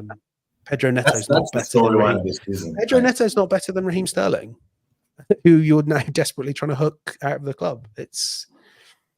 I'm really excited to see them on Sunday. Do you guys see the potential for a post-Fergie situation to happen at Liverpool? Different time frame, different clubs, different ownership. But I mean, Klopp was such a unique and dominating force, and you could say the same thing about the immediate time post Wenger, I guess. But do you see them kind of entering that netherworld again, where they were in after Dalglish left, and where they just kind of chopped and changed for a while? I mean, I certainly hope so. This is my hopes coming out. But I mean, I think the advantage they have is a lot of the teams below them are pretty ordinary. So I think they could almost do that, but we don't really see it because they still finish 3rd. But yeah, I mean, I don't see how it could not change your club to lose one of the 2 greatest managers operating in the game, the sort of manager who can make players believe that they're better than they are. Is that a harsh way of putting it? I think when you maybe kind of, I mean, I'm intrigued to find out, but when you sort of saw some of the brilliant performances someone like Endo was having over a run of games last season, you think, do I believe that Arne Slot could get that out of or almost anyone you care to imagine to succeed Klopp? Do I believe that Slot can get that out of Endo, a run of 10 games where he's the best defensive midfielder in the Premier League? No. And I think there's quite a few players I think that I will have questions over. Diaz as well. I'm fascinated to see what any other coach does with Darwin Núñez, because I always think Klopp must have I think Klopp seems to be a very patient manager in spite of his histrionics. I think he's very patient with his players. I'm not sure luckily Arne Slot doesn't have any hair to pull out, because Darwin Núñez will make you want to do that. The fact that they haven't super caught up to us then yet, and this is an amazing opportunity, because we know football moves fast, right? Next season, a lot of these teams could be much, much better. So in your opinion, where do you think, what's your biggest fear for us? As much as you believe that we could win the title, what's your biggest fear? What's the goal for this team this season? I think, I don't really like talking about transfers that much, but I fear that Arsenal are in quite a healthy financial position at the moment, and they're just sort of not exploiting that this season to the maximum. I fear that we'll come to the closure of the window and we'll look at this squad and think, still needs that X factor attacker. City might not have as many, but they can still throw all sorts of bodies at you from the wings in the closing minutes. I love Trossard.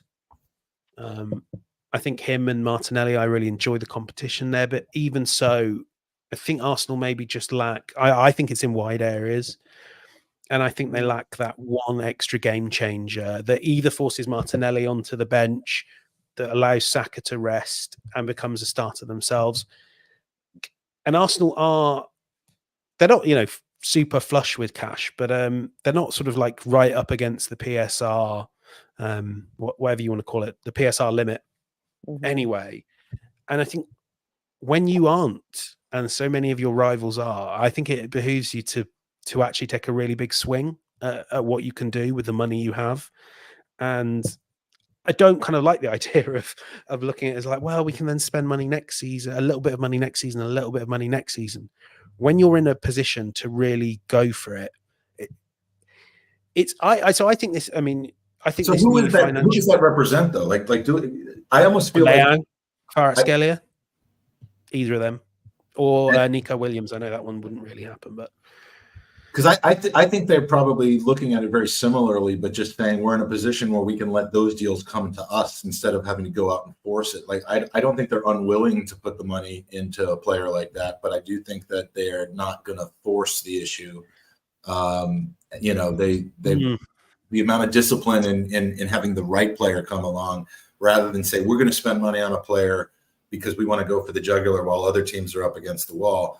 I just don't think that's how they operate right now. But I mean, I agree. I get what you're saying. I agree with the sense that, when you have an opportunity to turn the knife and stick it in, you do it. But I almost think that opportunity we're in a position where players are going to be offered to us that want to come to us, that are forcing a move to us, and that helps us on the price. And maybe that's the strategy.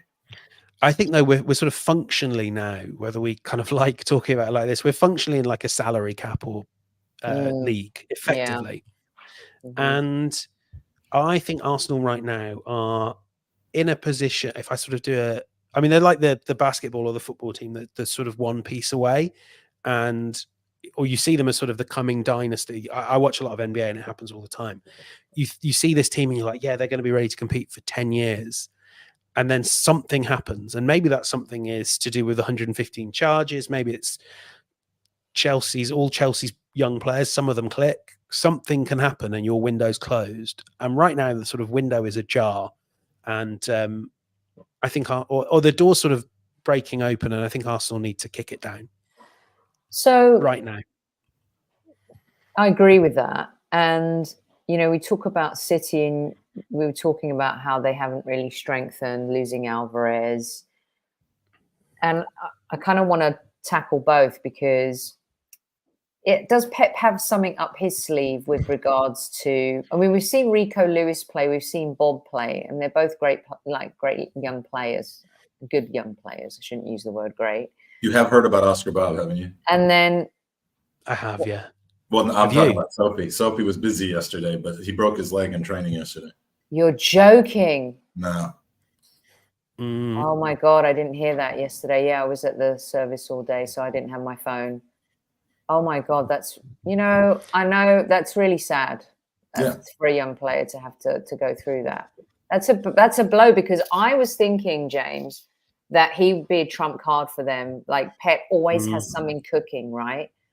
And you talked about Mikel, and we've all talked about him learning from Pep and stuff. Does Mikel have something cooking? Is Waneri going to get more game time?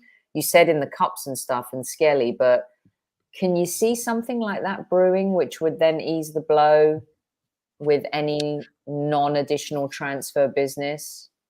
It's sort of speaking to people that know, I think rather than like a sort of Bob thing where he is dropped into quite a lot of minutes, I think Arsenal and Arteta have a bit more of a sort of Foden-y view of Nwaneri. He's not going out on loan, at least at the moment. Maybe if a really good club comes in and says we'd build the team around Nwaneri, but he feels too young for that.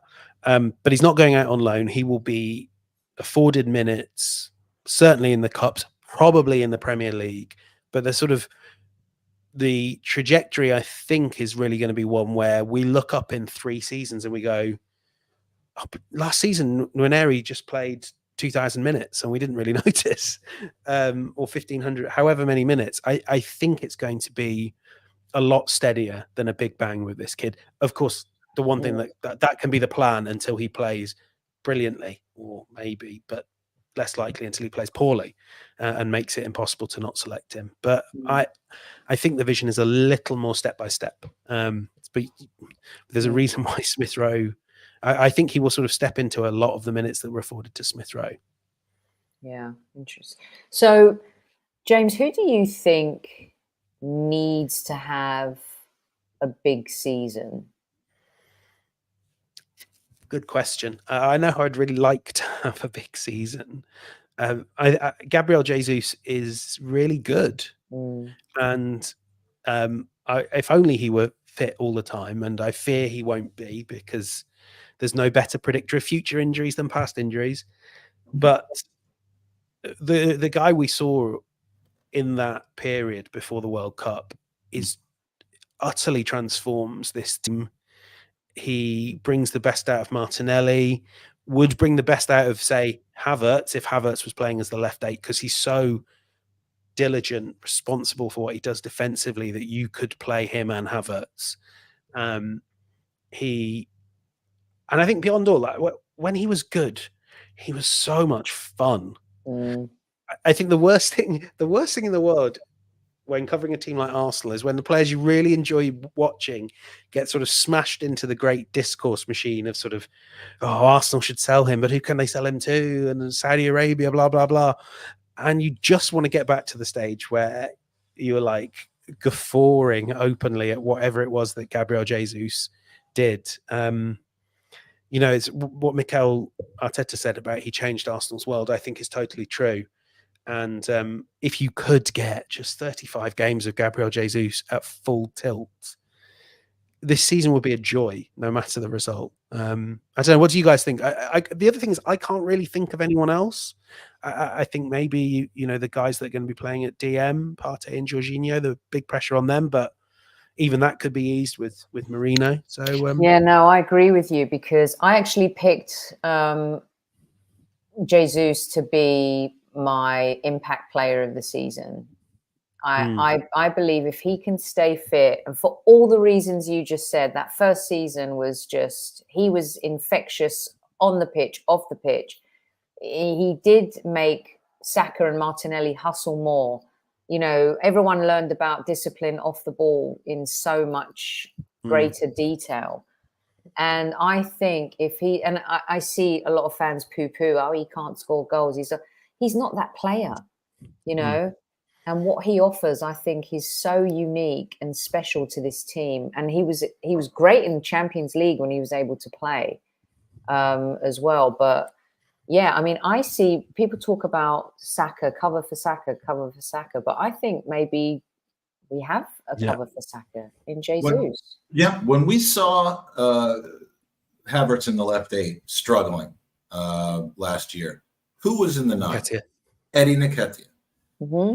I think it might be a little different with Gabby Jesus. I think the biggest person that Gabby Jesus playing in the 9 could benefit is Havertz in the 8, which of course allows us to really just play the patience game with Marino. Also, by the way, I mean, just imagine if you're centre back on the ball trying to play out, and you've got Jesus, you've got a line in front of you of Jesus, Odegaard, this mad kid Martinelli, Jesus, Odegaard, Saka. You get through that, and then there's these 2 hulking great big midfielders, Havertz and Rice. I drive you mad. No, exactly. I mean, I'm excited about the fact that, and Havertz playing the left 8 with Jesus at the 9. I mean, we're going to see Havertz in front of goal plenty. So I think we do have options. And, of course, when Partey gets hurt and Rice slides over and Havertz has to play there, as long as Jesus is healthy and doing the things that he does, I'm just not convinced that we need to force a move for a 70 million pound striker, or even a 40 million pound striker if it's Ivan Toney, for sure. But I just don't. Ivan Toney will never play for Arsenal. His goals are going to come from other people's goals that would have scored. We scored 91 goals last season. Right, we broke a record last season. Yeah. It's not. It's like, and everyone wants a striker. The point is to just be more effective in front of goal. If Trossard scores the chance against Villa, what does that game look like? Right? Yeah. And it's kind of funny because when a defender makes a mistake or a goalkeeper, it's the end of the world. The sky is falling. But when a striker misses a chance, they get away with it a little bit more, don't they, James? Unless they Gabby Jesus or Kai Havertz at Chelsea. I think that's so true. Also, though, the other thing when we talk about going back to what I was saying earlier, and my mind went to when you said when a defender made a mistake, I was like, when was the last time an Arsenal defender made a mistake? But then you sort of remember that Arsenal also. Oh yeah, he made the whole. Maybe that's the point of him all along, was to prepay. Make us appreciate what we have now more. Exactly, prepay, downpay for all the mistakes to come. But I sort of totally forgot when I was talking about new players and all that. We had a completely new goalkeeper playing a completely new system to him as well. And do you remember that those times around October, November, where you were like, everyone was sort of saying, God, you can't play David Raya, you can't play him, bring back Ramsdale. And now it's, a Golden Glove winner. The mistakes, I can't remember the last time he got beaten down at his near post. It's almost as if when you sort of work together with your teammates, work together with your player, your coaches, you kind of can improve, and Arsenal have quite a good track record in that regard. So, I mean, like you said, Sophie, it is probably going to be decided by if Arsenal cannot make, not have that Trossard miss this season, not have that occasion David Raya gets beaten down at his near post. And certainly on the latter, I'm very confident, very, very confident. Can I say, we're about to give away another prize. Do that. Sorry, James wanted to add something. I was only going to say, one thing to keep an eye out is my favourite stat from last season was Arsenal. Watch how much Arsenal this season, no one was talking about it last season. Watch how much Arsenal centre-backs block shots. Gabriele had sort of the most blocked shots as a proportion of shots faced of anyone in the Premier League last season. I love that side of Arsenal. Nice. I really do, because in all my time watching them, I've never seen an Arsenal team that sort of puts you in mind of the stories you were told of the George Graham era. Yep. Very cool.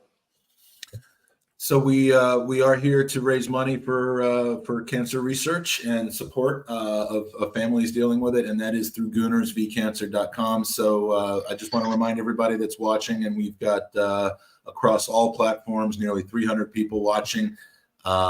If you have not already, and many of you have, please reach into your pocket as if you were reaching into somebody else's pocket, like Mikel Arteta hired people to do. And please take a moment to donate anything that you can to goonersvcancer.com. And it'll make a difference. And you'll have a chance at winning some pretty cool prizes. And in fact, we have a double prize for this, thanks to the generosity of one of our colleagues and generous people in the chat. So this hour, we are giving away a Gooners versus Cancer t-shirt. And along with that, you will also get something that Sophie's very familiar with, but this particular one was donated by Ryan Fletcher. Thank you, Ryan, for contacting me and adding this, and that is a Zenith coin. Ryan has some Zenith coins that he wanted to throw into the mix, and so we appreciate you doing that. And that's a nice keepsake to have. So we're going to award both of those to one winner, and we will now draw a random draw.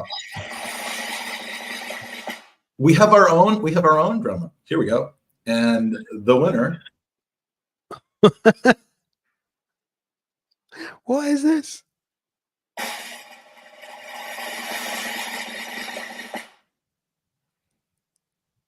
Per Midstute, and I hope I've pronounced that, but Midstewie, okay. And Per Midstute lives in Cleveland. Now I don't know where Per lives, but we will ship that to you. Thank you so much for your donation. Congratulations on winning a prize. And if you want to be eligible to win one of the 7 or 8 remaining prizes, and trust me, they're the really, really, really good ones that are still left, please enter by donating, and you're killing 2 birds with 1 stone. You're helping to cure cancer, and you're potentially winning something. Please enter by. Sorry, that was me. I think that was me. but yeah, it's we put the fun in fundraising, Gooners versus Cancer. So thank you for your donation. We are now ready to roll on our next hour, which is one I'm looking forward to. But we're going to say goodbye to both Sophie and to James. So James, first of all, it's great to see you again. Been a while, and hopefully it won't be as long till our next chat. And hopefully it'll be in person. I'll stay in touch if I happen to make it to any Champions League game. We'll find out, and we have that beer to grab. Absolutely, yeah. I hope to see you guys at the Emirates soon. I would love to carry on talking football with you, James. I've really enjoyed this conversation. So you're welcome on Highbury Squad anytime. Oh, I will, and I'll be there anytime. Thank you so much, guys. Thanks for having me. Perfect. Beautiful. And Sophie, you know how I feel about you. And thank you so much for making time in the morning on your trip, and for especially sharing your experiences yesterday. I mean, I feel like I was able to experience something very, very special through your eyes, and nice. And thank you for sharing that with me. Lovely. Always welcome, Mike. I'll see you later on. Yeah, we'll see you later for the Who's on next? I want to know who's on next before I go. On next is the announcer hour. We have 2 Jims and a Harry. So we'll bring them on real quick, and then we'll say goodbye to you. So, and I'm also going to say goodbye to somebody else while we're doing this. But welcome to the podcast, Jim Beglin.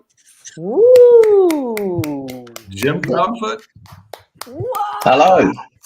And Legend. Jim Simeo. Yeah, Harry, you missed out. Your parents have got a lot to answer for.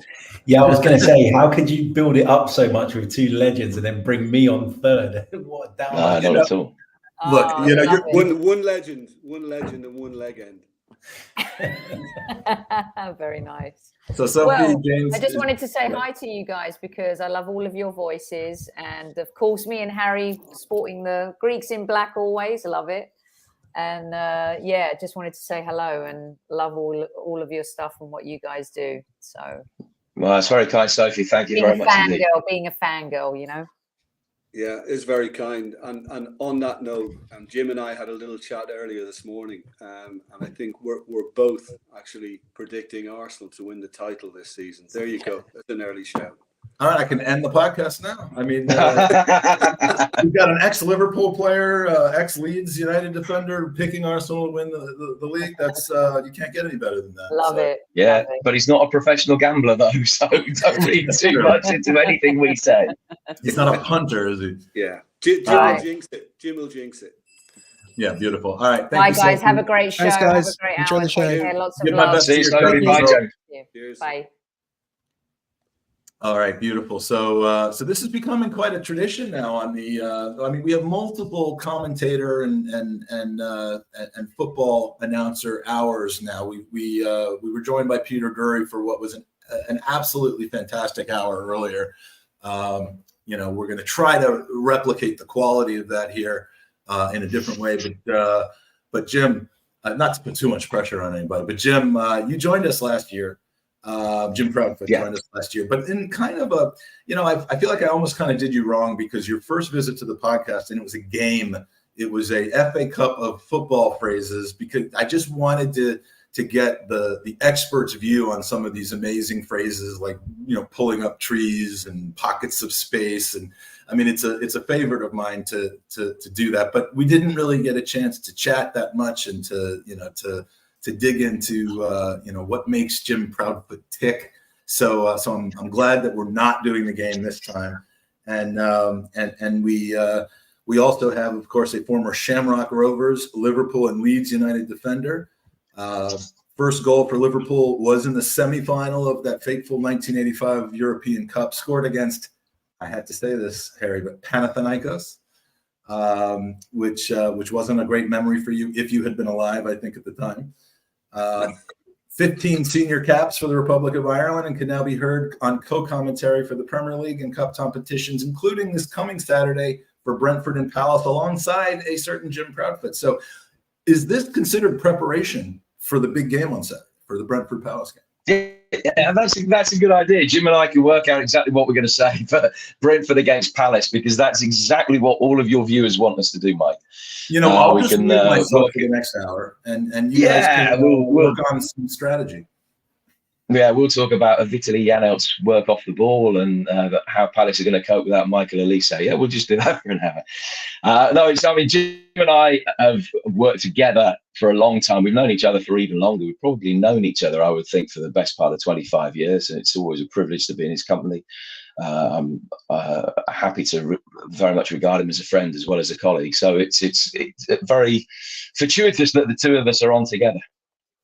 Well, it was planned that way. Well, it was hoped for that way. But yeah, I've always had a great affinity for football commentators. I grew up kind of, I was one of those kids that put the television on mute, or I guess at the time you had to turn down the volume. There wasn't really like a mute button back then. There were dials, and you would turn down the volume and try to kind of announce into a pencil or a soda bottle or something like that. And, it didn't really go any further than that for me, but that's what I love about Harry, because I got to know Harry. And I mean, have you guys met or aware of Harry Symeou and his work? Yeah, Harry and I have met. He might not remember, but Harry and I have met, yeah. No, I definitely remember, of course.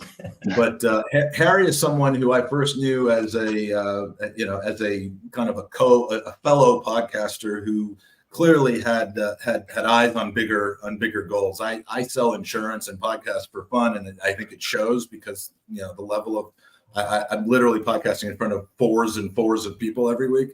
But Harry has progressed. I've really enjoyed watching his small podcast grow into a larger podcast, grow into a career of commentating on radio for Arsenal Football Club, for BBC, and it just continues to grow in leaps and bounds. And so I've enjoyed watching that, and I fully expect one day, based on your trajectory, to have you in the next generation of people I'm hearing on NBC Sports and Sky and the World Feed. Is that the plan, Harry? I'll send you the check later, Mike. Thanks for that. Yeah, I get 10% of future earnings. You don't have to send me anything now. I'm patient. I'm playing the long game here, but yeah, no, Harry is a colleague. It's an honor to be on with two commentary legends as well, and of course Mike, who's a legend, just not as a commentator. But no, honestly, you two guys are people that I've looked up to for years, ever since I wanted to sort of start doing commentary. You always look around at the very best, and you try and learn, and you try and you want to have your own style. I'm sure you guys will say that that's really important, but you want to take the bits that you really like from different people and stuff. And I've really enjoyed you guys' coverage over the years. So to be here speaking to you, to be in press boxes with you guys as well, it's just amazing. So yeah, thanks for everything you do. Well, thank you, Harry. I really appreciate that. Thank you. And I want to point out we're getting a ton of wow, I can't believe everyone's on this podcast at the same time. I love to see that. And again, the best way to express your enjoyment of the guests on this podcast is to go to goonersvcancer.com. That's what we're all here for today. And please go donate. You can win some great prizes. We will allow you to continue to watch the incredible talent that we have on the podcast coming up over the next few hours. But please buy raffle tickets. By making a donation, you can win some amazing prizes, and we hope because that's why we're all here, obviously. So and what we also want you to be able to do is provide you access to folks that you may not normally have the ability to ask questions for. So if you are one of the hundreds of people that are watching this on all platforms, put in a question in the chat. We will get to that question and ask it of them at the end. So just put a question in the chat with a capital Q at the beginning of it. We'll start and get ready to ask them probably about halfway through the hour. Have we lost you, Jim, or just lost video? Beglin. No, it's all good. I went blank for a second. Well, not me, but my screen went blank. I'm not saying anything. It only lasted about 30 seconds. So yeah, it's all good again. Is anybody else not? Because I'm still just seeing a black screen. Yeah, no, I can't see you, Jimbo. Oh, interesting. Okay. I can see myself. Okay, so then it's just my screen. That's bizarre, but I will take everyone's word for it. So So please again put your questions in the chat, and we will go ahead and ask them. So you've talked about chemistry, and obviously Jim, you have the chemistry of working together for a considerable period of time. Chemistry more important in a kind of a partnership of co-commentators than just knowing everything about the game, being prepared. I mean, where does chemistry rank in all of the qualities that you have to have in order to have a successful game? Well, I think if I can. Yeah, sorry, I didn't really clarify who I was asking that question to. So I would think it important because I think for most of the viewership that if you've got good back and forth and maybe a little banter every now and again between your commentator and your co-com, I think it works, and I think it's received well. I think rather than have something that's more regimented, more stiff, I think if you're a little off the cuff at times, without going too far, then I think it serves the viewership that little bit better. Yeah, and I think that's a lot easier to achieve with somebody that you know that you've got a good working relationship with. And experience is everything. If you think of two guys playing a centre half together, they can both be fantastic players, but if they're playing with somebody that they know and whose game that they understand, that's probably going to be able to bring a little bit more out of the pair of them individually. And I think that's how it is with commentary pairings. We at PLP doing the world feed, we tend to work in very similar teams. I will often be with Jim or with Matt Holland, sometimes with Andy Townsend. And when you've done as many games as we have together, I think it makes it easier to bring the best out of you. And as Jim says, there has to be light and shade. Important football matches. Jurgen Klopp put it perfectly. Football is the most important of all the very unimportant things. And I think that is absolutely bang on. So people are watching the game. They're not there to watch a comedy act by any stretch of the imagination. You've got to give the significance, got to try and convey the significance of the moments when they happen. But there has to be light and shade. And it can't be forced, but if you know somebody's personality, then it's probably a little bit easier to bring some jolliness to proceedings as well. And I think that I certainly feel that that's something that Jim and I are in the fortunate position to do because we've worked together for so long. Yeah, and there's a discipline to it all. Obviously, Jim has certain requirements, and likewise I do. But I've kind of learned from the commentators, including Jim, that I've worked with over the years, that if they can prepare everything they need to prepare, well, I can do that analytically too. I mean, initially, I was just using my career as my experience. But then there's much more involved, and you need to get down to the detail of each team that's playing and the circumstances around the game. And I thought, well, I can do that in an analytical way, and I can make my notes and make my little pointers. But then you don't necessarily have to use that on the broadcast. It's there as backup. And I've always felt, if I can go into my own little world, I've always been drawn to co-commentary. I was by one of my bosses at RTE in Irish TV once upon a time did ask me to do a trial to see if I could be a commentator. And I chose not to do it because I thought it's probably just a little step too far for me to take.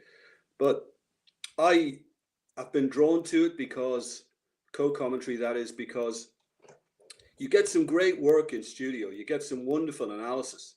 and some of the pundits are superb at what they do.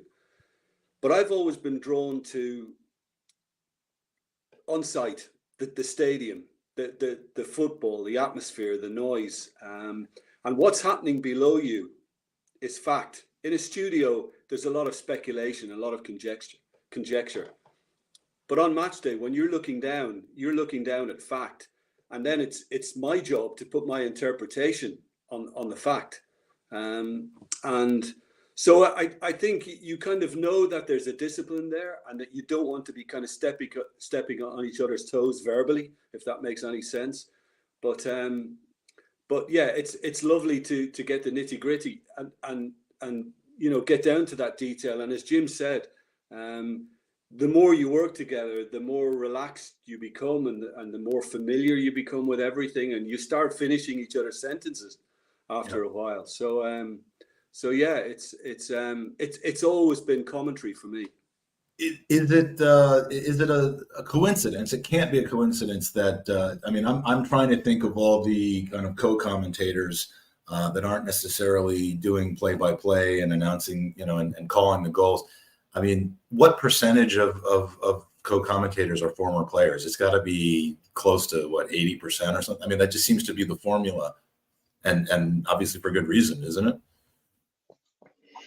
I would say it's even higher than that, probably over here, maybe touching 95%. You probably have more commentators, play-by-play commentators in all sports, maybe more some athletics and cricket more than football, but more ex-pros as commentators than non-ex-pros as co-commentators, if that makes sense. I think that you need as a commentator. I've done however many games it is, but I believe that Jim or whoever is alongside me should still be seeing things that I don't see, that I can't see, because they will always look at a game in a different manner and analyze it in a different way than I will. And it's a fascinating exercise. I do a lot of work on the radio over here with Stuart Pearce, former England captain, and we get on very well. When we're at tournaments, we sometimes get the opportunity to go to games that we're not working at. And it's an absolute education, because if I'm working on the radio, I think I kind of know what points he's going to make and what things he's looking at. But when you're looking at it and he can sit there and he's relaxed and he's not on there and he's looking at it from a coach's viewpoint, the stuff that he sees is just, it's a different level. And I'm only picking Stuart out because he's the one that I happen to sit next to at games when I'm not working more than anybody else. Everybody would be the same if Jim and I live a long way from each other, so it doesn't happen with us. But if I was sat next to Jim, he would be saying, well, look at this, look at that run. And you just see things on a different level. So I think that it's important for the viewer, for the listener, that they're getting that kind of in-depth analysis from somebody who's played the game, because I don't believe that I or really many of my colleagues would be able to provide that. Yeah, I mean, it's the perspective we're looking for now. And speaking, kind of tracking back to chemistry again, Harry, I think last year when you were on, we did kind of a look at the ICDB, the internet, the commentators database that has, I mean, it's an amazing repository of statistics about who's doing what, who's worked what games, who's worked with who the most. And what I was struck by is, you know, as relatively and you know, in the grand scheme of a full career, as relatively early in your career as you are, you've worked alongside a lot of different people. You know, has that, and I think that's almost, I mean, you're trial by fire, because have you been able to build that chemistry with any specific person, or are you just learning how to accelerate the process of building chemistry by working with so many different people? Yeah, it definitely helps to be able to work with someone regularly. I think I've worked with quite a few different people. Often I get called up when no one else is available. So sometimes I get slotted into jobs quite late on and stuff. But there's a few co-commentators that I've worked with, probably I would say 6 or 7 times. And you can definitely feel the chemistry building, and you certainly feel more comfortable. You know you kind of get a feel for when they're going to jump in. You can kind of tell when they're on the kind of tip of saying something, and you let them breathe, and and they obviously learn when you're going to come in. And the more experienced the co-commentator, the more sometimes they realize that there's an attack developing, so maybe kind of condense the point that they're making so that you can make sure that you call the goal right, or anything that might happen. So yeah, I definitely think there's value in working with the same people multiple times. And that's probably one of the things I found quite difficult at the beginning, because every week certainly in the first season I was doing it tended to be someone different, and it felt like I needed a bit of time to kind of figure them out, as I'm sure they needed time to figure me out as well. But it's all experience at the end of the day. And I've done some games that I found really challenging in terms of the research. I did quite a bit on the CAF Champions League over the last 2 seasons, which was really tough to research for. Was working with people that I'd not worked with before, for whom maybe English wasn't the first language, because that's all broadcasted out of Paris. And so, yeah, it's been challenging, but you know what? I wouldn't change it, because I think I've learned so much, and I've learned to handle and deal with situations that maybe if it was kind of easier from the beginning, I probably wouldn't be able to handle. So it's done a lot for me in terms of building my confidence, that now I can sit down with whoever and I'm confident that we can do a good job. So yeah, there's definitely value though in those pairings and the partnerships and the rapport that you build, for sure. And that comes across to the viewer. That really comes across to the viewer, I think, as well. Yeah, and I really kind of love to get it. I hope that the viewers are as interested in this as I am, or at least will forgive my indulgence on this. But I love to just really drill down on some of this stuff, because these subjects fascinate me. Working with different people, and we had a question about from Demsec, how do you build the chemistry with a new co-presenter? And I want to kind of build off of that question by saying, when you are working with people who you are only now meeting for the first time, let's say the game's kicking off say Saturday at 3:00. What do you do leading up to kickoff in order to make sure you're on the same page? Clearly you don't walk into the booth and just press the button and start going. So what is the behind the scenes preparation when you don't have 30 years or 20 years or whatever of just kind of finishing each other's sentences, and quite the opposite? I guess that depends on who it is. And when I say that, it's probably not the identity of the person, but how much experience they have got. So if I was working with Gary Neville, for instance, I don't know Gary. I've never done a game with him, but he's done hundreds of games himself. So I wouldn't have to, I'd phone him up during the week, introduce myself. I'd always get to the games early, and I would hope that he would be there and we could sit and just have a chat in very relaxed circumstances. But he doesn't need me to tell him exactly what he needs to do, the mechanics of the job, far from it. But there will be some people that have never done the job before, and for whom you can imagine, like, first day nerves, making your debut for somebody as a player.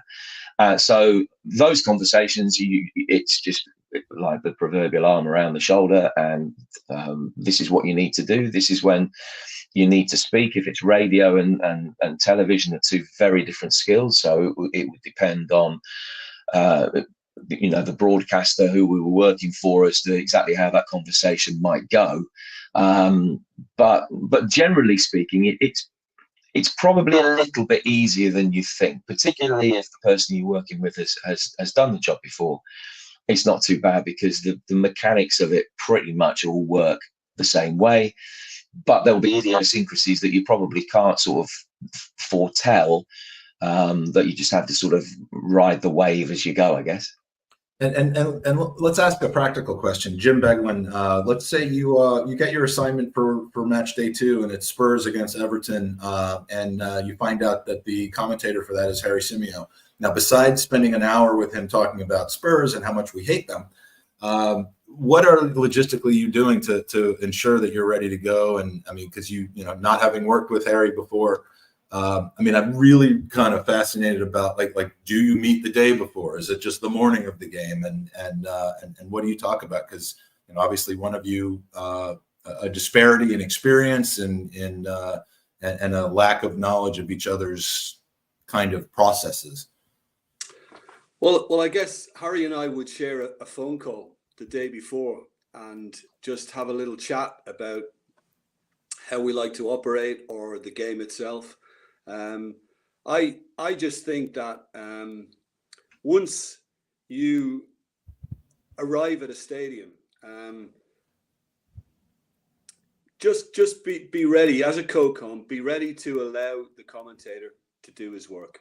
You can fill in around him, but the commentator is the most important person. The commentator is the driving force. The commentator is the lead. Yeah, you can add the little bits of analysis now and again, but I think that's where you have to assert that discipline, not to be anxious to want to get in on the end of every sentence from Harry or Jim P. And just kind of let it go, let it breathe. And yeah, you have to be aware of your role. You have to understand what you need to bring to it, and what you need to bring to it are those kind of bigger moments and the insight that the viewers don't quite know, and you're obviously informing them of, you know, what is going on or what might happen or what has just happened. And yeah, for me always, and I was kind of coached on that from day one to let the commentator do his job and to come in when necessary. And I remember in the very early part of my broadcasting career, coming in would be occasional. It wouldn't be overly regular. And then bit by bit, as as I developed my broadcasting, it began to grow and it became more conversational between commentator and co-commentator. So yeah, first and foremost for me would be just to let the commentator do what he does. And Jim P, I'm sure, will tell you, and he has remarkable patience around me, because I'm always throwing in little things before a game while he's in the process of his final preparation. And then I ask him a stupid question about, you know, or a pronunciation. We often go through all the player name pronunciations, and I'll ask him something, you know, and he's in mid sentence on his script. He's just, you know, scripting something, and, you know, and he looks at me, and I can tell that he's thinking, well, you leave it alone. But he's never let that out. He's always contained it. So thank you for that, Jim. It's never happened. It's never happened. You know, to first ask a question from depth, I'm actually going to answer this, even though it's for you, Jim Beglin. It says, how would you prepare to present with Mike? And the answer to that question is that he would retire prior to the game. But you bring up pronunciations, and you know, the first thing I think about when I think about pronunciations was conversations I've had with Derek Ray, because he is the king of authenticity when it comes to pronunciation. So the landmark for me is, you know, how do you approach a Bruno Fernandes / Fernandes? Because, you know, Derek, I know, has told me he considers it a sign of respect. He would not say I consider it a sign of disrespect if you don't use the kind of the local pronunciation for him. But, you know, all three of you will have said his name on air in the past, I would imagine, at some point. What do you go with and why? This actually is a hot topic of debate involving Bruno at the moment. And we have, I don't think I'm breaking any confidences here. We as commentators have asked for clarity from our management as to exactly how they want us to go going forward.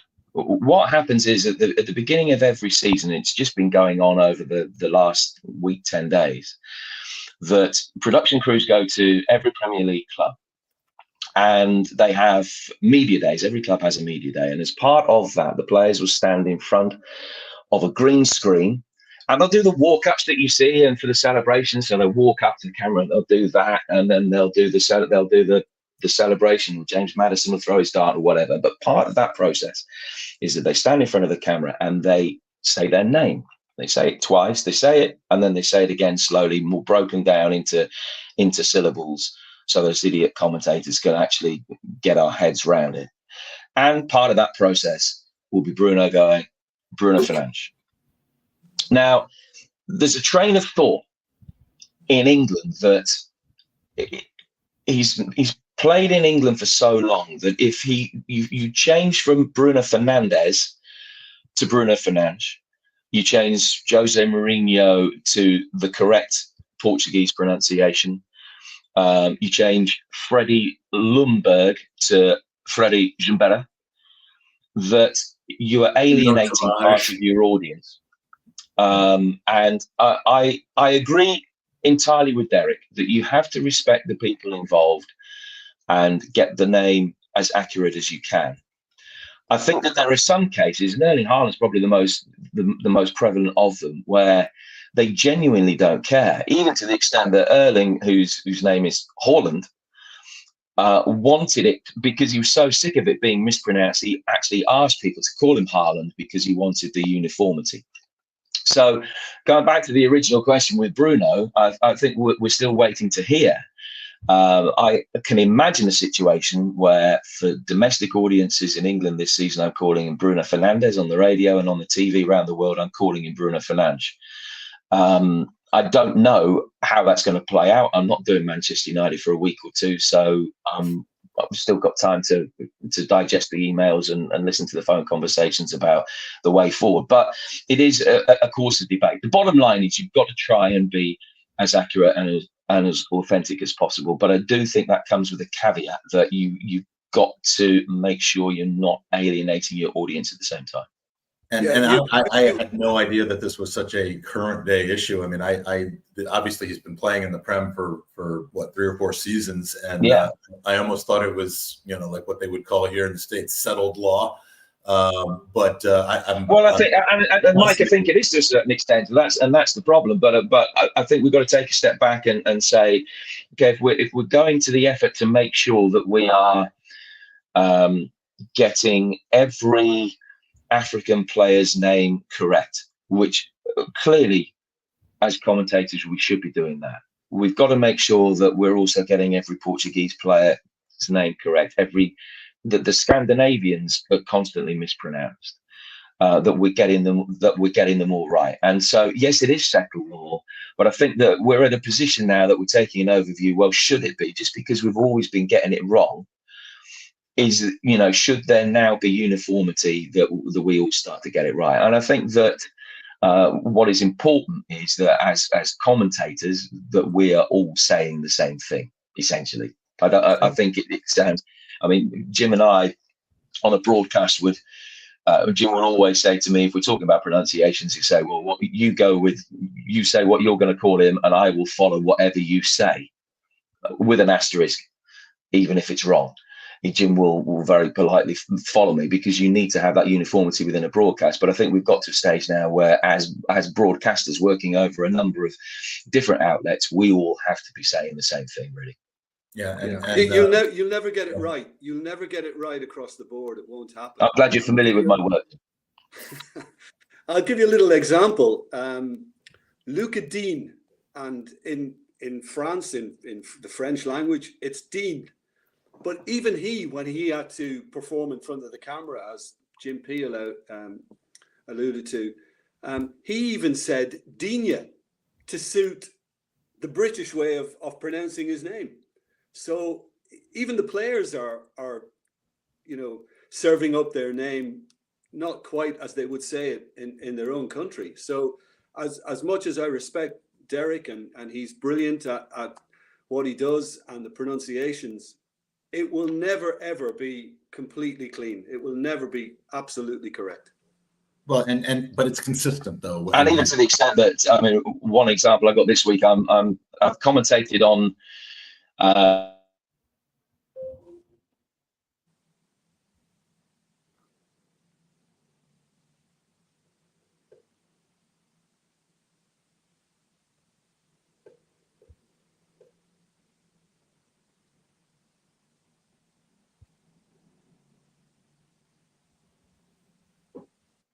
Is it me or is this Jim? It's frozen for me as well. Oh, okay. I actually thought I was the one that was frozen because I can't see Jim and Harry. You were sitting really still, so sorry. no, I think he was knocked offline. He was talking nonsense anyway. Yeah, the internet sometimes is self-regulating. So and I just will say, by the way, Seth, this was an Easter egg specifically for your benefit. My favorite Arsenal Gooner lawyer. Jim, we lost you for a second there, so we'd love to have you pick up where we left off. Yeah, apology. I'm sorry about that. That's what comes with living out in the sticks where we've barely got electricity rather than internet down here. So I'm sorry about that. No, I was talking about Gus Harmer, the midfielder that plays. When he was at Coventry, the official Coventry pronunciation guy called him Gustavo Hamer. Sheffield United calls him Gustavo Harmer. So where'd you go with that? One of them is wrong. So it's very difficult. And please don't think I'm criticising either club for that, but I'm just making the point that, pronunciations are very difficult, and, we all do our best to get them right, but that can be very difficult. By the way, if when Jim was frozen, I looked annoyed, it was me being annoyed at my internet connection that I thought had frozen. It was not me being annoyed at Jim. It was me being fed up because during these 19 hours, my internet has knocked out a couple of times. So I thought it was yet another one of those. So I just want to clarify.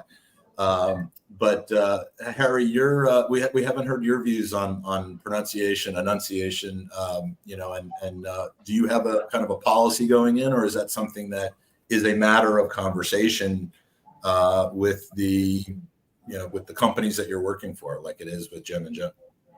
I mean, I've not really done anything so high profile that it's been pulled up if I've got one slightly wrong. So I guess it's a bit different for me, but I always try my best to find out what the pronunciation is. I think obviously in sort of Derek's case, we mentioned Derek Ray, obviously he's got a great knowledge of the German language and he works a lot in German football. So I think that helps.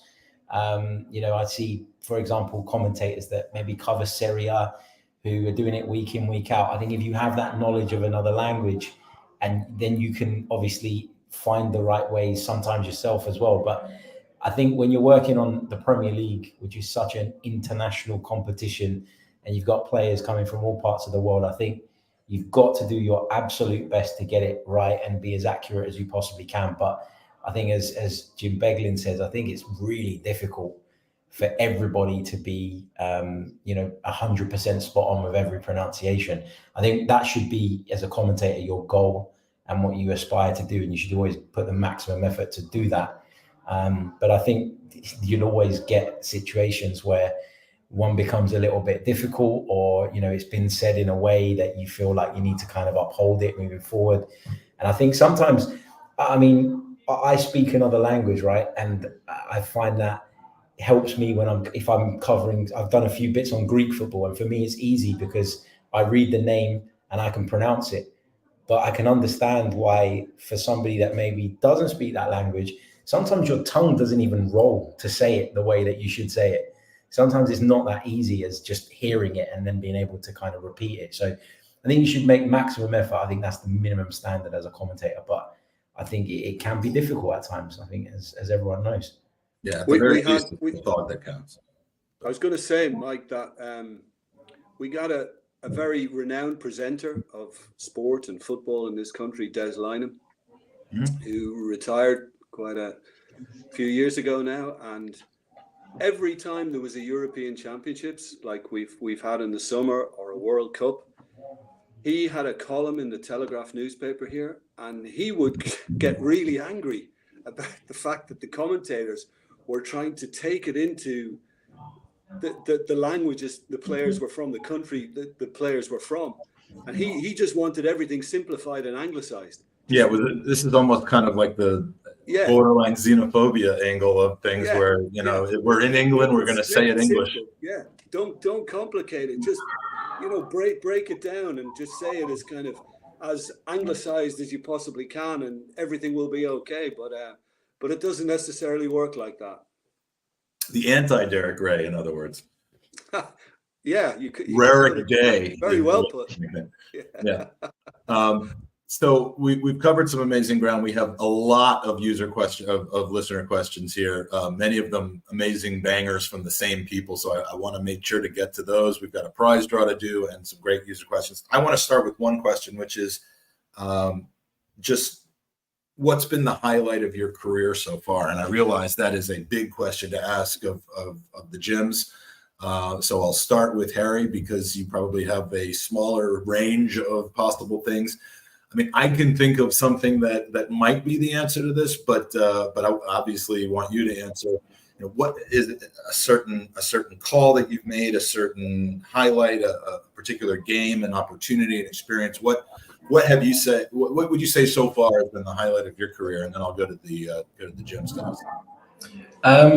It's funny because obviously I do kind of a mixture of full match commentaries and also reports as well.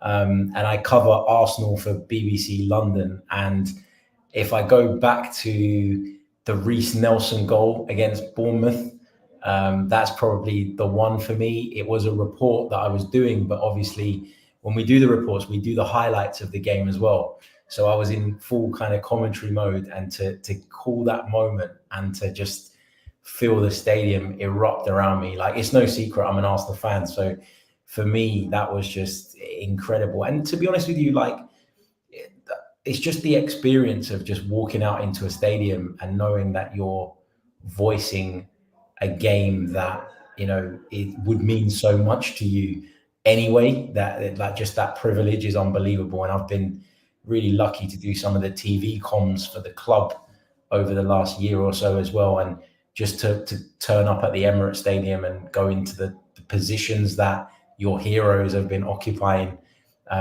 broadcasting, legends have been there, and you're there and you're getting to call the game, and that kind of sense of responsibility that you feel to get it right. That's kind of what I get a buzz off. So yeah, I would say the Reece Nelson goal is the one if I had to pick one. You're not realizing that you had been covering that one. I had just assumed it was Jurrien Timber's comeback goal for the U23 team. That's another one. Like, that was just, I remember getting the call to go and do that game, and I was thinking, it's not like Arsenal to put this game on TV, like as in on their website. Why would they do this? Timber must be coming back. That's all I was thinking in the lead up to that game. And then obviously you get the call and you go and do the game. And I remember, I think I was doing the game with Perry Groves, and I remember turning to him and saying, the dream scenario here is that Jurrien Timber scores a goal. That's the perfect moment that you can ask for from this game. And that's what we got. So it's amazing. Then we got a little bit of, and Jim, I muted you only because there's a bit of feedback coming from your microphone. So I was going to unmute. Is anyone else hearing that feedback? Or is it just me? A little bit. I can hear it a little bit. Okay, so Jim, with all due respect, I'll come to you and unmute you, obviously, because then there won't be any feedback. But I want to now come to you about the moment. I mean, in your many years of doing this, is there one particular thing, whether it's a call, whether it's a specific goal, whether it's a moment or an opportunity or an experience? And I'll start with you, Jim. Beglin.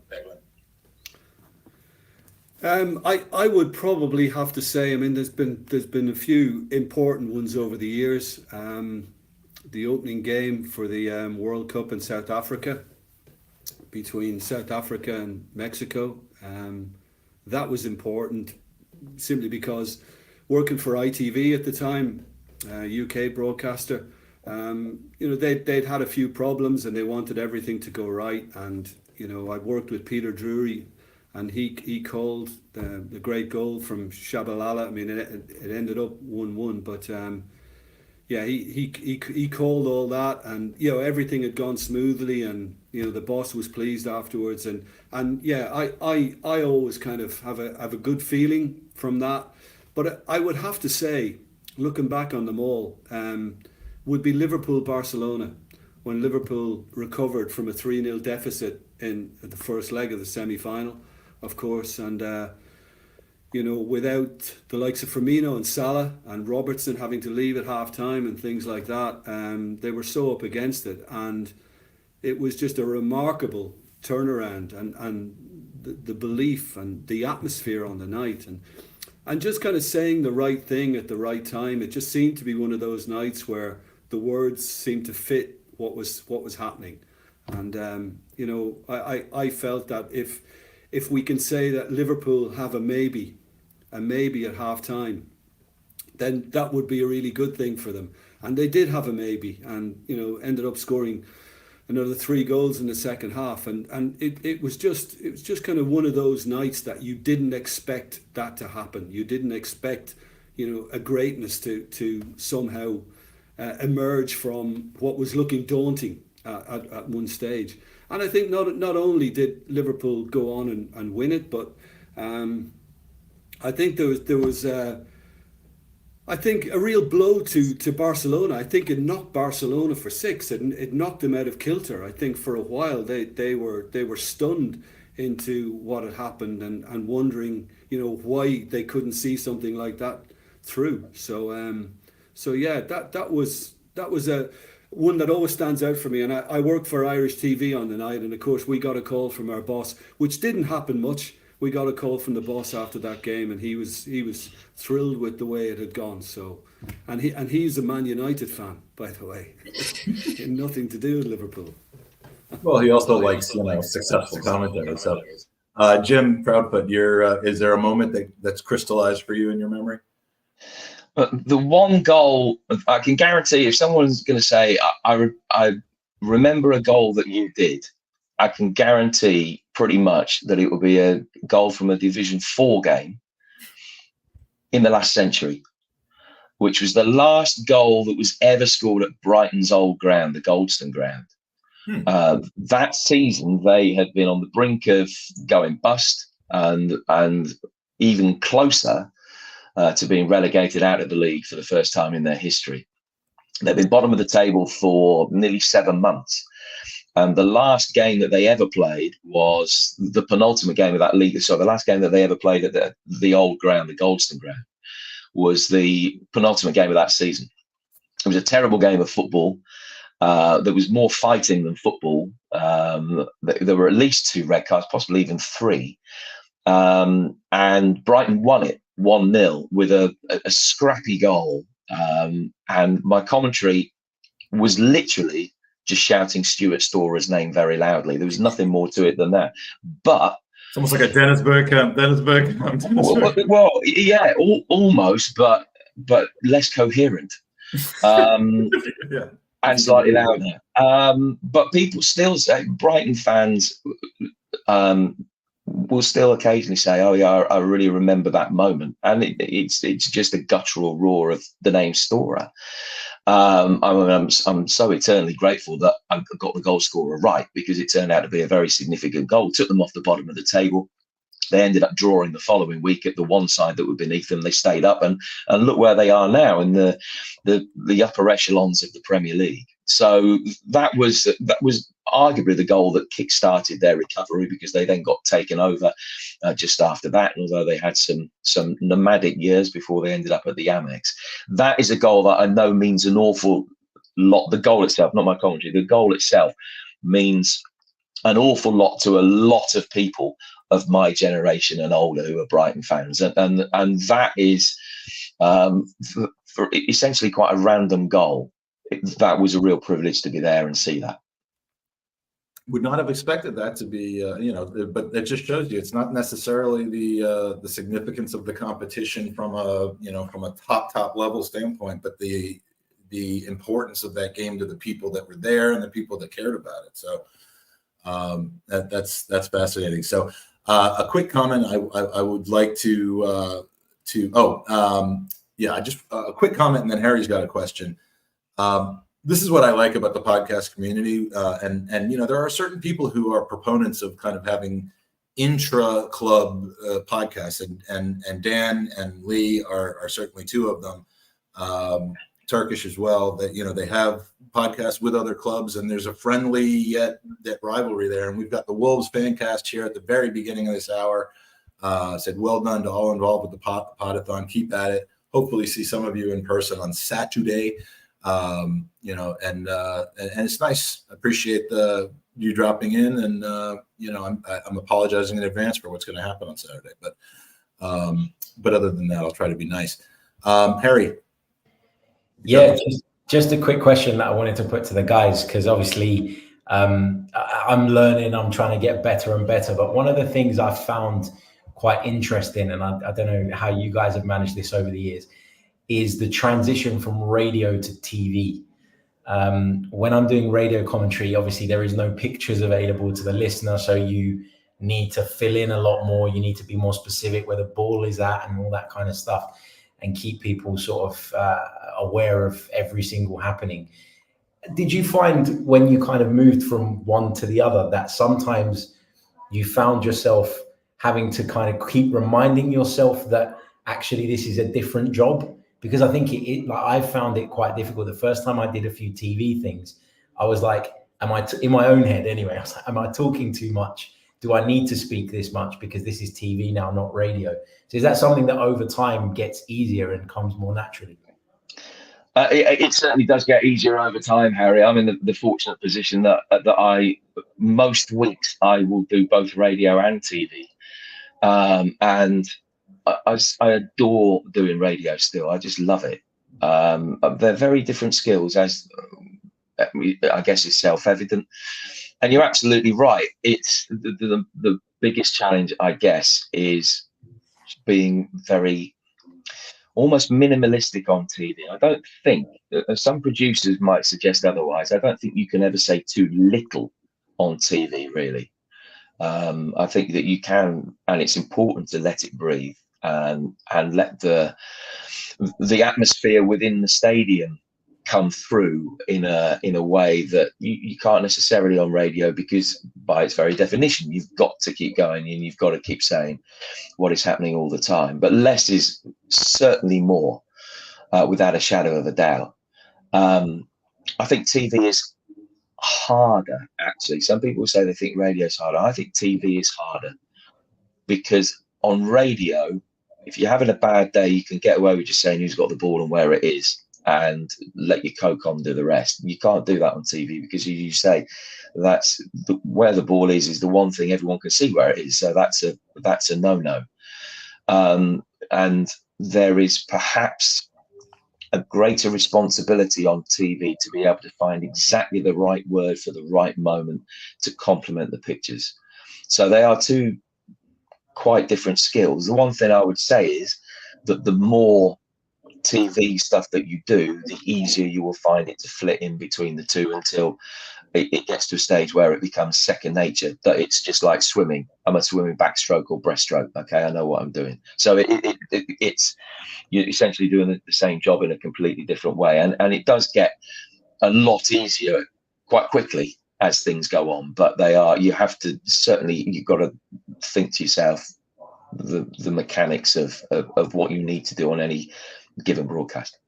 Yeah, I got to apologize, by the way. Obviously, sitting in front of a computer, drinking a lot of fluids. I think we all know where I just was, and forgot that for the sake of not having an echo, I left Jim Beglin muted. So I guess, Harry, you only had one option as to who to ask for that. But is it far, Mike? Because you were really quick, mate.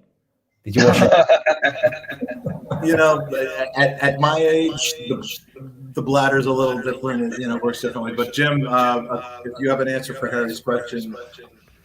Yeah, I mean, when I first started broadcasting, it was mainly radio and doing the co-com. So Granada Television, which is the regional northwest area in England. Obviously Liverpool, Everton, Manchester United, Manchester City, all the big clubs. But I would work on games from a level down, but what is the Championship now, the old second division. And when I first started co-commentating, I found it more difficult because I had to refer to the monitors. I couldn't just memorize what I just seen, which I had done on radio in the past. I now had to look at the monitors, and I had to listen to what the director was putting there for me. So you were getting messages all the time, and I found it hard to get all that to kind of in my head and working together. It took me a while to figure all that out, but yeah, that the most difficult part for me was that. But of course, over time, the more you do, the more it becomes a habit, the more it becomes normal and expected, and then you can kind of grow it from there. You can kind of work it from there, and you know, I've been very lucky to have some very, very good directors in my time, and they've been very supportive in basically saying, you call it, I'll follow you, you call it, and I will give you the pictures that you want. So, and if you want anything kind of flashed up, we have what's called lazy on our box, our broadcasting box, which basically will cut off our microphone and we can speak to our director. So we can do that all the time too. You know, our directors are based in Stockley Park in London. When Jim P and I are commentating, we have a host director in our ear too, because we want to be aware of what's happening. So it'll either be a Sky director or a TNT director. So, you know, he'll be saying something to Gary Neville, who we can't hear if it's Sky, but we have an idea of what he's going to show Gary Neville or what Gary Neville wants from him. So it kind of keeps us in tune with, and all that now, thankfully, because we've had years of experience, all that just becomes, you know, much easier to handle. Amazing. Thank you, guys. Sorry, I'm toggling this mute button to try to handle this. We'll do the prize draw now, and then we've got a few more minutes. Our next hour is going to be a really, really interesting one, and we've got 5 different guests that are joining us, and you'll know why when we get started. But 3 of them are in the back so far. So we are doing our prize draw. This hour's prize draw is for a signed, and again, this isn't necessarily one of the prime prizes, but from here we go to some amazing ones. So a 2018-2019 signed first team photo, right before things got really good for Arsenal. So yes, this one will have the Aubameyangs in it. We'll have some Mustafis going around, but yet it's still, you know, still an autographed first team photo. So and also thanks to Ryan Fletcher, a Zenith coin as well, which is one of those nice keepsakes that are an Arsenal themed coin. So the 2 of those in this package together, and we will do our random draw now for the winner, who is going to be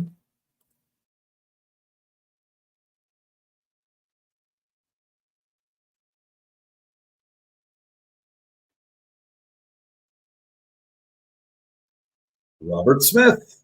Congratulations, Robert, and thank you for your donation. Robert has won a signed team photo, signed by all the members of the 2018-2019 team, and a Zenith Arsenal coin. So again, thank you for your donation. This is the 18th prize draw, actually the 19th prize draw out of 27. So really appreciate your generosity and for supporting the cause. Anyone else want to enter the rest of the draws and or just give money to help try to cure cancer, which I would hope that you'd be in favor of doing, please. It's not too late to go to goonersvcancer.com. That is goonersvcancer.com. With the few minutes we have left, I'm going to try to whip through as many of these questions as possible. Some of these would seem like they have long answers, but and David Ziegler, your questions, I would love to ask them, but I am just not going to, because I know that the Commentators Union probably will not turn on themselves. So I'll leave. Mike, I've got to leave. I've got to go on a PGMOL call. So okay. That's right. I've got 2 minutes, so I do apologize, but I've got to do it because it's all in conjunction with the new season. Can I give you a message to give to the PGMOL, or would that not be? Yeah, no, thank you, Jim. I know what that's going to be. Yeah, I appreciate it. Thanks, Jim. And Jim, do you have a minute for another question? I mean, first yes, of all, I've got a minute. I've been on that call. They do 3 different versions of it, and I went on one yesterday, so I'm good. All right, perfect. Let's see, where was it? I just lost it. This is more of a comment from from Demian, who's taking time out of his musical tour to put in a comment. Jim's Euro coverage on TalkSport was absolutely incredible. The honesty, the eloquence, the passion. I'd rather listen to Jim on a drive than watch the game with most pundits in American TV. Wow. There are some other American pundits that did not do so well in the questions, even as this. But yeah, that's well. Thank you so much for your kind words. I really appreciate it. It's very kind of you. Thank you. And we'll be seeing Demian a little bit later on in the show, I believe. And a question for Harry from James. Do you have a specific long-term goal you're aiming for in your career as a commentator? I just want to improve. Just want to improve and get better and better, and hopefully be in a position where, like the guys, I'm covering the biggest competitions in the world. That's the dream, the goal. I'm under no illusions that there's a lot of work that needs to be done to get there. I think over the last couple of years, I feel like I've learned a lot, but there's still loads to learn. There's still loads to improve on. So yeah, I guess just to get to a point where I'm in contention to cover the biggest competitions in the world. That's literally it. Like, I think it's a job that there's a lot of work behind the scenes that maybe people don't see every day, but obviously it's a privilege as well. To be able to call such big moments that mean so much to so many people. So I guess that's it. Yeah. It's as simple as that for me, really. So Harry, not that it's my place necessarily to dish out advice, but the one piece of advice I would give you, keep believing in yourself, because it's a growth industry, both broadcasting and football, and the opportunities will always be there. I'm sure that you've done the hardest bit in your career is getting to the point you are now. So keep believing in yourself, and you'll definitely be doing the games you want to do. Thank you so much, mate. Really appreciate it. Well, and I've just gotten the highest possible praise you can get from my daughter, who is a professional journalist, who has just said, what a great segment. I hope, hope I'm not violating that, but, I get very proud when my kids seem proud of me. And that's, this is a hobby for me, but it's one that just gives me great thrills and what the insight. And I started this by being really, really kind of drilling down into the technical aspect of what your days are like and stuff. And I appreciate your patience with answering those questions, because I find it fascinating, and apparently I'm not the only one. So, fantastic. I think we got one more question, because we're just waiting on one of our 5 guests for the next podcast to show up, which should be any second now. This is from Christian. Which player do you hope never comes to the Premier League because his name looks impossible to pronounce, and why is it, Harry? I mean, Vice Kvaratskhelia. I'm not too worried about that one, to be honest. I like that one. I think it's funny because, like, if you think about sort of the language that I speak, there's similarities to Georgian, there's similarities to a lot of the Balkan countries in terms of how things are pronounced. So I'd obviously brush up on it if there was an opportunity to cover one of their games. But I think there are some difficult names, but it's part and parcel of it. There's not anyone that I would be worried about. If you do your research and you do your diligence, and should be fine. Same. I'm gonna cheat, because if I'm working on TV, as I said earlier, less is more. You don't have to call out every name. He might not be touching the ball too often on my commentaries, because I'm at an age where I need to play it safe these days. I love that. And the last one from Demsek. How is Ethan Nwaneri? So there's a lot of debate about this. So, I mean, has this been part of your call? I mean, is this a name that's been discussed, or is he not really on the radar yet? Well, I saw his debut at Brentford, and I hope that I came close to getting it right. My understanding is that probably the N at the beginning of his surname is silent. But no, Ethan is Ethan, the 76. Yeah, I mean, that's why people should just go with one name. So I think Ethan would be good. All right, so I appreciate the time, Jim. It's been a pleasure. It's really been nice to to have 2 different types of segments with you. We had a lot of fun last year. We really got to know you a little bit better this year, and I truly hope that we'll have another opportunity to chat maybe hopefully even before the next Podathon next year. But I appreciate your joining us, your generosity with your time, and your support of our efforts. Well, not at all. And I know I'm speaking for Jim. I'm not just saying that because we did catch up this morning on the phone before we spoke to you. So I'm speaking on Jim's behalf as well. He's sorry that he had to rush off, but both of us would like to congratulate you on everything that you've done. It's some undertaking, a 27-hour podathon. You're looking remarkably fresh for being 19 hours in.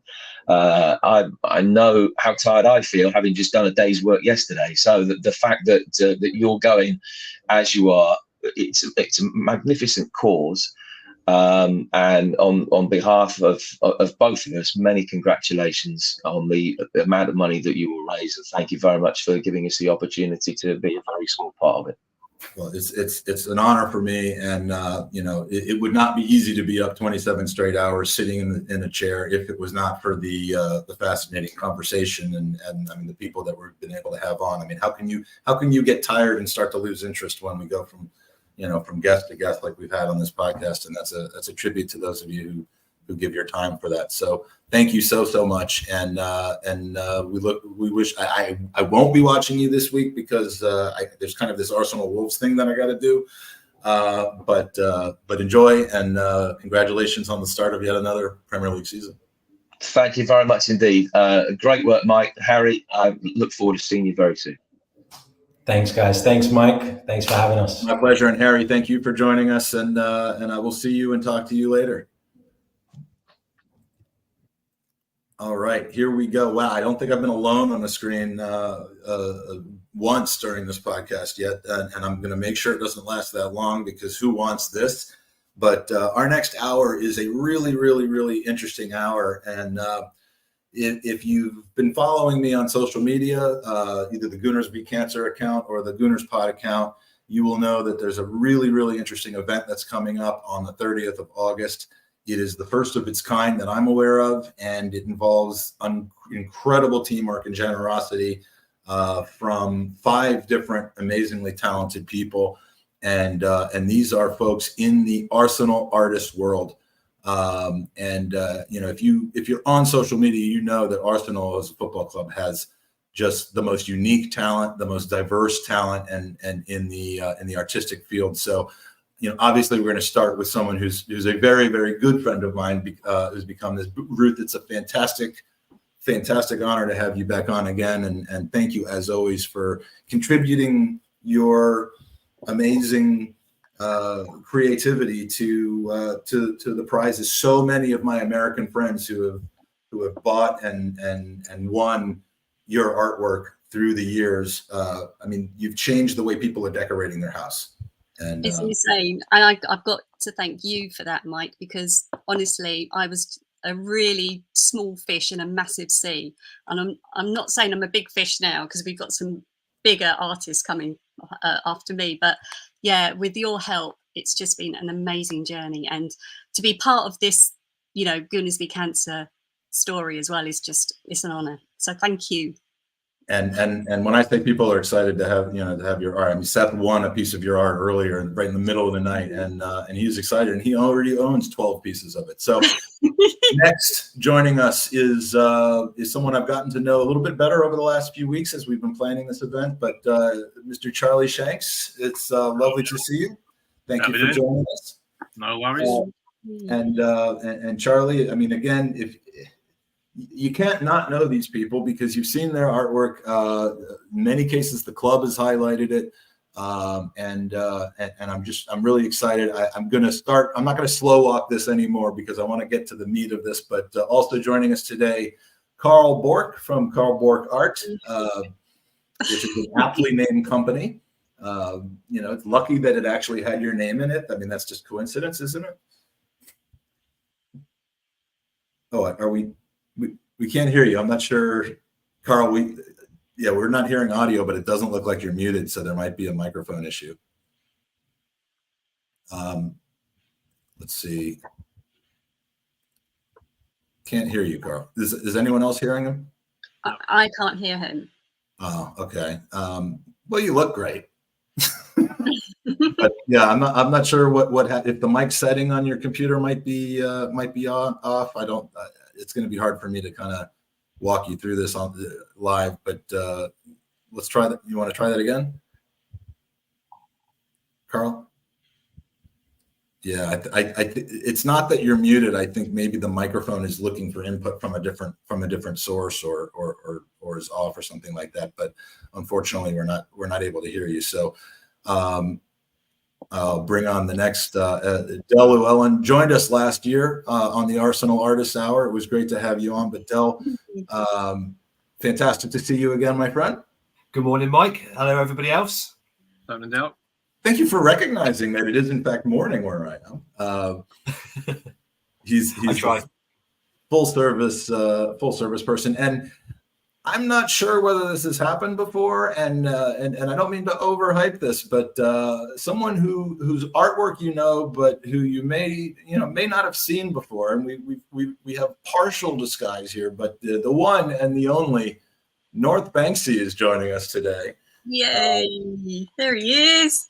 Usually people ask me to cover my face when I'm on camera, but yeah, North Banksy, it's fantastic to join you, and I've really gotten a kick out of getting to know you and seeing how dedicated you are to what we're trying to do here, and I got to say I appreciate it. Can you hear me through this thing? Yes, we could hear you. It's weird. We can hear you better through that thing than we can hear Carl, who doesn't have a big like paper plate on their face.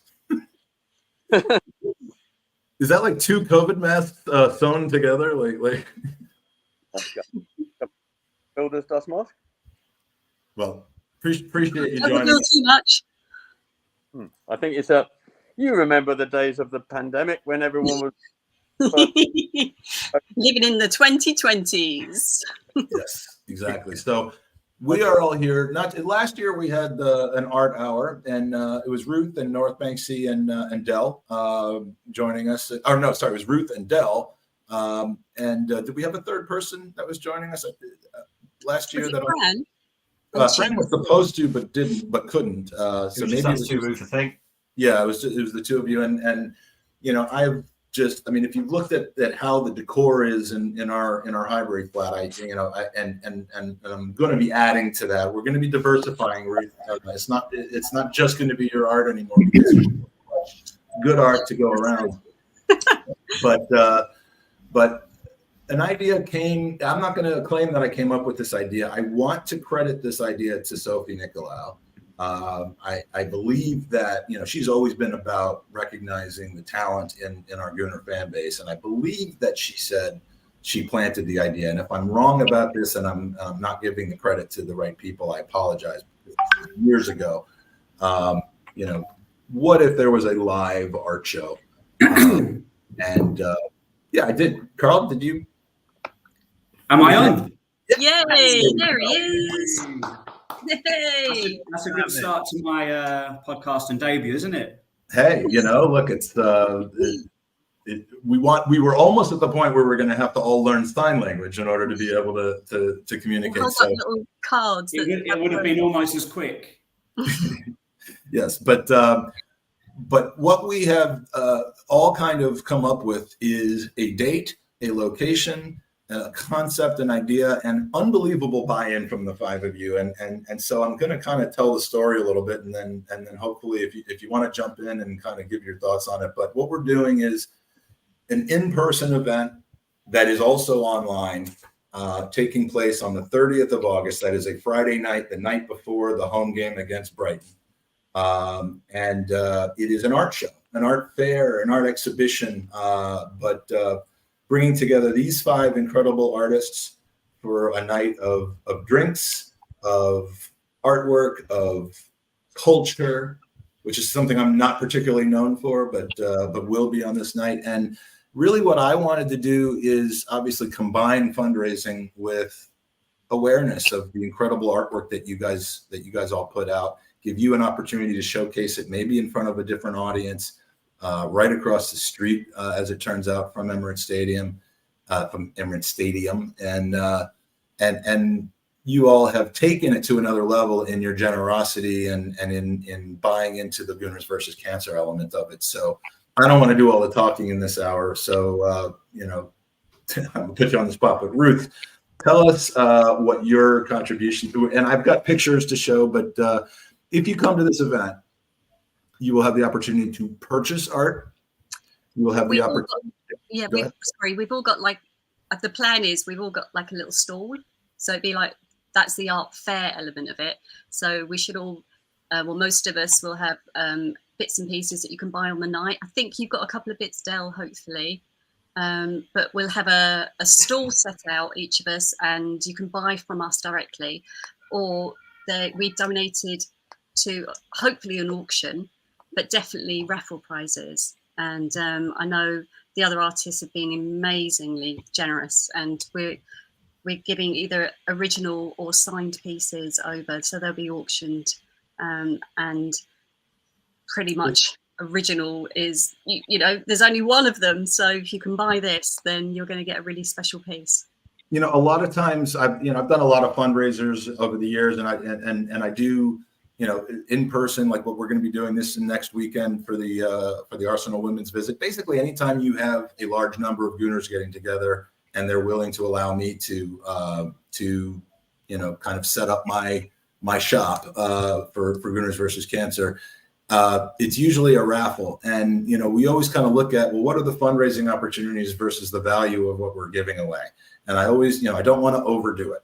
We don't want to raise X amount of money and give away prizes that are worth 2x or 3x. We obviously want there to be about fundraising, but the value of what is being donated to this, it blows me away. I mean, I honestly just cannot believe what you guys are donating. So we really need to spend, and by we I mean the fan base, not you guys, need to spend the next 2 weeks purchasing raffle tickets, purchasing entry to the event, and of course being prepared to consume and add to your art collections, because this is going to be a special event, and we need it to be successful so that we can do it every single year. But well, let's kind of go around and talk about the raffle prizes that we have here, that you can buy raffle tickets.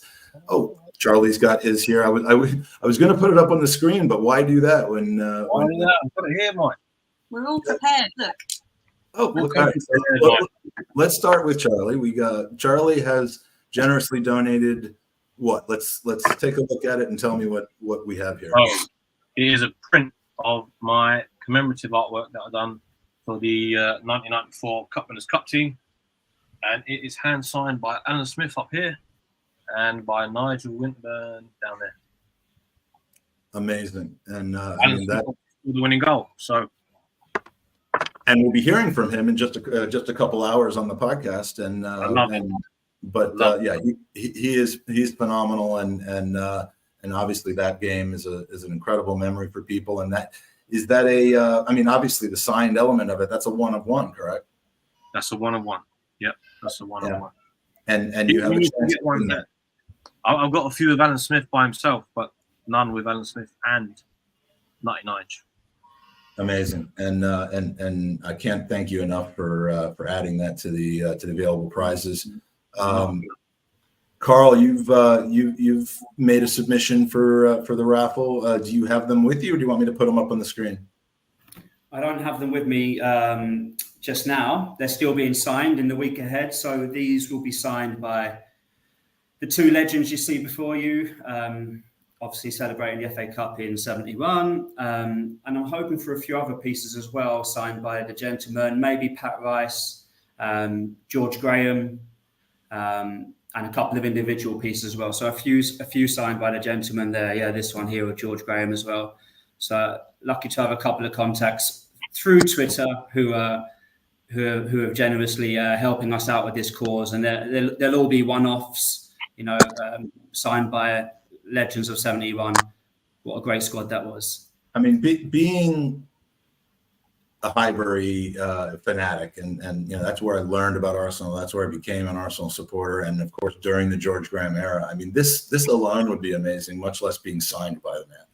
And it's absolutely unbelievable that these are available for people to win by buying raffle tickets. So now, Del, tell me first a little bit about your ascent and your style. We're going to go around and kind of talk about your unique styles, because every one of you has a slightly different type of style and focus. And I don't profess to be a art expert. I mean, I still do stick drawings and stuff, but Del, the club has essentially promoted and adopted you and placed your artwork in the Armory, and deservedly so. So tell us a little bit, for those of you that didn't watch your segment last year, about your work. Yeah, so basically, go back to the start. I was 31, decided that I was going to jack in my job, become a postman, and become an artist. Easy as that. And then down the line, I luckily just drew Tyrone Mings, who was a local lad, just signed for Villa. And then my sort of career into football art took off. And it's just gone from strength to strength, really. Worked for the Premier League when Liverpool won the league back in 1920. Not 1920, the season 1920. And I was like, wait a second, did that happen? Yeah, I'm looking really good, aren't I? I got a few grey hairs, mine, but it's like Botox. And yeah, I'm fortunate to meet a couple of fantastic memorabilia companies that have given me the opportunity to work with some of the world's biggest players, both past and present. That's enabled me to obviously work with players directly and obviously work with our club, which obviously is a little childhood dream. And yeah, obviously there's 6 portraits currently in sale at the Armory and available on Arsenal Direct. And yeah, hopefully there is going to be more to come in the near future. And this is the raffle prize that you have an opportunity to win. So tell us the backstory behind this. Obviously, for those of us with bad eyes, it might not be real. This isn't the hugest picture in the world, but I mean, clearly this is a special piece. So I support the Willow Foundation, and Willow Foundation basically they're a massive part of the London Football Awards. And about 3 years ago now, we sort of got in touch, and I was fortunate to donate a Bukayo Saka print, and that went for auction, and I think it went for about 7 or 8 grand. So then next year, I drew Aaron Ramsdale. I actually drew Arteta there on the night as well, and Arteta surprised me, scared the shit out of me. So Aaron Ramsdale signed 2 prints. These are it's the same print that's available on Arsenal Direct. However, this is double the size. There we are. Beautiful. Signed in there, if you can see. So this is what you can win in the raffle. And it will come in this presentation box as well. And yeah, it's not a bad price considering of that size. Yeah, I said only 2 were signed. So, and obviously I'm keeping 1, obviously. So you got to. Unbelievable.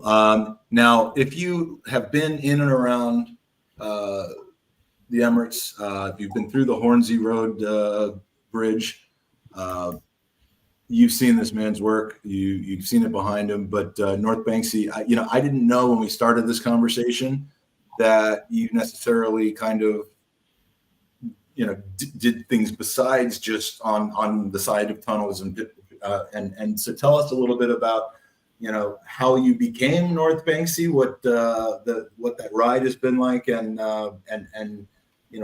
what you'll be bringing to the art show. Because obviously you're not just going to remove the tunnel and bring it into the Drayton Park pub. So, I suppose North Banksy came out originally from quite a bad time of Arsenal. It was the protest movement of Kroenke out.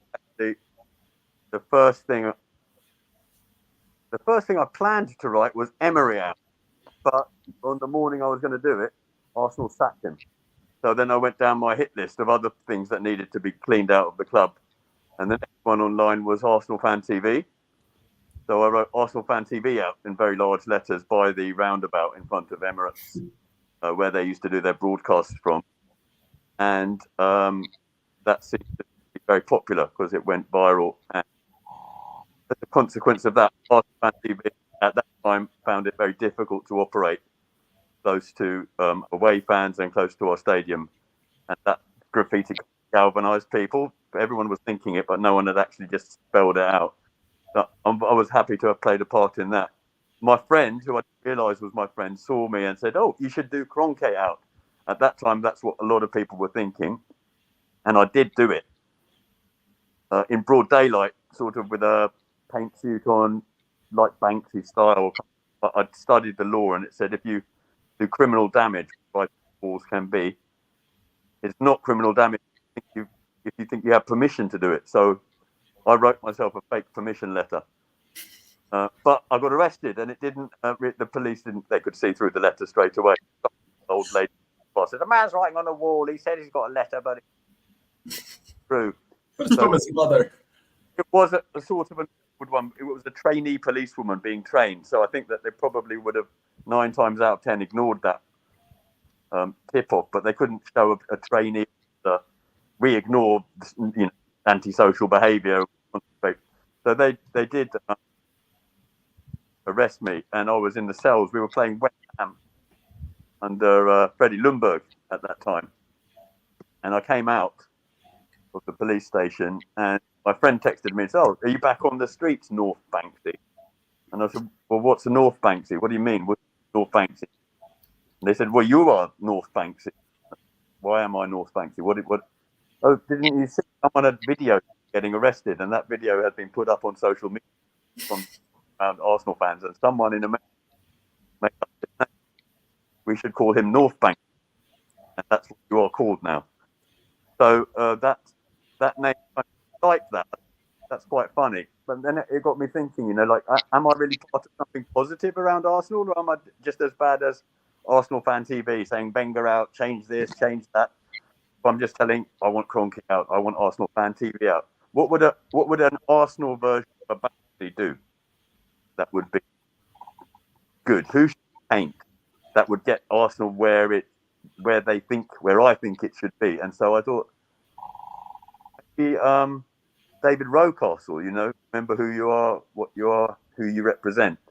And I went opposite the Che pub, and I have my techniques and my technical skills and my good eye. I'm not a natural brilliant artist like these other people here, but I have my ways to do things, and I'm prepared to go out into public spaces and take that risk and do it.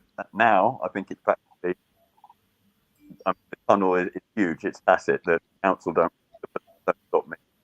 Arsenal seems quite happy. The images that they see started out from a sort of protest point of view, and then I thought maybe it contribute somehow to sort of rebuilding the atmosphere. There's a relationship between the supporters and the club and the team.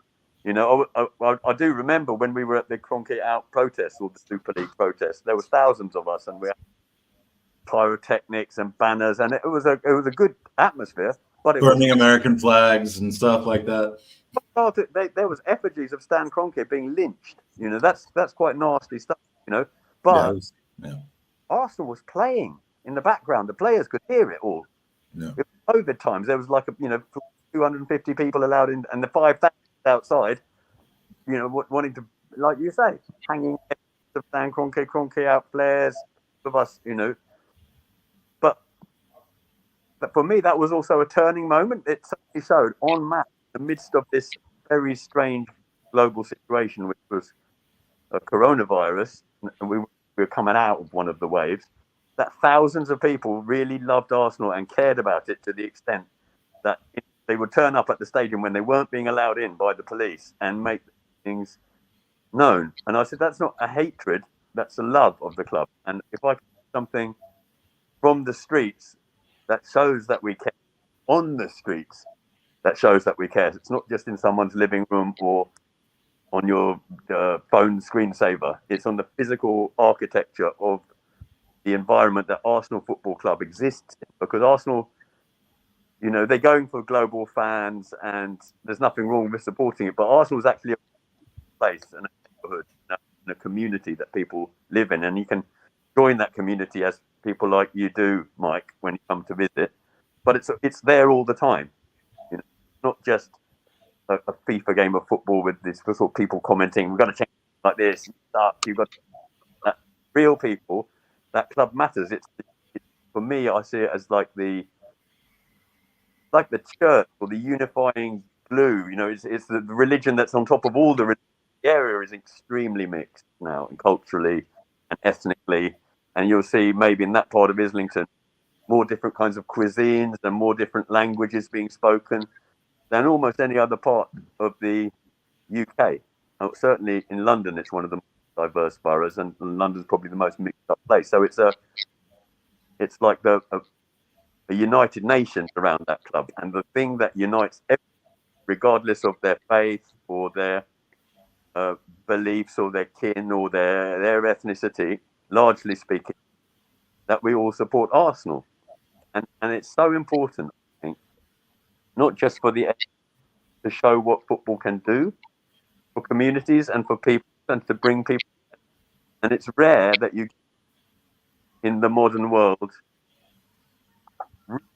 and maybe it sounds fickle about how commercial the Premier is, but real drama. We can try and affect the outcomes of these games, shouting and screaming or throwing things at our TV screens or going crazy on Twitter or something, but it doesn't really. You're putting your heart and your hopes in the hands of these guys, and it's very rare that you get that kind of live drama. And if you're fortunate and privileged enough to go to live matches, actually you are part of that drama. You are that 12th man. Yeah. You can't cinema movie and by screaming at the screen at the top of your lungs, and you can't change a theatre by saying, you know, watch out, Macbeth. This is not going to work out for you. Don't do that. You know, else. But you could. I tried though. I've done that, and it didn't go over so well. There's those sort of moments. Sometimes it's quite often that leads to a counter-attack, and there's boom, and that is from 60,000 people, and it's like, come on then now, and it's all there, and we're part of that. You know what I mean? You can see they're riding on the wave of the energy. The players talk about it all the time. There's nothing else, I think, not in my life, that comes close to that anymore. And what the artwork to do in the area where the players can see it and the community can see it is kind of help rebuild that bridge between us, you know, the people and the team. But they're young.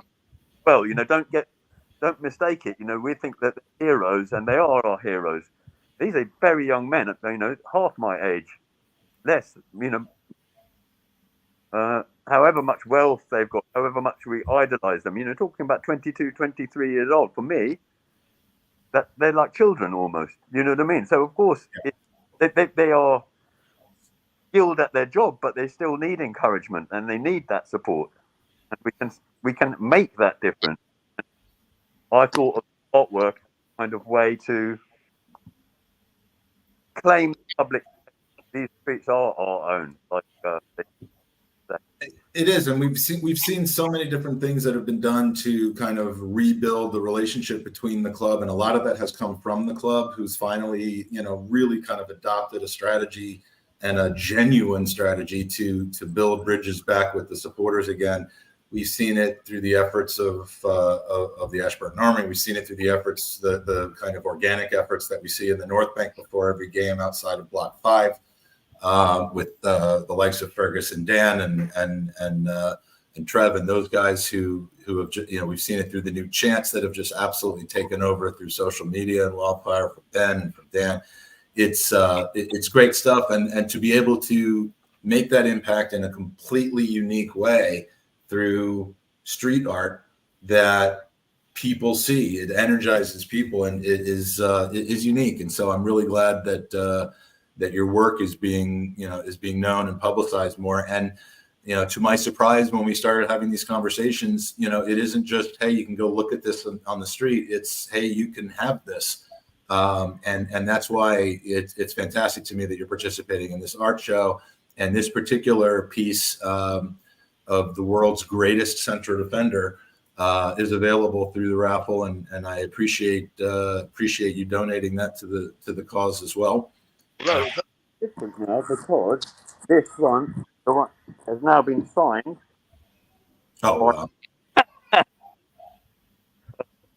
That's phenomenal. So, I mean, like, what I want to try to get across here is that I mean, just the raffle itself is an opportunity. Now, not everybody will win a piece, but you have the opportunity to win something that's not just of significant value, but is sentimental. It took time and effort and love and all that from the artist who created it, and I just really feel that this is going to be one of those feel-good events. I envision this hopefully becoming a landmark, an annual event that occurs, possibly rotating through different artists. But the public deserves to know and be able to participate through different channels in the artwork that you're creating, and certainly we want you to benefit through that as well. Did I overlook any of the raffle situations? I don't believe so. Let me describe how the raffle works, because you may be thinking, hey, you know what, this sounds like a great idea, and I don't live in London, or I didn't get tickets to the Brighton game, so I'm not going to be in town that weekend or something like that. And this isn't something that we just wanted 100 or 200 people to have the opportunity to participate in. So you absolutely can participate in this no matter where you are in the world, and both participate from a potential to win prizes, as well as the ability to watch and kind of take in the evening. So we are you can buy raffle tickets to this event, and here are the links. Let me try to get that up here. Here we go. These links are good now. You can go to bit.ly/Arsenal Artists to buy raffle tickets. Now you can buy entry to the event. The event costs $10 to enter, but in exchange for those $10, you're getting a free drink. I should mention it's at the Drayton Park Pub. The newly refurbished Drayton Park Pub. Thank you, North Banksy, for facilitating that. I'm excited to see the new place, and that's where it's going to be held. So you'll get a free drink in exchange for your £10, which is also that's worth £6 or £7, and a free raffle ticket, which is worth £5. So you're actually making money by coming to this event and spending the £10. I mean, you will leave richer than you entered, and full of beer. But and you can also buy additional raffle tickets, and if you buy ahead of time, they're 10% off, £4.50p, and you can buy as many of those as you want just by going to that website, clicking on the add-on raffle tickets, and purchasing as many as you like through the Eventbrite website. And what will happen is, if you are purchasing those ahead of time and you did not purchase entry, meaning that you're from somewhere else in the world or you're not able to come to the event, the night before the event, you will be emailed your raffle ticket number or raffle ticket numbers and be entered into the draw that's going to take place that night, along with everybody else who is going to be at the event and purchase raffle tickets at the event. And the event itself is from 7 p.m. to 11 p.m. Starting at 9 p.m., we are going to be doing a live stream from the event that will include interviews with all 5 of you, with some of our attendees. We have some special people that are going to be joining us.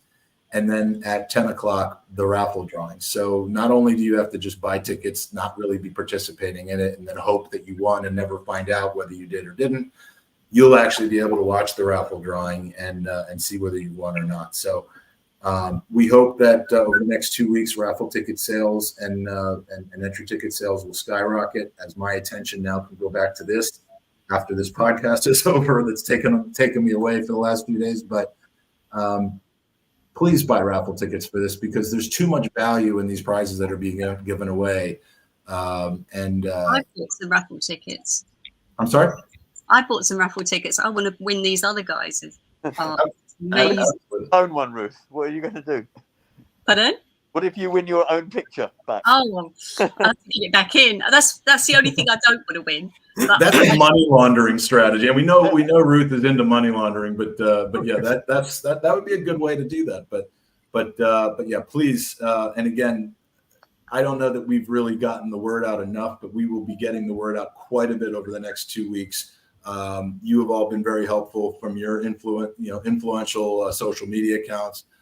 North Banksy's been, he's not opposed to putting up stickers without asking first. So that's been going on in the N5 and N7 postcodes quite a bit. So we're going to get the awareness of this event really into the mainstream in the next couple of weeks, and my wife and I will be there along with the 5 of you, hopefully just raising a lot of money, raising the profile of you guys, and just having a really, really special evening that we can build off of in the years to come. So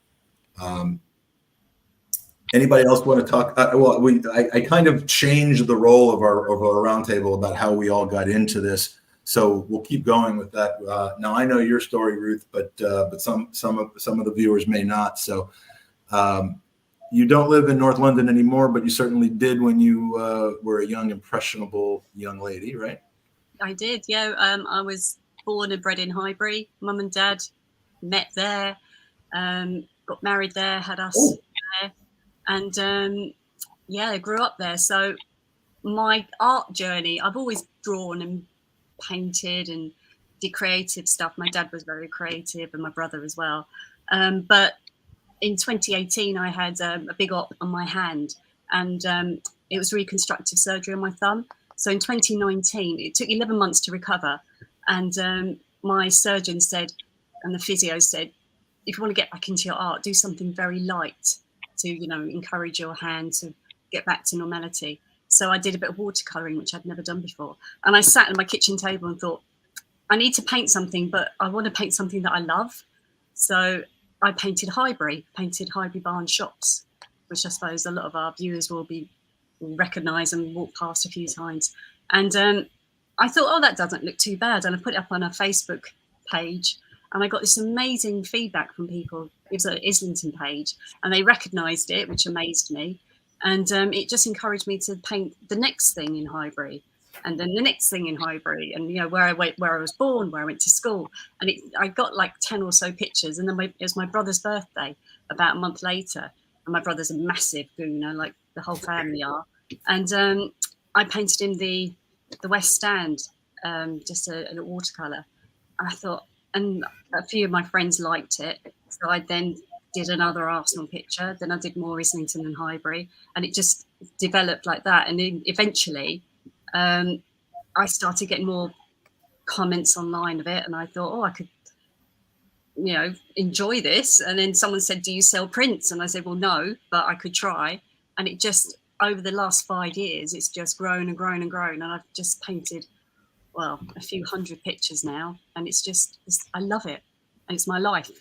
So I'm so lucky, and with help from you, Mike, getting more of an audience. I mean, this is a great platform for me, and it's just been incredible. So, yeah, so I'm more Islington as far as my back catalogue goes, like Hybrid Islington views, but they all kind of connect, because I'll do like chip shops and pubs and where all the Arsenal fans would meet, and it's all like interconnected, because if as North Banksy said, Arsenal isn't just a match every second Saturday during the season. It's Highbury, it's a life, it's it's where we all go to for the football, but there is a whole life there, and it's my life, and that's what I try to project in my art. One of the coolest things to happen that was really, really neat to me was I guess it was in January. No, it was probably in February.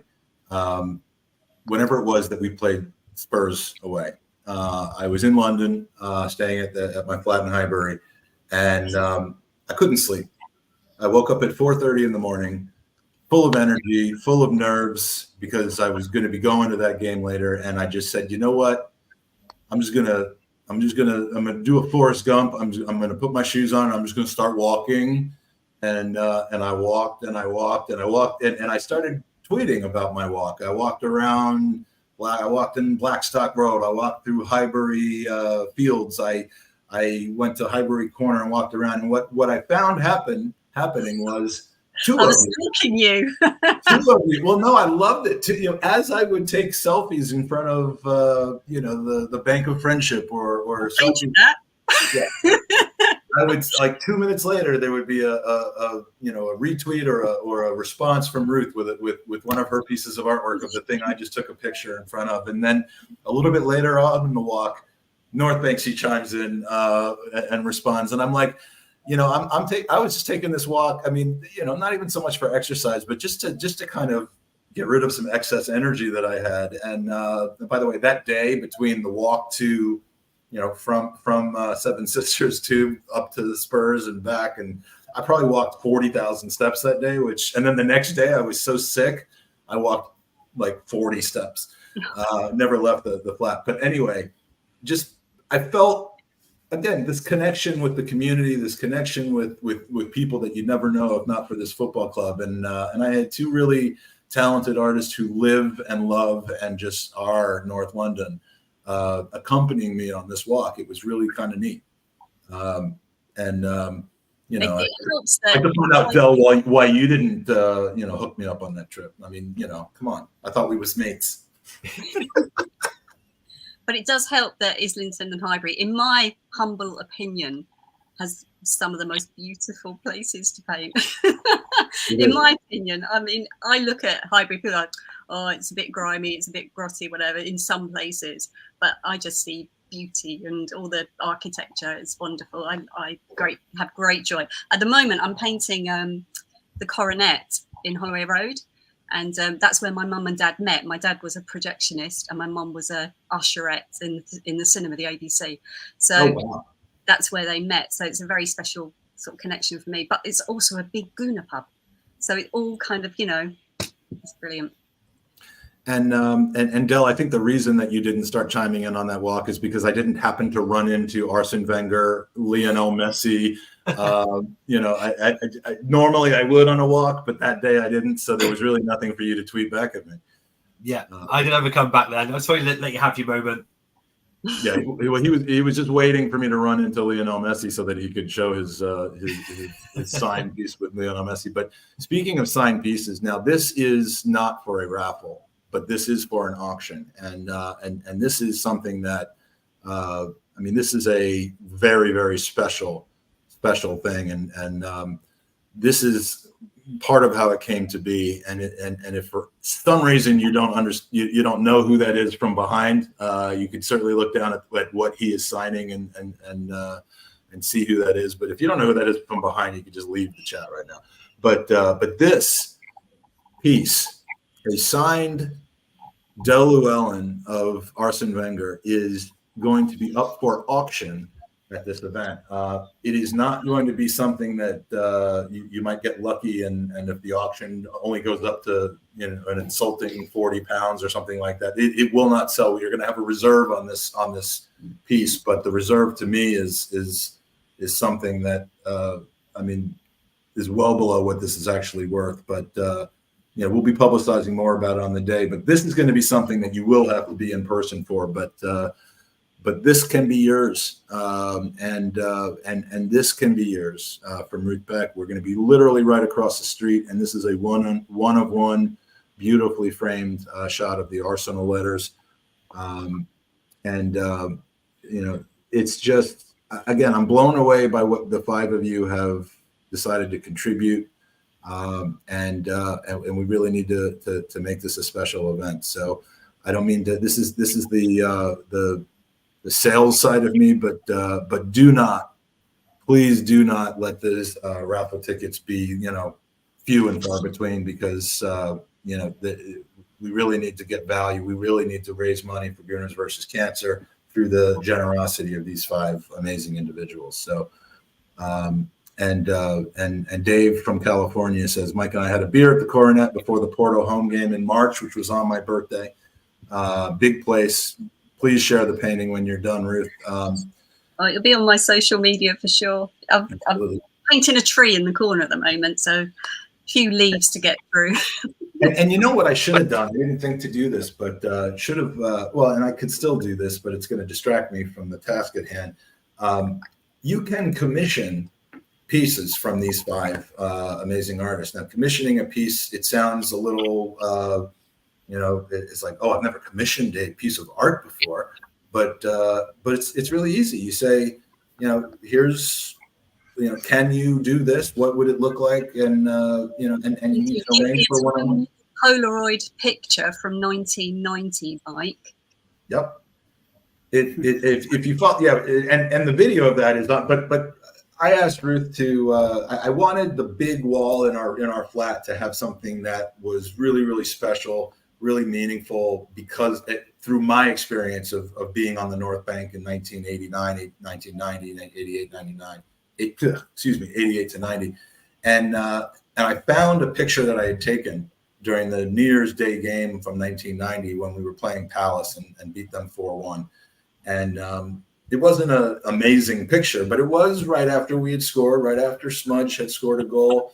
Everybody kind of running back to for the kickoff, and it was just special to me because it was something I had experienced and taken a picture of, and what Ruth was able to create with that. You saw me open it, and I was like moved to tears. Like it just was so special, and I'll never forget you doing that for me. And do you do a lot of commission pieces? Carl, I'll ask you, is that something that you get asked to do a lot? Yeah, I would say one of the things that blew up most for me was the favourite Arsenal 11s. And we were all having a chat about it last night, about some of the obscure requests I've had in the past. But I think having the chance to choose your favourite Arsenal 11 from any era, from your dad, who you might have supported him. My dad's favourite player was George Armstrong, and then my favourite player being in the same team, that seemed to resonate with Arsenal fans. And it all came, like most of us, it came from social media, and it grew there, and it kept me very busy. Yeah, because each one's hand drawn, each one any formation that someone wants, and it's a lot of fun to do as well. Yeah, like everyone here, drawing things you love. That's why we all do this, and that connection with the fans, and talking to people. People put through that order when it's something bespoke, and you have a chat about it. A lot of people might give you, 5 strikers to draw, and you've got to talk about what formation are we going to make with this? How are we going to make this work? So yeah, it's a nice thing to do. It's nice to get commissions, and it's nice to connect with fellow Arsenal fans out there.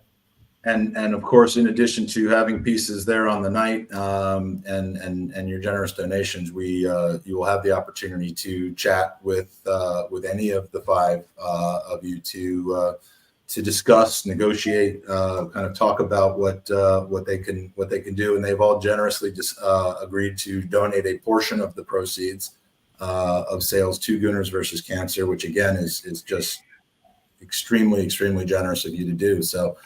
I think you can probably tell that I am a fan, and I'm a little bit emotional about the fact that you guys have given this given this to Gooners versus Cancer, this opportunity. So Charn is saying all those steps on that day, and you didn't meet me at the Blackstock. You told me you were at the Blackstock. I walked past the Blackstock. I saw Akil there. Did not see no Charn there. I painted that. Exactly. So, but Sid asked a question because Sid's in Toronto, Canada, and says online auction. We can't do an online auction, but in case you didn't hear, we are doing an online raffle. So you go to the links that right here, Arsenal Art, bit.ly/Arsenal Artist to buy raffle tickets. The more raffle tickets you buy, the more of a chance you have to win some amazing prizes. And you can go to bit.ly/Art Show Podcast from 9 p.m. on Friday, the 30th of August. That's 9 p.m. UK time, of course, to get the best non-live experience of what the event's going to be like. So, Charlie, what's the kind of the craziest commission you've ever? Do you accept commissions? Have you done a lot of those as well? I do. I mean, one of the most nerve-wracking is when somebody asks you to draw a portrait of somebody that's recently passed. And I've had it a few times from Arsenal supporters come to me and they've got a photo of someone, I don't know, it might be their dad or their granddad, and they're with them at a game. So you've got to try and now, the likeness and the atmosphere. And so that moment when you kind of send the image back to them, I mean, you're obviously happy with it because you've finished it, you've done it, and you give it back. So, but it's raw still, and you just, I don't know, there's something about it. But it's an honor as well to be asked that somebody's come to me and said to me, can you draw or paint or whatever, me with my dad or my granddad or my mum or whoever. That's probably the most touching of commissions. I mean, I get commissions all the time, but those ones are hard and rewarding when they like it. Because touch wood, I've never had them say, "Oh, it's rubbish." So, well, and I mean, I just remember how nervous Ruth was on the day when I was getting ready to open this. I'm like, "Why are you nervous? I know I'm going to love it. I just didn't realize how much I was going to. You never know. You never know. It's a big responsibility. It's a big responsibility, and I don't feel like, I mean, all of us here, you'll see our finished works, our good works, but I'm sure that they're all the same as me. There's a pile behind me in a big bin of screwed up, where you just can't nail the likeness, or you do the wrong pen mark, and it can take a lot out of you, but it is also very rewarding. And I want to, real quickly before the next hour begins, I do kind of want, I mean, it's somewhat self-evident by looking at it, but you each kind of have a different style, and I want you in your own words to kind of describe what your style was. So Del, while you do that, you told us a funny story in our kind of event chat the other day about how the club asked you to do a specific kind of, I don't want to call it a stunt, but like they asked you to do something in real time. That was let's just call it a disconnect on really what was involved. So yeah. I mean, obviously, I don't think it's because of the style of work I do. Some of my portraits can take weeks to months, and of course, I had the amazing opportunity to draw at the Emirates before the Crystal Palace game. 60,000 people, surreal, mad experience. And obviously I was drawing in the Armoury after, and I met loads of fans, loads of kids. It was absolutely a great day. But I think the club were expecting me to draw, well, that side, to basically have that finished, and I literally didn't even manage to draw a sock because I was just chatting to people, and it's like my stuff takes so long. I try and get every thread, every detail, every crease. Did they think you were like a caricature person, like it takes 10 minutes and then hands you the thing and then says, "What do you think?" Absolutely. Yeah, no, of course I was obviously, when I was pitch side, I was drawing on an easel, and obviously I was like sort of like squatted down like that. My back was in pieces.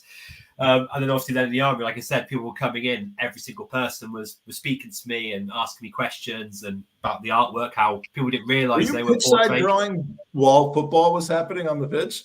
No. So I don't think they realised how long it took for me to put everything away as well. So they're like, right, you got to pack up and get down the tunnel. And I was like, right, that's going to take me 5 minutes. And next thing you know, all the players are coming out. I met Eddie and saw Aaron again, and then they did the whole lineup. Obviously, the players like the lineup, shake our hands, music, fire everywhere and stuff. And then she was going past. Obviously, Arteta walked past me. I was like, "Ooh." But yeah, that was mad. Great day. Heavy night. I know the coroner. I went for a couple of beers after with a couple of the retail gang, and I didn't get in until 2 a.m. So a couple of beers. An interesting day. Point, at the coronet probably cost about what, £2 combined? Yeah, I don't know. I was on such a high. I was walking on cloud nine, and I was walking into pubs, and people were just like collaring me, going, "Are you the artist from today?" I'm like, yeah. And then I went to one pub and it took about 10 minutes to get served because I was just like, I don't know, felt like a celebrity. It was weird. Now that sock that you drew, I mean, it was the best sock ever. It's quite possibly the best sock I've ever seen. It's unbelievable, and best sock. That piece went for £50,000. Yeah, just the sock. I mean, it was just like sock. Soccus interruptus. Carl, describe, if you would, your style of art. I would simply describe it as digital art, but it's definitely I think a journey I'm still on. I'm always trying to improve it, always trying to make progress with it. It's not something I grew up doing. It wasn't an option back then. I grew up practicing, making up my own Arsenal kits and drawing Ian Wright and all the likes. And then it was actually just before COVID, I got my first iPad Pro and opened up a new world, really. So started from there. And I look back on them now, they were pretty terrible. But it's a journey, and I enjoy doing it. I like looking out for those moments, those funny moments, like the pickpocketing with Mikel Arteta recently, and trying to turn those into art as well. So I think probably the biggest successes with my art have come from when I've drawn the iconic moments, that iconic kit, the iconic celebration. It just takes you back to that moment, isn't it? They're the pieces of art I think people want on their walls, maybe in an office or something like that, not necessarily in the living room above the fireplace, but something that they remember and they have a personal moment with, something, whether they were there or whether they just remember watching it. Those iconic moments are what I try to focus on, but through digital art. And it's just something I enjoy doing and enjoy sharing with other Arsenal fans, really. And it can be lighthearted. The Dell stuff is there's gravitas to it. It's the players in their glory and detail and stuff, and then but being able to do a pickpocket drawing is, some of them like that. They're a bit silly. I hope they make someone laugh or bring a smile to their face. Like Bukayo on a unicorn went absolutely viral. It was insane. It caused me to buy I have an inflatable unicorn at everyone does now, right? Yeah, I've had it next to me on podcasts before. I've ridden it on Bukayo and Carl inspired me into making that. That's it. Well, I'm happy to have inspired you, Mike. But I'm a kit obsessive as well, like many of us probably are. I love Arsenal kits. The older the better, the more retro and outlandish the better. So that obsession started from a very young age. Now my children are the same. It's something that passes down the generations, doesn't it? Well, I wish we had more time to chat, but our next hour, our 21st hour of 27, is getting ready to start. Our guests are in the green room, and our co-host is in the green room. So, again, not to continue to go in circles here, but you guys. I'm going to enjoy the next couple of weeks of making this thing a reality. I appreciate everything that you guys are doing. Please, if you're in the audience, you're not going to want to miss being a part of this, no matter where you are in the world, even if you're far, far, far from N5. Please go to the links listed here. You can follow at Gooners Beat Cancer on Twitter, or at the Gooners Pod on Twitter. By the way, this is the piece that means so much to me that Ruth that Ruth created. This is a moment that I lived, and she brought it to life in such a beautiful way. And thank you, Ruth, for that. Friday the 30th at 7 p.m. Where are the links? Here are the links. Please, come, say hi, purchase art, decorate your entire house. Spend your entire retirement fund, I guarantee you that we'll be curing cancer through this. So thank you all, appreciate it, and I'll be seeing you very soon. See you want to say yes. Take care, Mike. See you. Oh, you're on a different level. Yeah, there we go. I had to scroll down to get. I still haven't done it. There we go. So in case you're just joining us, it is as the wonderful late great Kevin Campbell always did, Dickie Bow Thursday.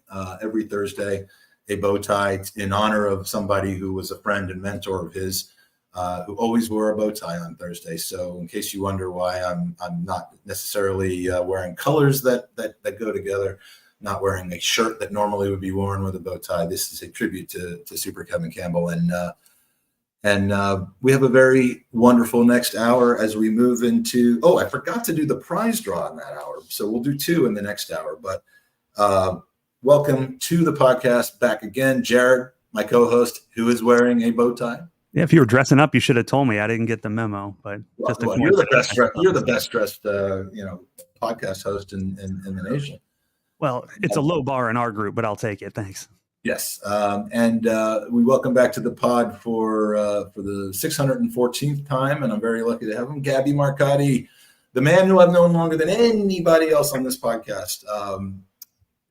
Gabby, welcome back to the Podathon. Thank you, and I think that mostly means that we're old.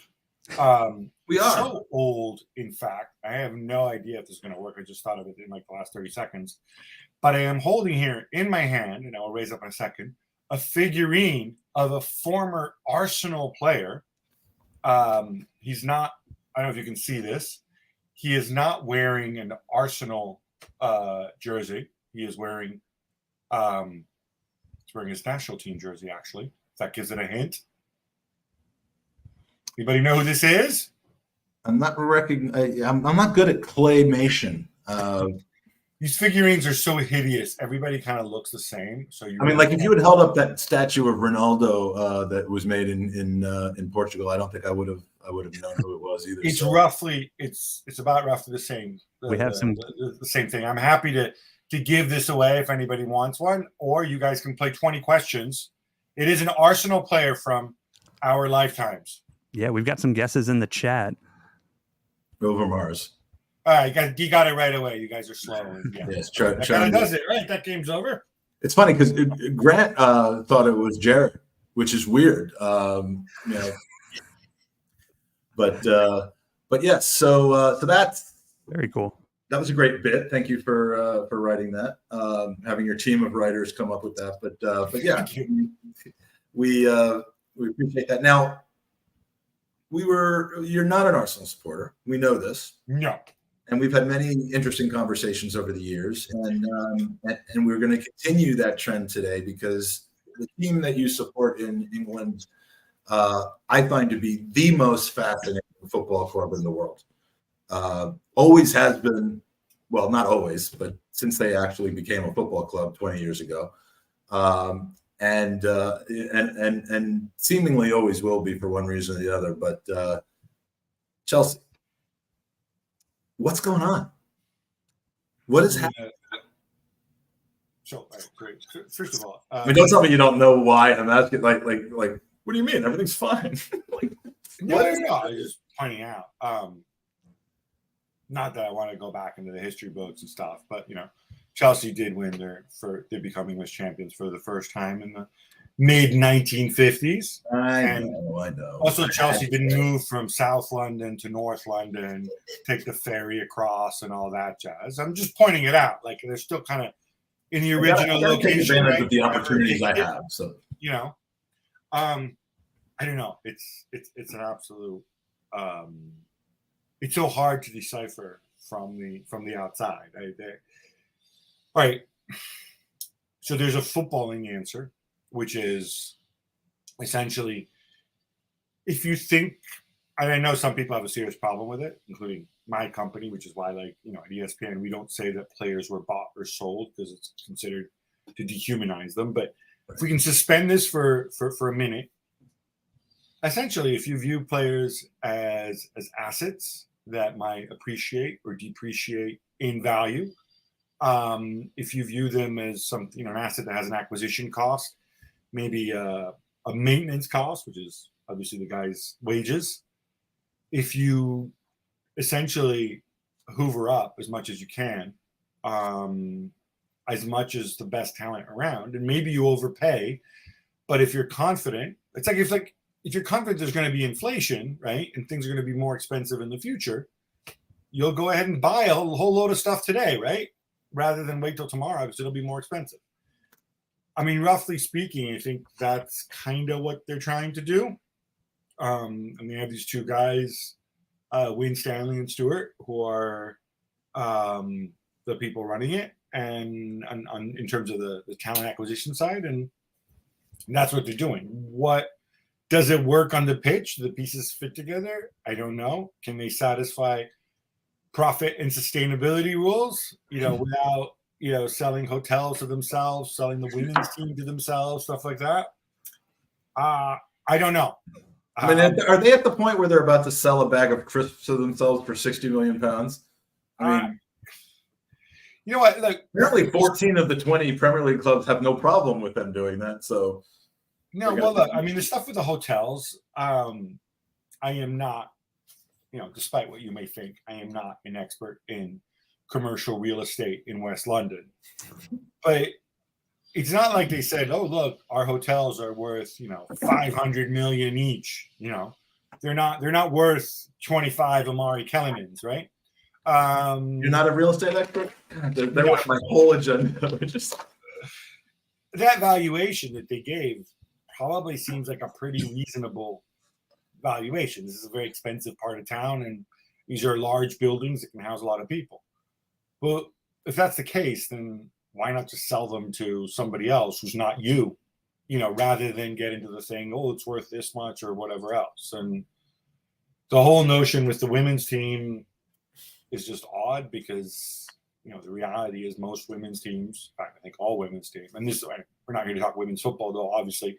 You guys as Gooners know sort of how historic the Arsenal women's team is, but the reality is all these teams lose money, and there's a bit of a dysfunctional situation in the league where the 3, 4, 5 biggest teams, including Arsenal, just outspend everybody, and the others can't compete, which is why in the second tier right now the costs are so high that you're seeing some of the ridiculous that's happening in the women's game. I don't know why they're doing these cartwheels. Reportedly, they're still. I don't think it's a very transparent system because you get little, snippets. That's how the Premier League want to do it. So there's always going to be speculation. Like there's always speculation around City and Everton and stuff like that until they actually publish the report. But yeah, it's odd. It looks like the guy who goes into the casino, right? And in casino you can bet or black or red, right? And you bet on red every time, and if you lose, you just double your bet. Well, eventually you're going to win, right? If you have enough money to sustain the period of time that you have to wait, yeah. Exactly, yeah. You're an insurance guy. You get numbers and figures and probability, right? I understand constant doubling, and it doesn't end well. For a while, I was doubling my weight and then doubling it again and then doubling it again, and that didn't work for me. So yeah, I do understand that. And you mentioned something that is, the concept of the 9-year contract, and forget about the strategic element with that the loophole that was eventually closed about amortizing £90 million over 11 years instead of 5. That I understand. But the element of it that should be attractive is buying an asset that, yes, you take the risk that you're going to pull a Mesut Ozil and an Aubameyang where you sign them to massive money, and then you don't get the results, and it's an albatross hung around your neck. But you also presumably have the ability to get a bargain on a player, lock that player in for a number of years, say 7 years at, say, I don't know, 50, 65,000 a week, and a player who really just absolutely smashes it more than you think that they would. And that should be seen as, we won this gamble. Why then extend that player for 2 years and give them a pay rise right away? Like didn't they just invalidate the entire reason that they signed him to such a long contract in the first place? And obviously I'm talking about Cole Palmer. You're channeling your inner Paul Merson there, right? Who he doesn't get it either. Well, let me explain it to you and to Merce. I would love. I mean, I understand pay rises and contract extensions. It just seems antithetical to these long contracts in the first place. But so this is the stupid reality of why I think it's a foolish system, and it's not like they just invented something. But in the Premier League, you can't just give somebody, or you can, but technically it's difficult to give somebody give somebody a raise, right? It's a lot easier to extend their contract and give them a raise at the same time. So essentially, obviously, Cole Palmer totally outplayed his contract last year. He's worth a lot more than that. So there was no real benefit. So, and basically, it would have been difficult for Chelsea, not impossible, but accounting-wise, it would have been difficult for them to just give him a raise and keep the residual 8 years in his contract or whatever it was. So I guess 6 years, I think, is what he would have had left. So it's just a lot more straightforward to give somebody more years and when you give them a raise. That's the short answer. Overall, the system, does this make sense? No, it doesn't make sense. It doesn't make sense for what you touched upon. Notwithstanding the fact that you can only amortize over 5 years, right? But if I pay $100 million for a player, and I pay him $1 million a year, which is what or let's say $2 million a year, which is kind of what they want to be doing with their young players. Many of them don't make a lot of money because they're young players. Then he's costing me $22 million a year, right, in wages and amortization. But I have him locked up for 9 years, right? So one is after year 5, his amortization effectively goes to 0, right? And then he becomes pure profit when I sell him. So that's part of the logic there. Part of the logic in buying young players, the young players don't make a lot of money. So if the guy turns out to be a dud, I can hopefully sell him. The idea is I can sell him pretty easily, right? It's not like Romelu Lukaku, who was signed by the previous regime and is on this enormous contract, and you can't sell him, right? You have to loan him and then do weird stuff to try to offload him. If I have David Datro Fofana, does not make a lot of money. Most teams can afford him, so I can easily loan him out, or maybe I can sell him. That's generally the thinking. I know you've got a lot of listeners in the US. It's kind of like in the NFL where like draft picks or people who are still in their rookie contract are worth a lot more than like the 5-year veteran who's a Pro Bowler. I'm exaggerating here a little bit, but they're worth disproportionately more. Well, that's the idea. They're easy to monetize. They're easy to shift. That's what they're trying to do. So I think we all kind of understand what you're saying and agree. And I know it says it's dehumanizing to look at players as commodities, and I get that. But if you're running a football club, that's what they are, and that's the way you have to approach it. The human side of it, though, if you're a new manager coming into Chelsea, you've got a squad of 40 plus probably first team players potentially. How much harder do you think that job is now, trying to balance all of those guys' personalities? Obviously, everybody wants to play. If guys are making a move to Chelsea, they want to go to a big club, they want to play football, they want to feature. How do you think he manages the fact that half of that number right now aren't going to be able to see the pitch regularly, if at all? I have a pretty good idea how he's doing it. So there's a player. So there's maybe half a dozen players who are not training with the other players or aren't doing it regularly, right? Or elsewhere or whatever. And those are the players who know that they're going to move on, or who don't want to be there. The club doesn't want them there, whatever. So that takes away some of them. There's a core of maybe 15, 20 players who know that they're going to be there. And then the others are in a limbo. And it's a case of if the right situation arises, they might move on. It's difficult. It's difficult because just even as a human being, like anybody who's ever managed others, right? You got a team of, go back to you, Mike. You got a team of 8 little insurance guys with your actuarial tables and stuff. And why do they have to be little insurance guys? Like, can they be normal size? No, they're all Overmars size, right? Yes, exactly. There's the insurance guy. You don't want to devote just when they're all on the same level and they're all saying, okay, you guys impressed me, you can be part of my team, and then you guys will suck, you'll be transferred over to some other office doing even smaller insurance stuff. You want to give everybody a shot, right? You want to be able to talk to these guys who are there. You want to, you don't want to come across as a dick, basically, right? But he can't necessarily do that.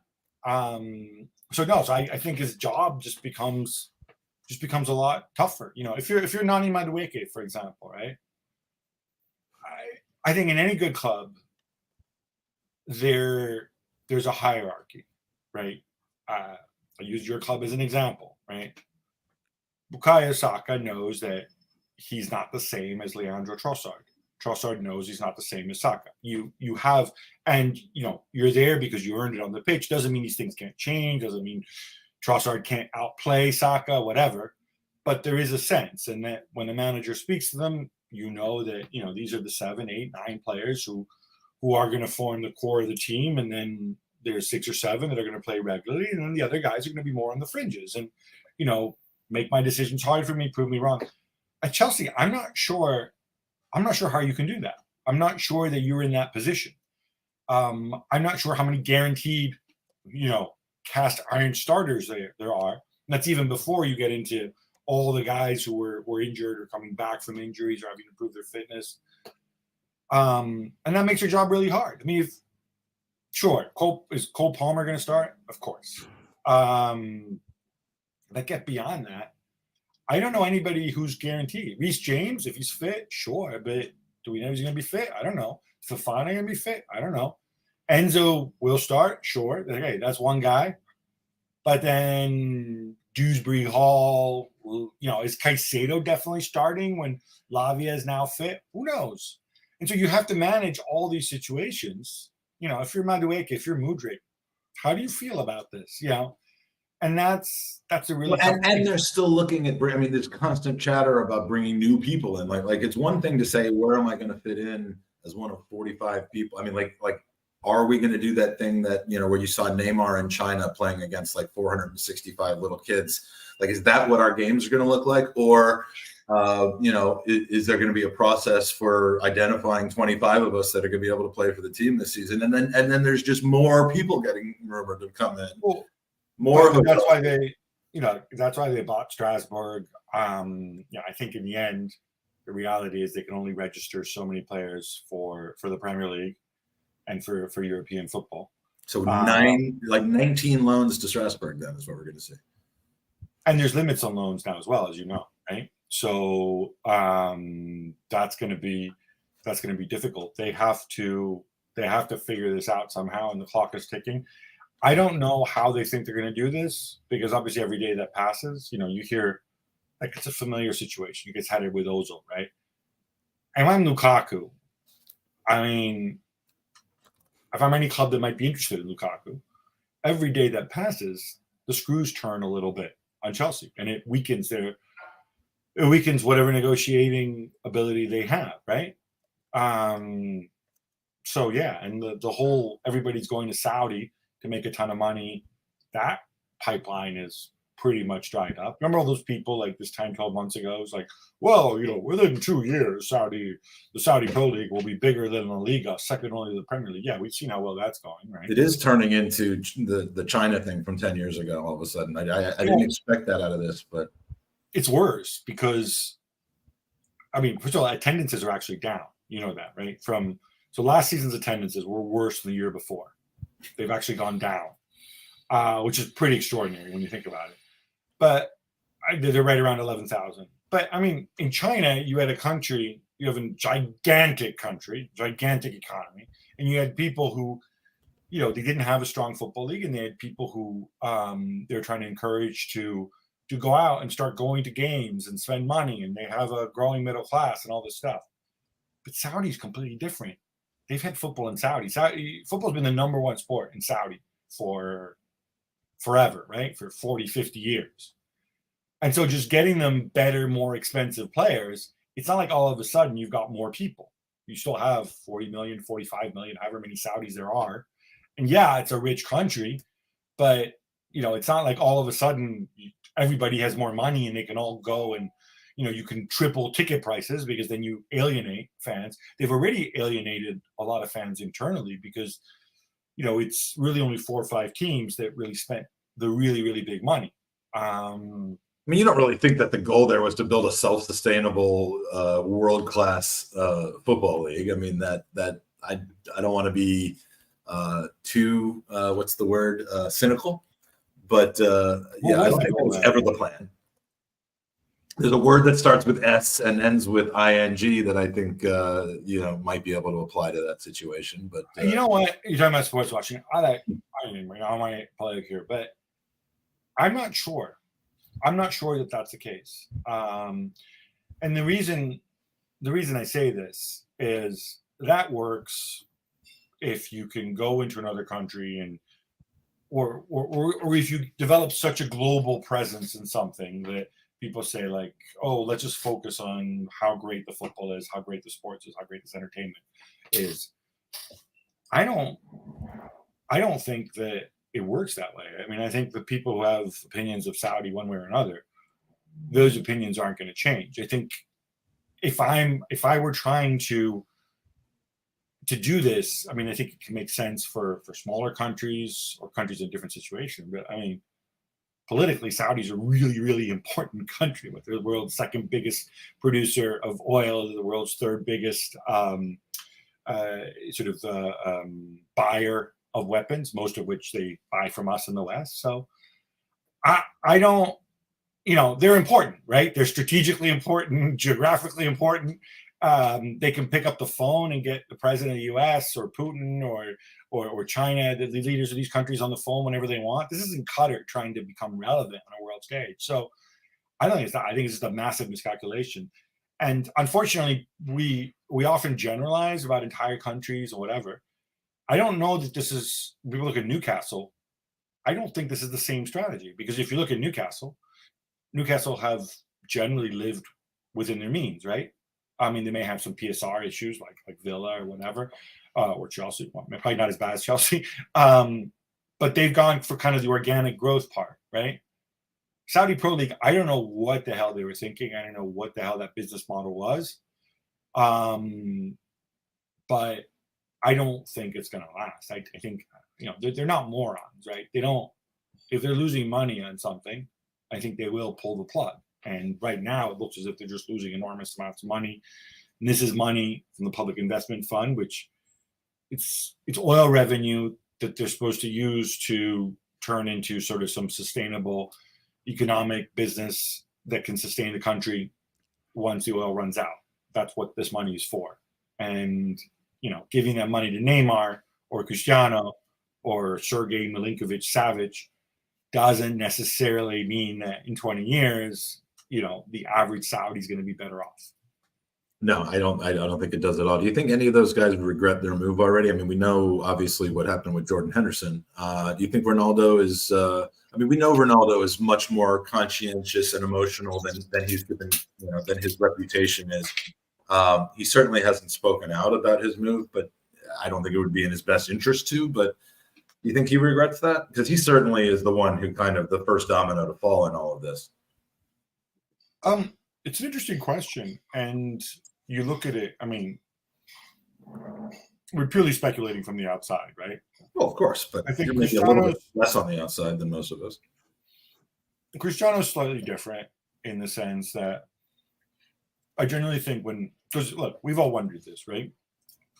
None of us, I'm assuming, not even you, Jared, is a billionaire, right? So, despite the tie, no. Exactly. So I always wonder, okay, I know he's also in the insurance business, so you never know what us insurance. I mean, different side of the insurance business, but yeah. No, so you ask yourself, how much money is enough money, right? How much generational wealth do I need? Having been around some of these players and their family members and around them, I actually think for some it's a way of keeping score. So, I think when Cristiano reads he's making 300 million or whatever, it's not like Cristiano goes and checks his bank balance every week. But when he reads people tell him, "Oh, look, you're the best paid player in the world, or second best, or third best, or whatever it is," he's like, "I still got it. Look, I still got it. And on top of that, I scored 54 goals in 51 games last year," or whatever it was, right? It's a way, I think, of keeping it up. This is, nobody wants to be disrespected, right? If you're doing the same job at your company as the guy next to you and you're producing the same, but he's making twice what you make, you get annoyed, right? Even if you have all the money that you'll ever need. So you balance that against the relevance of playing at the highest level. I actually don't think Cristiano's deluded. I think Cristiano, when he went back to Manchester United, he looked around and he's like, not only do I not like it here because I don't like the manager and whatever, also, I can't do the things that I wanted to do before. And I like playing and scoring goals and having fun and having the crowd sing my name. He's got that in Saudi. Yeah, and Messi really kind of did the same thing. I mean, he moved to what's clearly a inferior league from a quality standpoint, and it's just, for some reason, and this is the whole Messi versus Ronaldo thing, which I don't want to open, but he's not seen as the mercenary, as the it's a fascinating thing, and one of the people I love hearing from about the whole Messi Ronaldo thing again, not going to go down that rabbit hole, is Sophie Nicolau, who loves to. I mean, she's team Cristiano.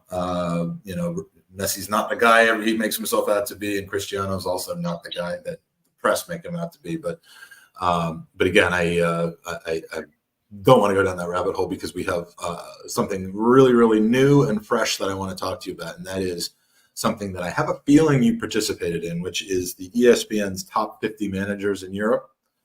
Were you a part of the judging crew for that? Because this just came out a couple days ago.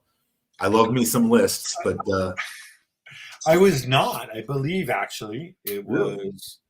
I could be wrong on this, and my boss is listening. Please forgive me. I believe that list is put together by Tor Christian Carlson. Well, it was, but I think it was like a committee of 50 people or 70 people. I think that I'm not sure about that. I certainly wasn't a part of that, so I can't claim responsibility. Tor, for those who don't know, is he's been director of football at a number of clubs, including Monaco. He was also former CEO of Monaco. He is a scout. He's an old school. He does use his analytics, but he's more old school. And, he's a guy who's been in the front lines. He's actually hired and fired coaches. So I think he brings a lot of insight from kind of inside the game. And I'm glad he's putting himself out there. Although, no doubt, you will point out some serious flaws in his top 50. Okay, I actually misread it. It says an initial group of 70-odd names was narrowed down to 50 before I brought together a host of people working in the football. There you go, reading comprehension, Mike. If it were numbers in an actuarial table, you'd be good. But I got a crap high school education. Exactly. Slow this down. Yes, I did think that they essentially crowdsourced from 50 people. And averaged out all the rankings and stuff, but no, he essentially got the list down to 50, and then talked to a handful of folks, coaches, sporting directors, CEOs, and chief scouts for added input, and ultimately then ranked those 50 people in order. So I found it really interesting, because it really. I liked the list. I bought into the list, and I'm gonna kind of go through it real quick with you, and any commentary that you'd like to add to it, I would appreciate. But obviously, I kind of like the way it ends. But top 50, you see a lot of coaches who are currently unattached, but I highlighted the ones that I found fascinating, and Enzo Maresca at 38. I figured you'd have something to say about it. And Conte at 36. I've never been a super fan of Antonio Conte. I thought the hire at Spurs, I absolutely thought that was a joke, and just about Conte, building a path to a bigger job rather than, Spurs showing ambition. It was desperation. But what do you make of that? Is that do you think those are kind of, and then of course Ten Hag at 34? You're not asking me about the other former Chelsea manager who's Graham. This is like back to it's a Chelsea list, 4 to 5 in a row. Well, I mean, if you look over the last 20 years, the chances of 30 or more Chelsea managers being in the top 50, I mean, you're going to have that. I think it depends on the vantage point. I mean, for me, if you're looking at it from a coaching perspective, if you're going to parachute Antonio Conte down with a group of footballers, and you tell them you have 2 months to prepare them in preseason and then go out and win, who's going to get the most out of them? I genuinely think Conte's, from that vantage point, is top 4 or 5 in the world. I mean, to me, there's no real question, no real debate there. But the problem is that's only part of what we ask our managers to do, right? They're also the face of the club. Conte's methods in the past have become grating on the players very, very quickly because he works them so hard. He believes a little bit like Jose Mourinho. I think Rafa Benitez once said that Conte was Mourinho without the charm, which might be a bit harsh, but there is something to it, right? He's he's the guy who's so like testosterone, winning mentality, work hard, blah blah blah. And then when they don't win, he's like, well, we need better players, better mentality, winning mentality. We need winners. So I think the knock on him is that he doesn't push kids, that he's kind of always looking to upgrade you. But there's a reason why Juventus got rid of him after 3 seasons, because the players had enough. 3 seasons in which they won 3 straight titles. If you go through his career, he's never spent more than 2 years in any one place. And again, why? Because the club owner just gets fed up with it. Like, I don't need this maniac with fake hair running around. You know, we might have won for a while and whatever, but, you know, it says the same things. He gets sulky, he gets broody. I need a maniac with real hair, because I'm tired. The maniac with fake hair thing's not working for us. We need a maniac with real hair. You know, he could give you some tips, though, and soon give me some tips as well. But I think it becomes hard to handle, right? So in terms of an instant lift, if you bring in Conte and you spend a bit of money, you're likely to do very well very quickly. I mean, even Spurs did very well very quickly. And then other issues come to the fore. And I think that's been the reality of his career there. So we start getting down to brass tacks here, and Jared, I'm interested in your feedback on these. I mean, Big Benge. What team did he put? Oh, sorry. I just have autocorrect when I put Tottenham in. That's what comes out. 22nd Big Ange, 17 Mourinho, Arne Slot, is it? At 15, Arne Slot, and then Unai Emery at 13. I mean, I don't really have a huge problem with any of these things. I don't know that Jose Mourinho is really relevant anymore on the world stage, but you know, we're seeing Allegri at 28. These are names that people were just desperate to see at Arsenal in recent years, or you know, complained didn't get the right support. But Jared, I mean, anything interesting on this list that pops out at you? You know, I love the list, and I like when they get created, because they create a lot of fun conversation. Because if you have 50 different people do this list, you're going to get something slightly different, right? And I think Conte was the one on the previous slide that stood out to me, in that he was within a handful of spots of Vincent Kompany, who I actually like, and I think will do, you know, it's hard to not do decently well at Bayern. But when you look at career accomplishments, you couldn't find 2 guys that are further apart than those 2. And then you put the list together and they're, you know, a handful of names apart. This one, Unai Emery, is a good one. I think he's one that is a little bit polarizing. I think there's a lot of people that would put him right up where he is on this list, which I think is a fair number. But there's a lot of people who would put him in the category of, you know, one of those guys who can't win the biggest of championships. You know, the Europa League's not nothing. It's a good thing to win. It's an accomplishment. It's a feather in your cap. But he's never kicked on to the bigger trophies, the bigger things. Like you see some of the others on the list. I mean, you see him wedged in between Simeone and Thomas Tuchel. We're talking about some Champions League winning type managers. So it's interesting the way they fall. But Jerry, I don't want to be a dick about this, right? But all right. So, and look, he does mix things in there, right? Thiago Motta at 11's never won anything. But he's also never had the teams to really achieve anything, right?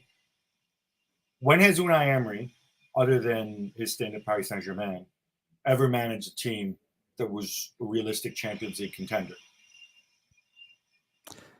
Well, I mean, I think there's always occasions where I don't think when Jose Mourinho took over Porto, anyone thought he was a Champions League contending roster there, or squad that he had, but a good enough manager gets better results out of players. And again, I actually like Emery. I think he's a good manager. I think he's deserving of that spot on the list. I think he's a good coach, not a good manager necessarily. Okay. That's maybe fair. Maybe that's a fair way to put it. I don't know. I think, I mean, you see on that list, you had Hansi Flick at 18, for example, right? So you're a career number 2. You move to number 1 at Bayern because your boss gets fired. They go on, they win the treble. You're a freaking genius. You go coach Germany, and you absolutely stink. And now you're at Barcelona. You're a big team, and so you're number 18 on the list. So you've achieved something. You've shown you were a good coach. If you put Hansi Flick in charge of, say, Stuttgart, or at number 25 and did really well in Germany last year, with Sebastian Hoeneß, what would he achieve? Is it a different skill set? Is it? Did you see what I'm saying? Is like when people the best example of that was Ancelotti at Everton. I think. I mean, it just there are certain. I get annoyed when I see coaches praised for being serial winners when they but I mean and look, they've earned the right to be put into these positions. They didn't just get hired out of coaching ASL JV and become the coach of Bayern Munich and then just become massively successful doing it, which ironically is the one place that Ancelotti wasn't particularly massively successful at. Yeah. And I think he's right. And Gab, I take your point, but that's kind of the across all sport, that kind of transfers. It's always more the players than it is the manager in a lot of cases. I mean, what was the Charles Barkley quote? It's not about X's and O's. It's about Jims and Joes. I mean, you look at American sport. Bill Belichick wasn't winning Super Bowls without Tom Brady. Popovich wasn't winning without Tim Duncan and Tony Parker. Phil Jackson had Shaq, Jordan, Kobe. So I think it's a fair assessment that you're making that if you're going to be at the top of that list, you're going to have to be in some fortunate situations.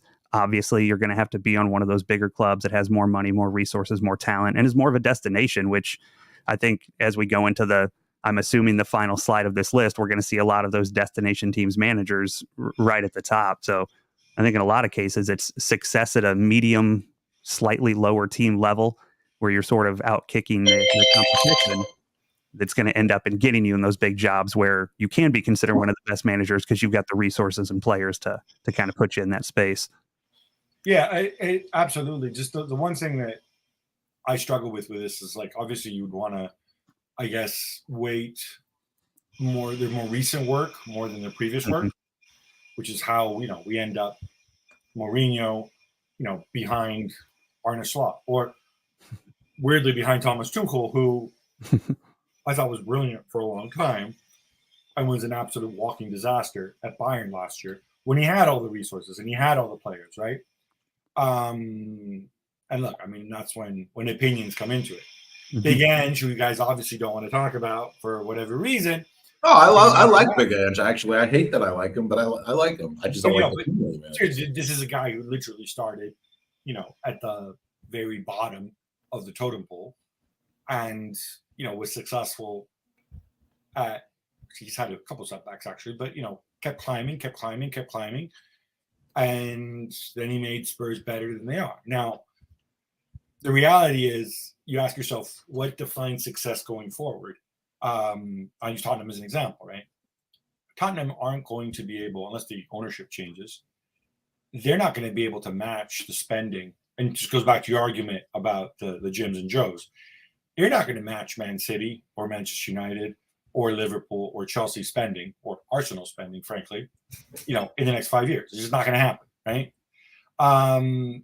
And so what is his ceiling? Like, does he need to finish 5th or 6th every year to maintain that level? And if he never goes above that, does it mean he's a worse coach? Oh, Spurs haven't really kicked on under Ange, I would argue whenever Ange passes one of these other better resourced clubs, that's a big W for him. That is a real achievement. And of course the final 10. I think this is a very, very spot on top 10. I actually am not sure I have any arguments with this. Maybe I don't. I've never really had the kind of respect for Mauricio Pochettino that a lot of people have, and I don't say that having anything to do with Chelsea. I see him as a guy that, I mean, what has he truly accomplished? And one of the criteria for this is, and yes, you could say the same thing about Mikel Arteta. I fully understand that, but he's now been at 3 clubs, and now with the U.S. national team, a 4th. He's kind of I don't know. I think he because he had Tottenham playing awfully well for a while. I think he just got this reputation for coaching them up, but I mean, I just don't buy it with him. I don't understand. I'll play devil's advocate for a minute, right? On Pochettino versus Arteta, because you could make an argument that where Arteta is now is where, or that their is where Pochettino was at his peak, right? So I mean, difference obviously Arteta was a number 2 to Pep, but Pochettino made Espanyol a much better team, made Southampton a much better team, went to Spurs where they didn't actually have a lot of resources and spent a lot of money, was there a long time, built a culture. They finished second in the league. They reached the Champions League final. Arteta's finished second in the league, hasn't lost the Champions League final yet. May yet happen. And so we have Arteta at 4. If he'd made this list a few years ago, before Pochettino went to Paris Saint-Germain and Chelsea, maybe Pochettino would be where Arteta is, right? Mm-hmm. Yeah, I can get behind that. I mean, Pochettino, yeah. I mean, Arteta's at a cusp where he either goes, as we go forward and do this list next year and the year after that, he either, ends up in the 3 to 4 range, or, if things don't work out, he easily could drop into the double digits. And I would hate to see that, but I don't know. I mean, my point really was that I think they got 9 out of the 10 of these pretty well spot on. And I've always kind of pushed back on Carlo Ancelotti, and it seems everyone I have a problem with has at some point in their career managed Chelsea. It's just that's not the reason why, but I just, for me, Carlo is the Phil Jackson of football, and that's not a bad thing because Phil Jackson won like 74 world championship or NBA championships. And Carlo Ancelotti's obviously won massively everywhere he's gone, that he's had the kind of team that Phil Jackson coached in Chicago and in LA in the basketball. A good manager and a good manager of prime talent. But Napoli, Everton, like I lose respect for folks when they, you're supposed to be able to, win with their players. And what's the expression? I can win with your players, or I can win with my players. And I don't think he's set up to actually improve players that are, I'll actually say Mauricio Pochettino was better at giving players to play above their station than Carlo Ancelotti is. Is that a ridiculous comment? Yeah, it kind of is. Sorry. I mean, obviously he's coached a lot of really, really big teams. I mean, I thought maybe the players, I'm seeing these players as being Galacticos, and maybe I'm not giving him enough credit for for cultivating them into Galacticos. I mean, I'm aware that might be the case. First of all, coaching Real Madrid, I think, is totally different than any other club. But, at Milan, they had those Champions League runs when everybody was old and they were effectively doing it on a shoestring. If you look at, what they actually bought, what they actually achieved. Am I going to hold against Pep that, he coached Barcelona, Man City, and Bayern? Is it his fault? Do we knock him back too because he hasn't coached bad teams? I mean, look, in fact, this whole list, right? Klopp's never right. So who has coached, poor teams? I mean, Ancelotti actually coached in the second division years ago, but whatever. But Klopp obviously had those years at Mainz, right? And then what? Inzaghi did come up the hard way. Gasperini definitely came up the hard way. Valverde came up the hard way. The other guys, Luis Enrique. Oh, look, here's Barcelona. Let me win a treble. Okay, yeah, fine. Let me go and coach Spain, dominate everybody, and then we don't win anything because Morata can't finish. Great. Now I'm at Paris Saint-Germain with Mbappe. Is it fair to hold this against them? I don't know. I mean, look, Xabi Alonso, tremendous feat, right? But then you get into longevity with him, right? He's been there 18 months, has not set a foot wrong. If he continues along this arc, and it's interesting because Leverkusen, they have kept all their star players. They've actually added to it a little bit, and they kept Xabi Alonso. So this is the year. If he repeats, hats off to him. He can break into the top 3.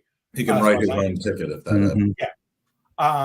They haven't gotten off to a good start though in the losing 4-1 to Arsenal, but exactly in a massively important, impactful major priority. Yeah. I think they're in crisis right now. It's funny, you've got Klopp in there. I don't know if Klopp's going to manage again, frankly.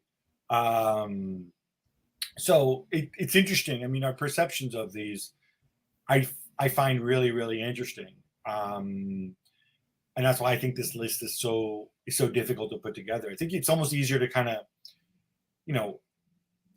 isolate the different parts of the skill set. So Klopp is a phenomenal communicator as well, as is Ancelotti.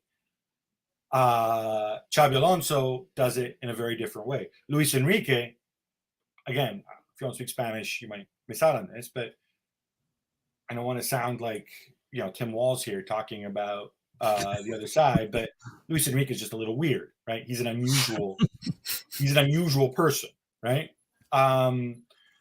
Gasperini has a horrendous personality, but then his team's really good and his players seem to follow him, you know. So there's a whole mix in there, and I guess this is part of what makes it fun. Is that I mean, ultimately, these lists are just about sparking conversation, and clearly it's got that.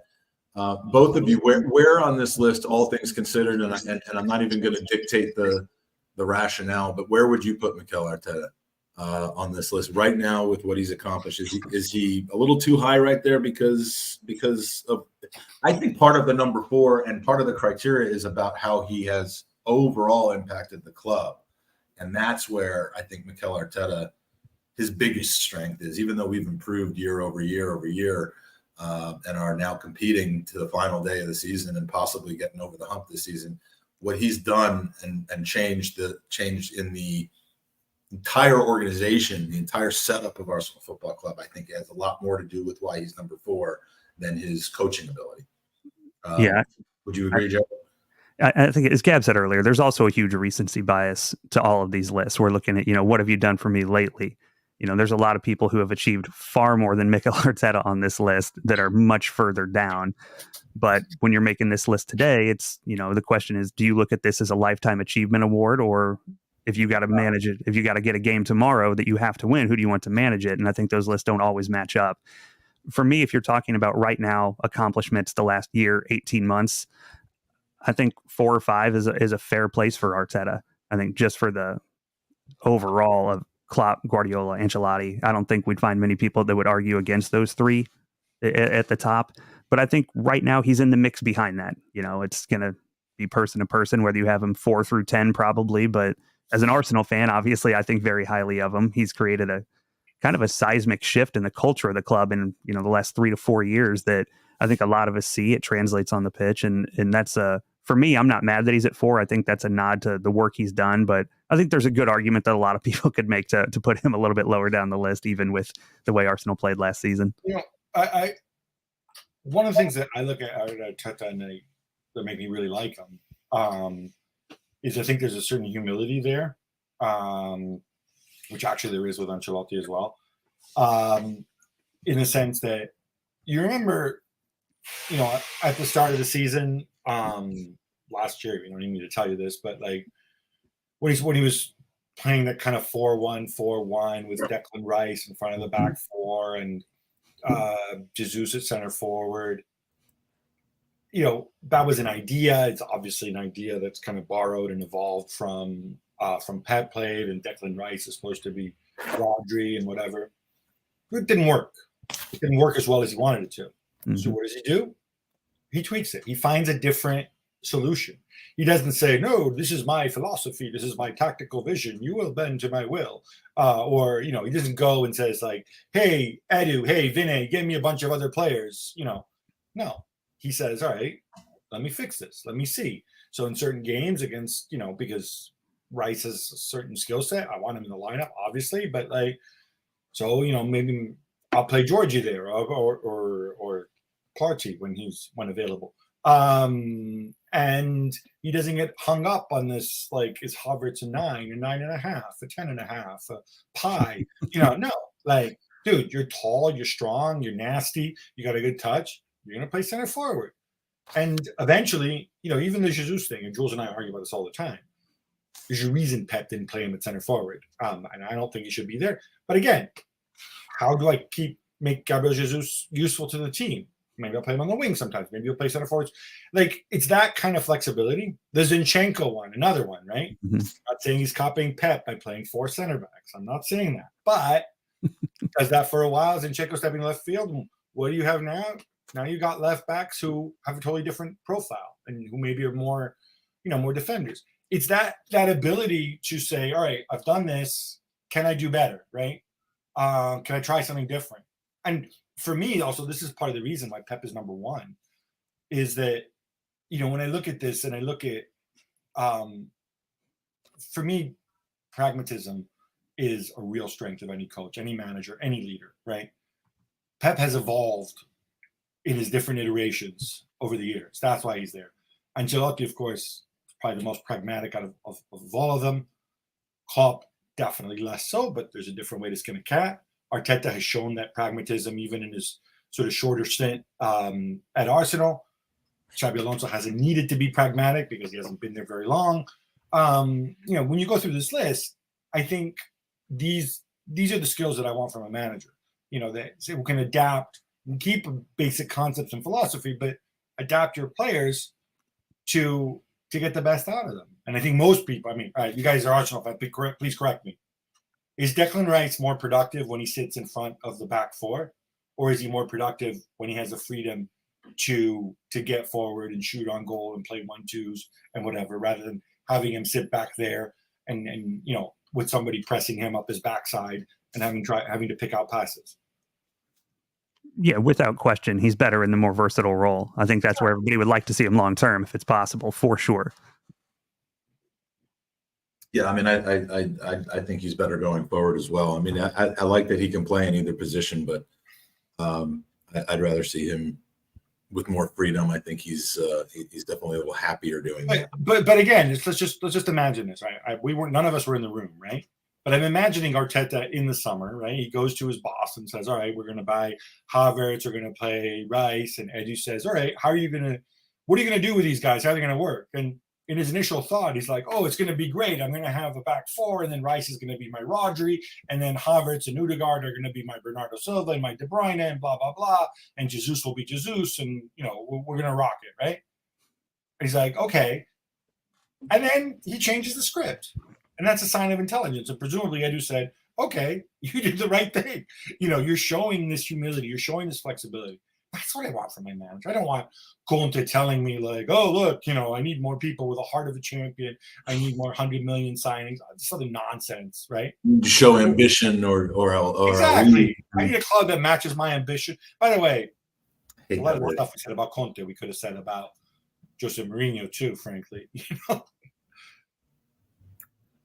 Absolutely. So speaking of winners and serial winners, we're going to pick some winners of prizes for Gooners versus Cancer. I did. We were absolutely packed until the end of the last hour, so I didn't get to do the prize draws in the last hour. So we're going to do two, and both of those prize packs are going to be given out now. Let me get the randomizer ready. The first prize that we're going to be drawing, and these are all prizes that could have been won if you had donated to goonersvcancer.com, and can still be won in the future if you go there. So the first winner of a Ruth Beck art print. Ruth was just on with us in the last hour, and we have a print of hers, an A3 print of your choice, plus the book Arsenal 101 from David Fox at David Fox. What is it? David Fox. What's the word? The website I'm trying to think of. David Fox Publishing, I believe, .com. Called Arsenal 101, a historical accounting of last season from Block 101. And the winner of that package.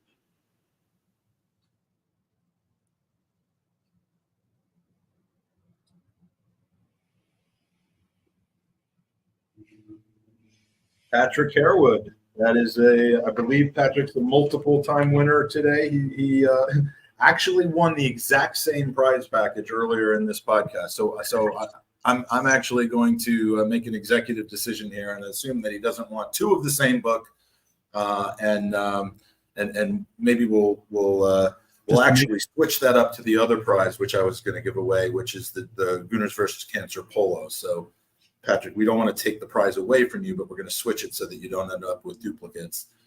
And then we'll draw again for the Ruth Beck art and Arsenal 101 book. And the winner.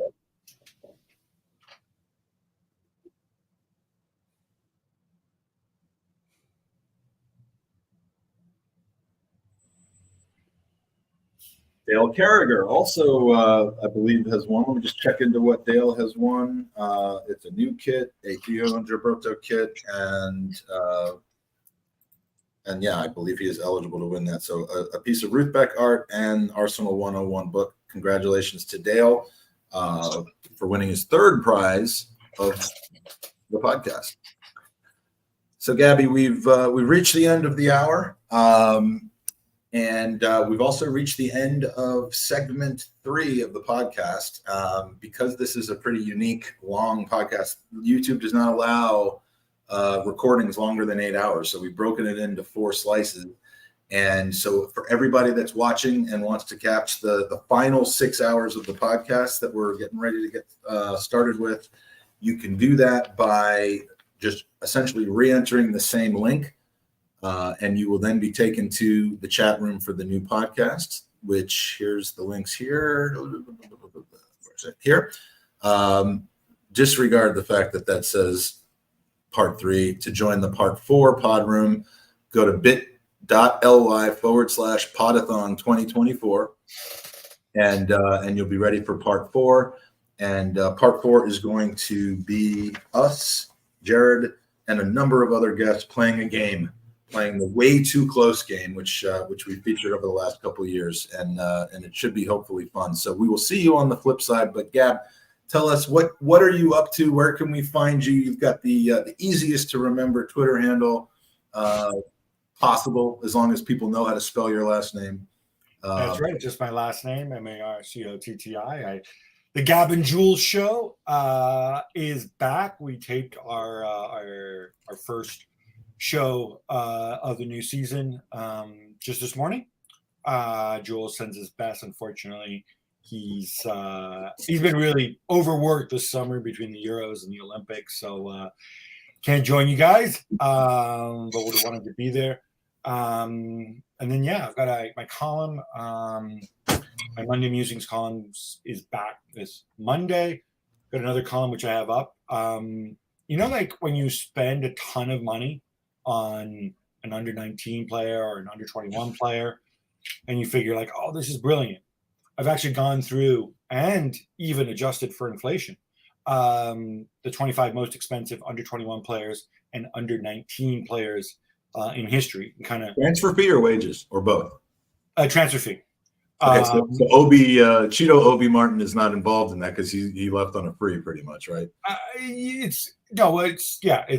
We did go by transfer fee. I mean, unsurprisingly, Kylian Mbappe's number 1 on both lists, but he left on a free, so maybe not the biggest. It depends your vantage point about whether you thought that was good business or not. And it's interesting. There's a lot of hits and misses, but you're reminded too that people were throwing around enormous amounts of money many, many years ago. You're reminded that for every Vinicius, there's a Rainier, and I was also reminded of. Sound obvious, but just how freaking good that Wayne Rooney was. And even though he was one of the most expensive 18-year-olds in history, he did pretty well for himself. So sometimes it works out, sometimes it doesn't. And speaking of things that work out, I'm contractually obligated to mention that, of course, Gabby and I met in 1988 in high school together in London, at the American School of London. That's the ASL I was referring to before. And never have I met 2 people who I saw practicing and beginning their journey in their respective fields and then reach the height of those fields. And you know exactly who I'm talking about, Gab. First of all, seeing you in journalism class and then watching what you've become is very proud. But maybe even more so, seeing what's his real last name again? Oh, Steve Glover. Steve Glover skateboarding around, running into things and throwing himself off of high buildings and things, and then becoming Steve-O of Jackass.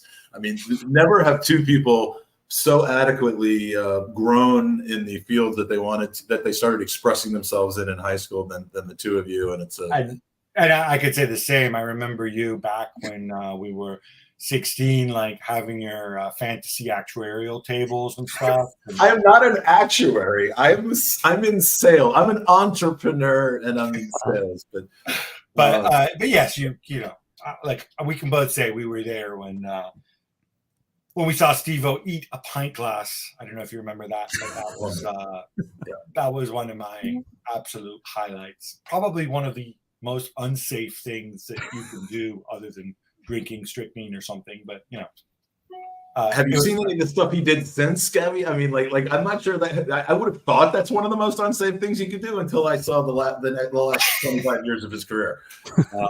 But yeah, anyway, a surreal experience. And Gab, I always appreciate when you give your time to these causes, and by these causes I just mean me, and like having lunch with me or having a beer, and it's a thrill, and please give my best to Jules. Will do. I have two different ways of giving my best to Jules now. I can end around Gabby and go through Kate now, but I'll leave that with you because Kate's a little busy right now, as you are. So thank you for joining us, Gabby, and we will see you, Jared, on the flip side in part 4, and hopefully as many of you that are in the chat, we will see you on the other side of things. And with that, we end part 3, and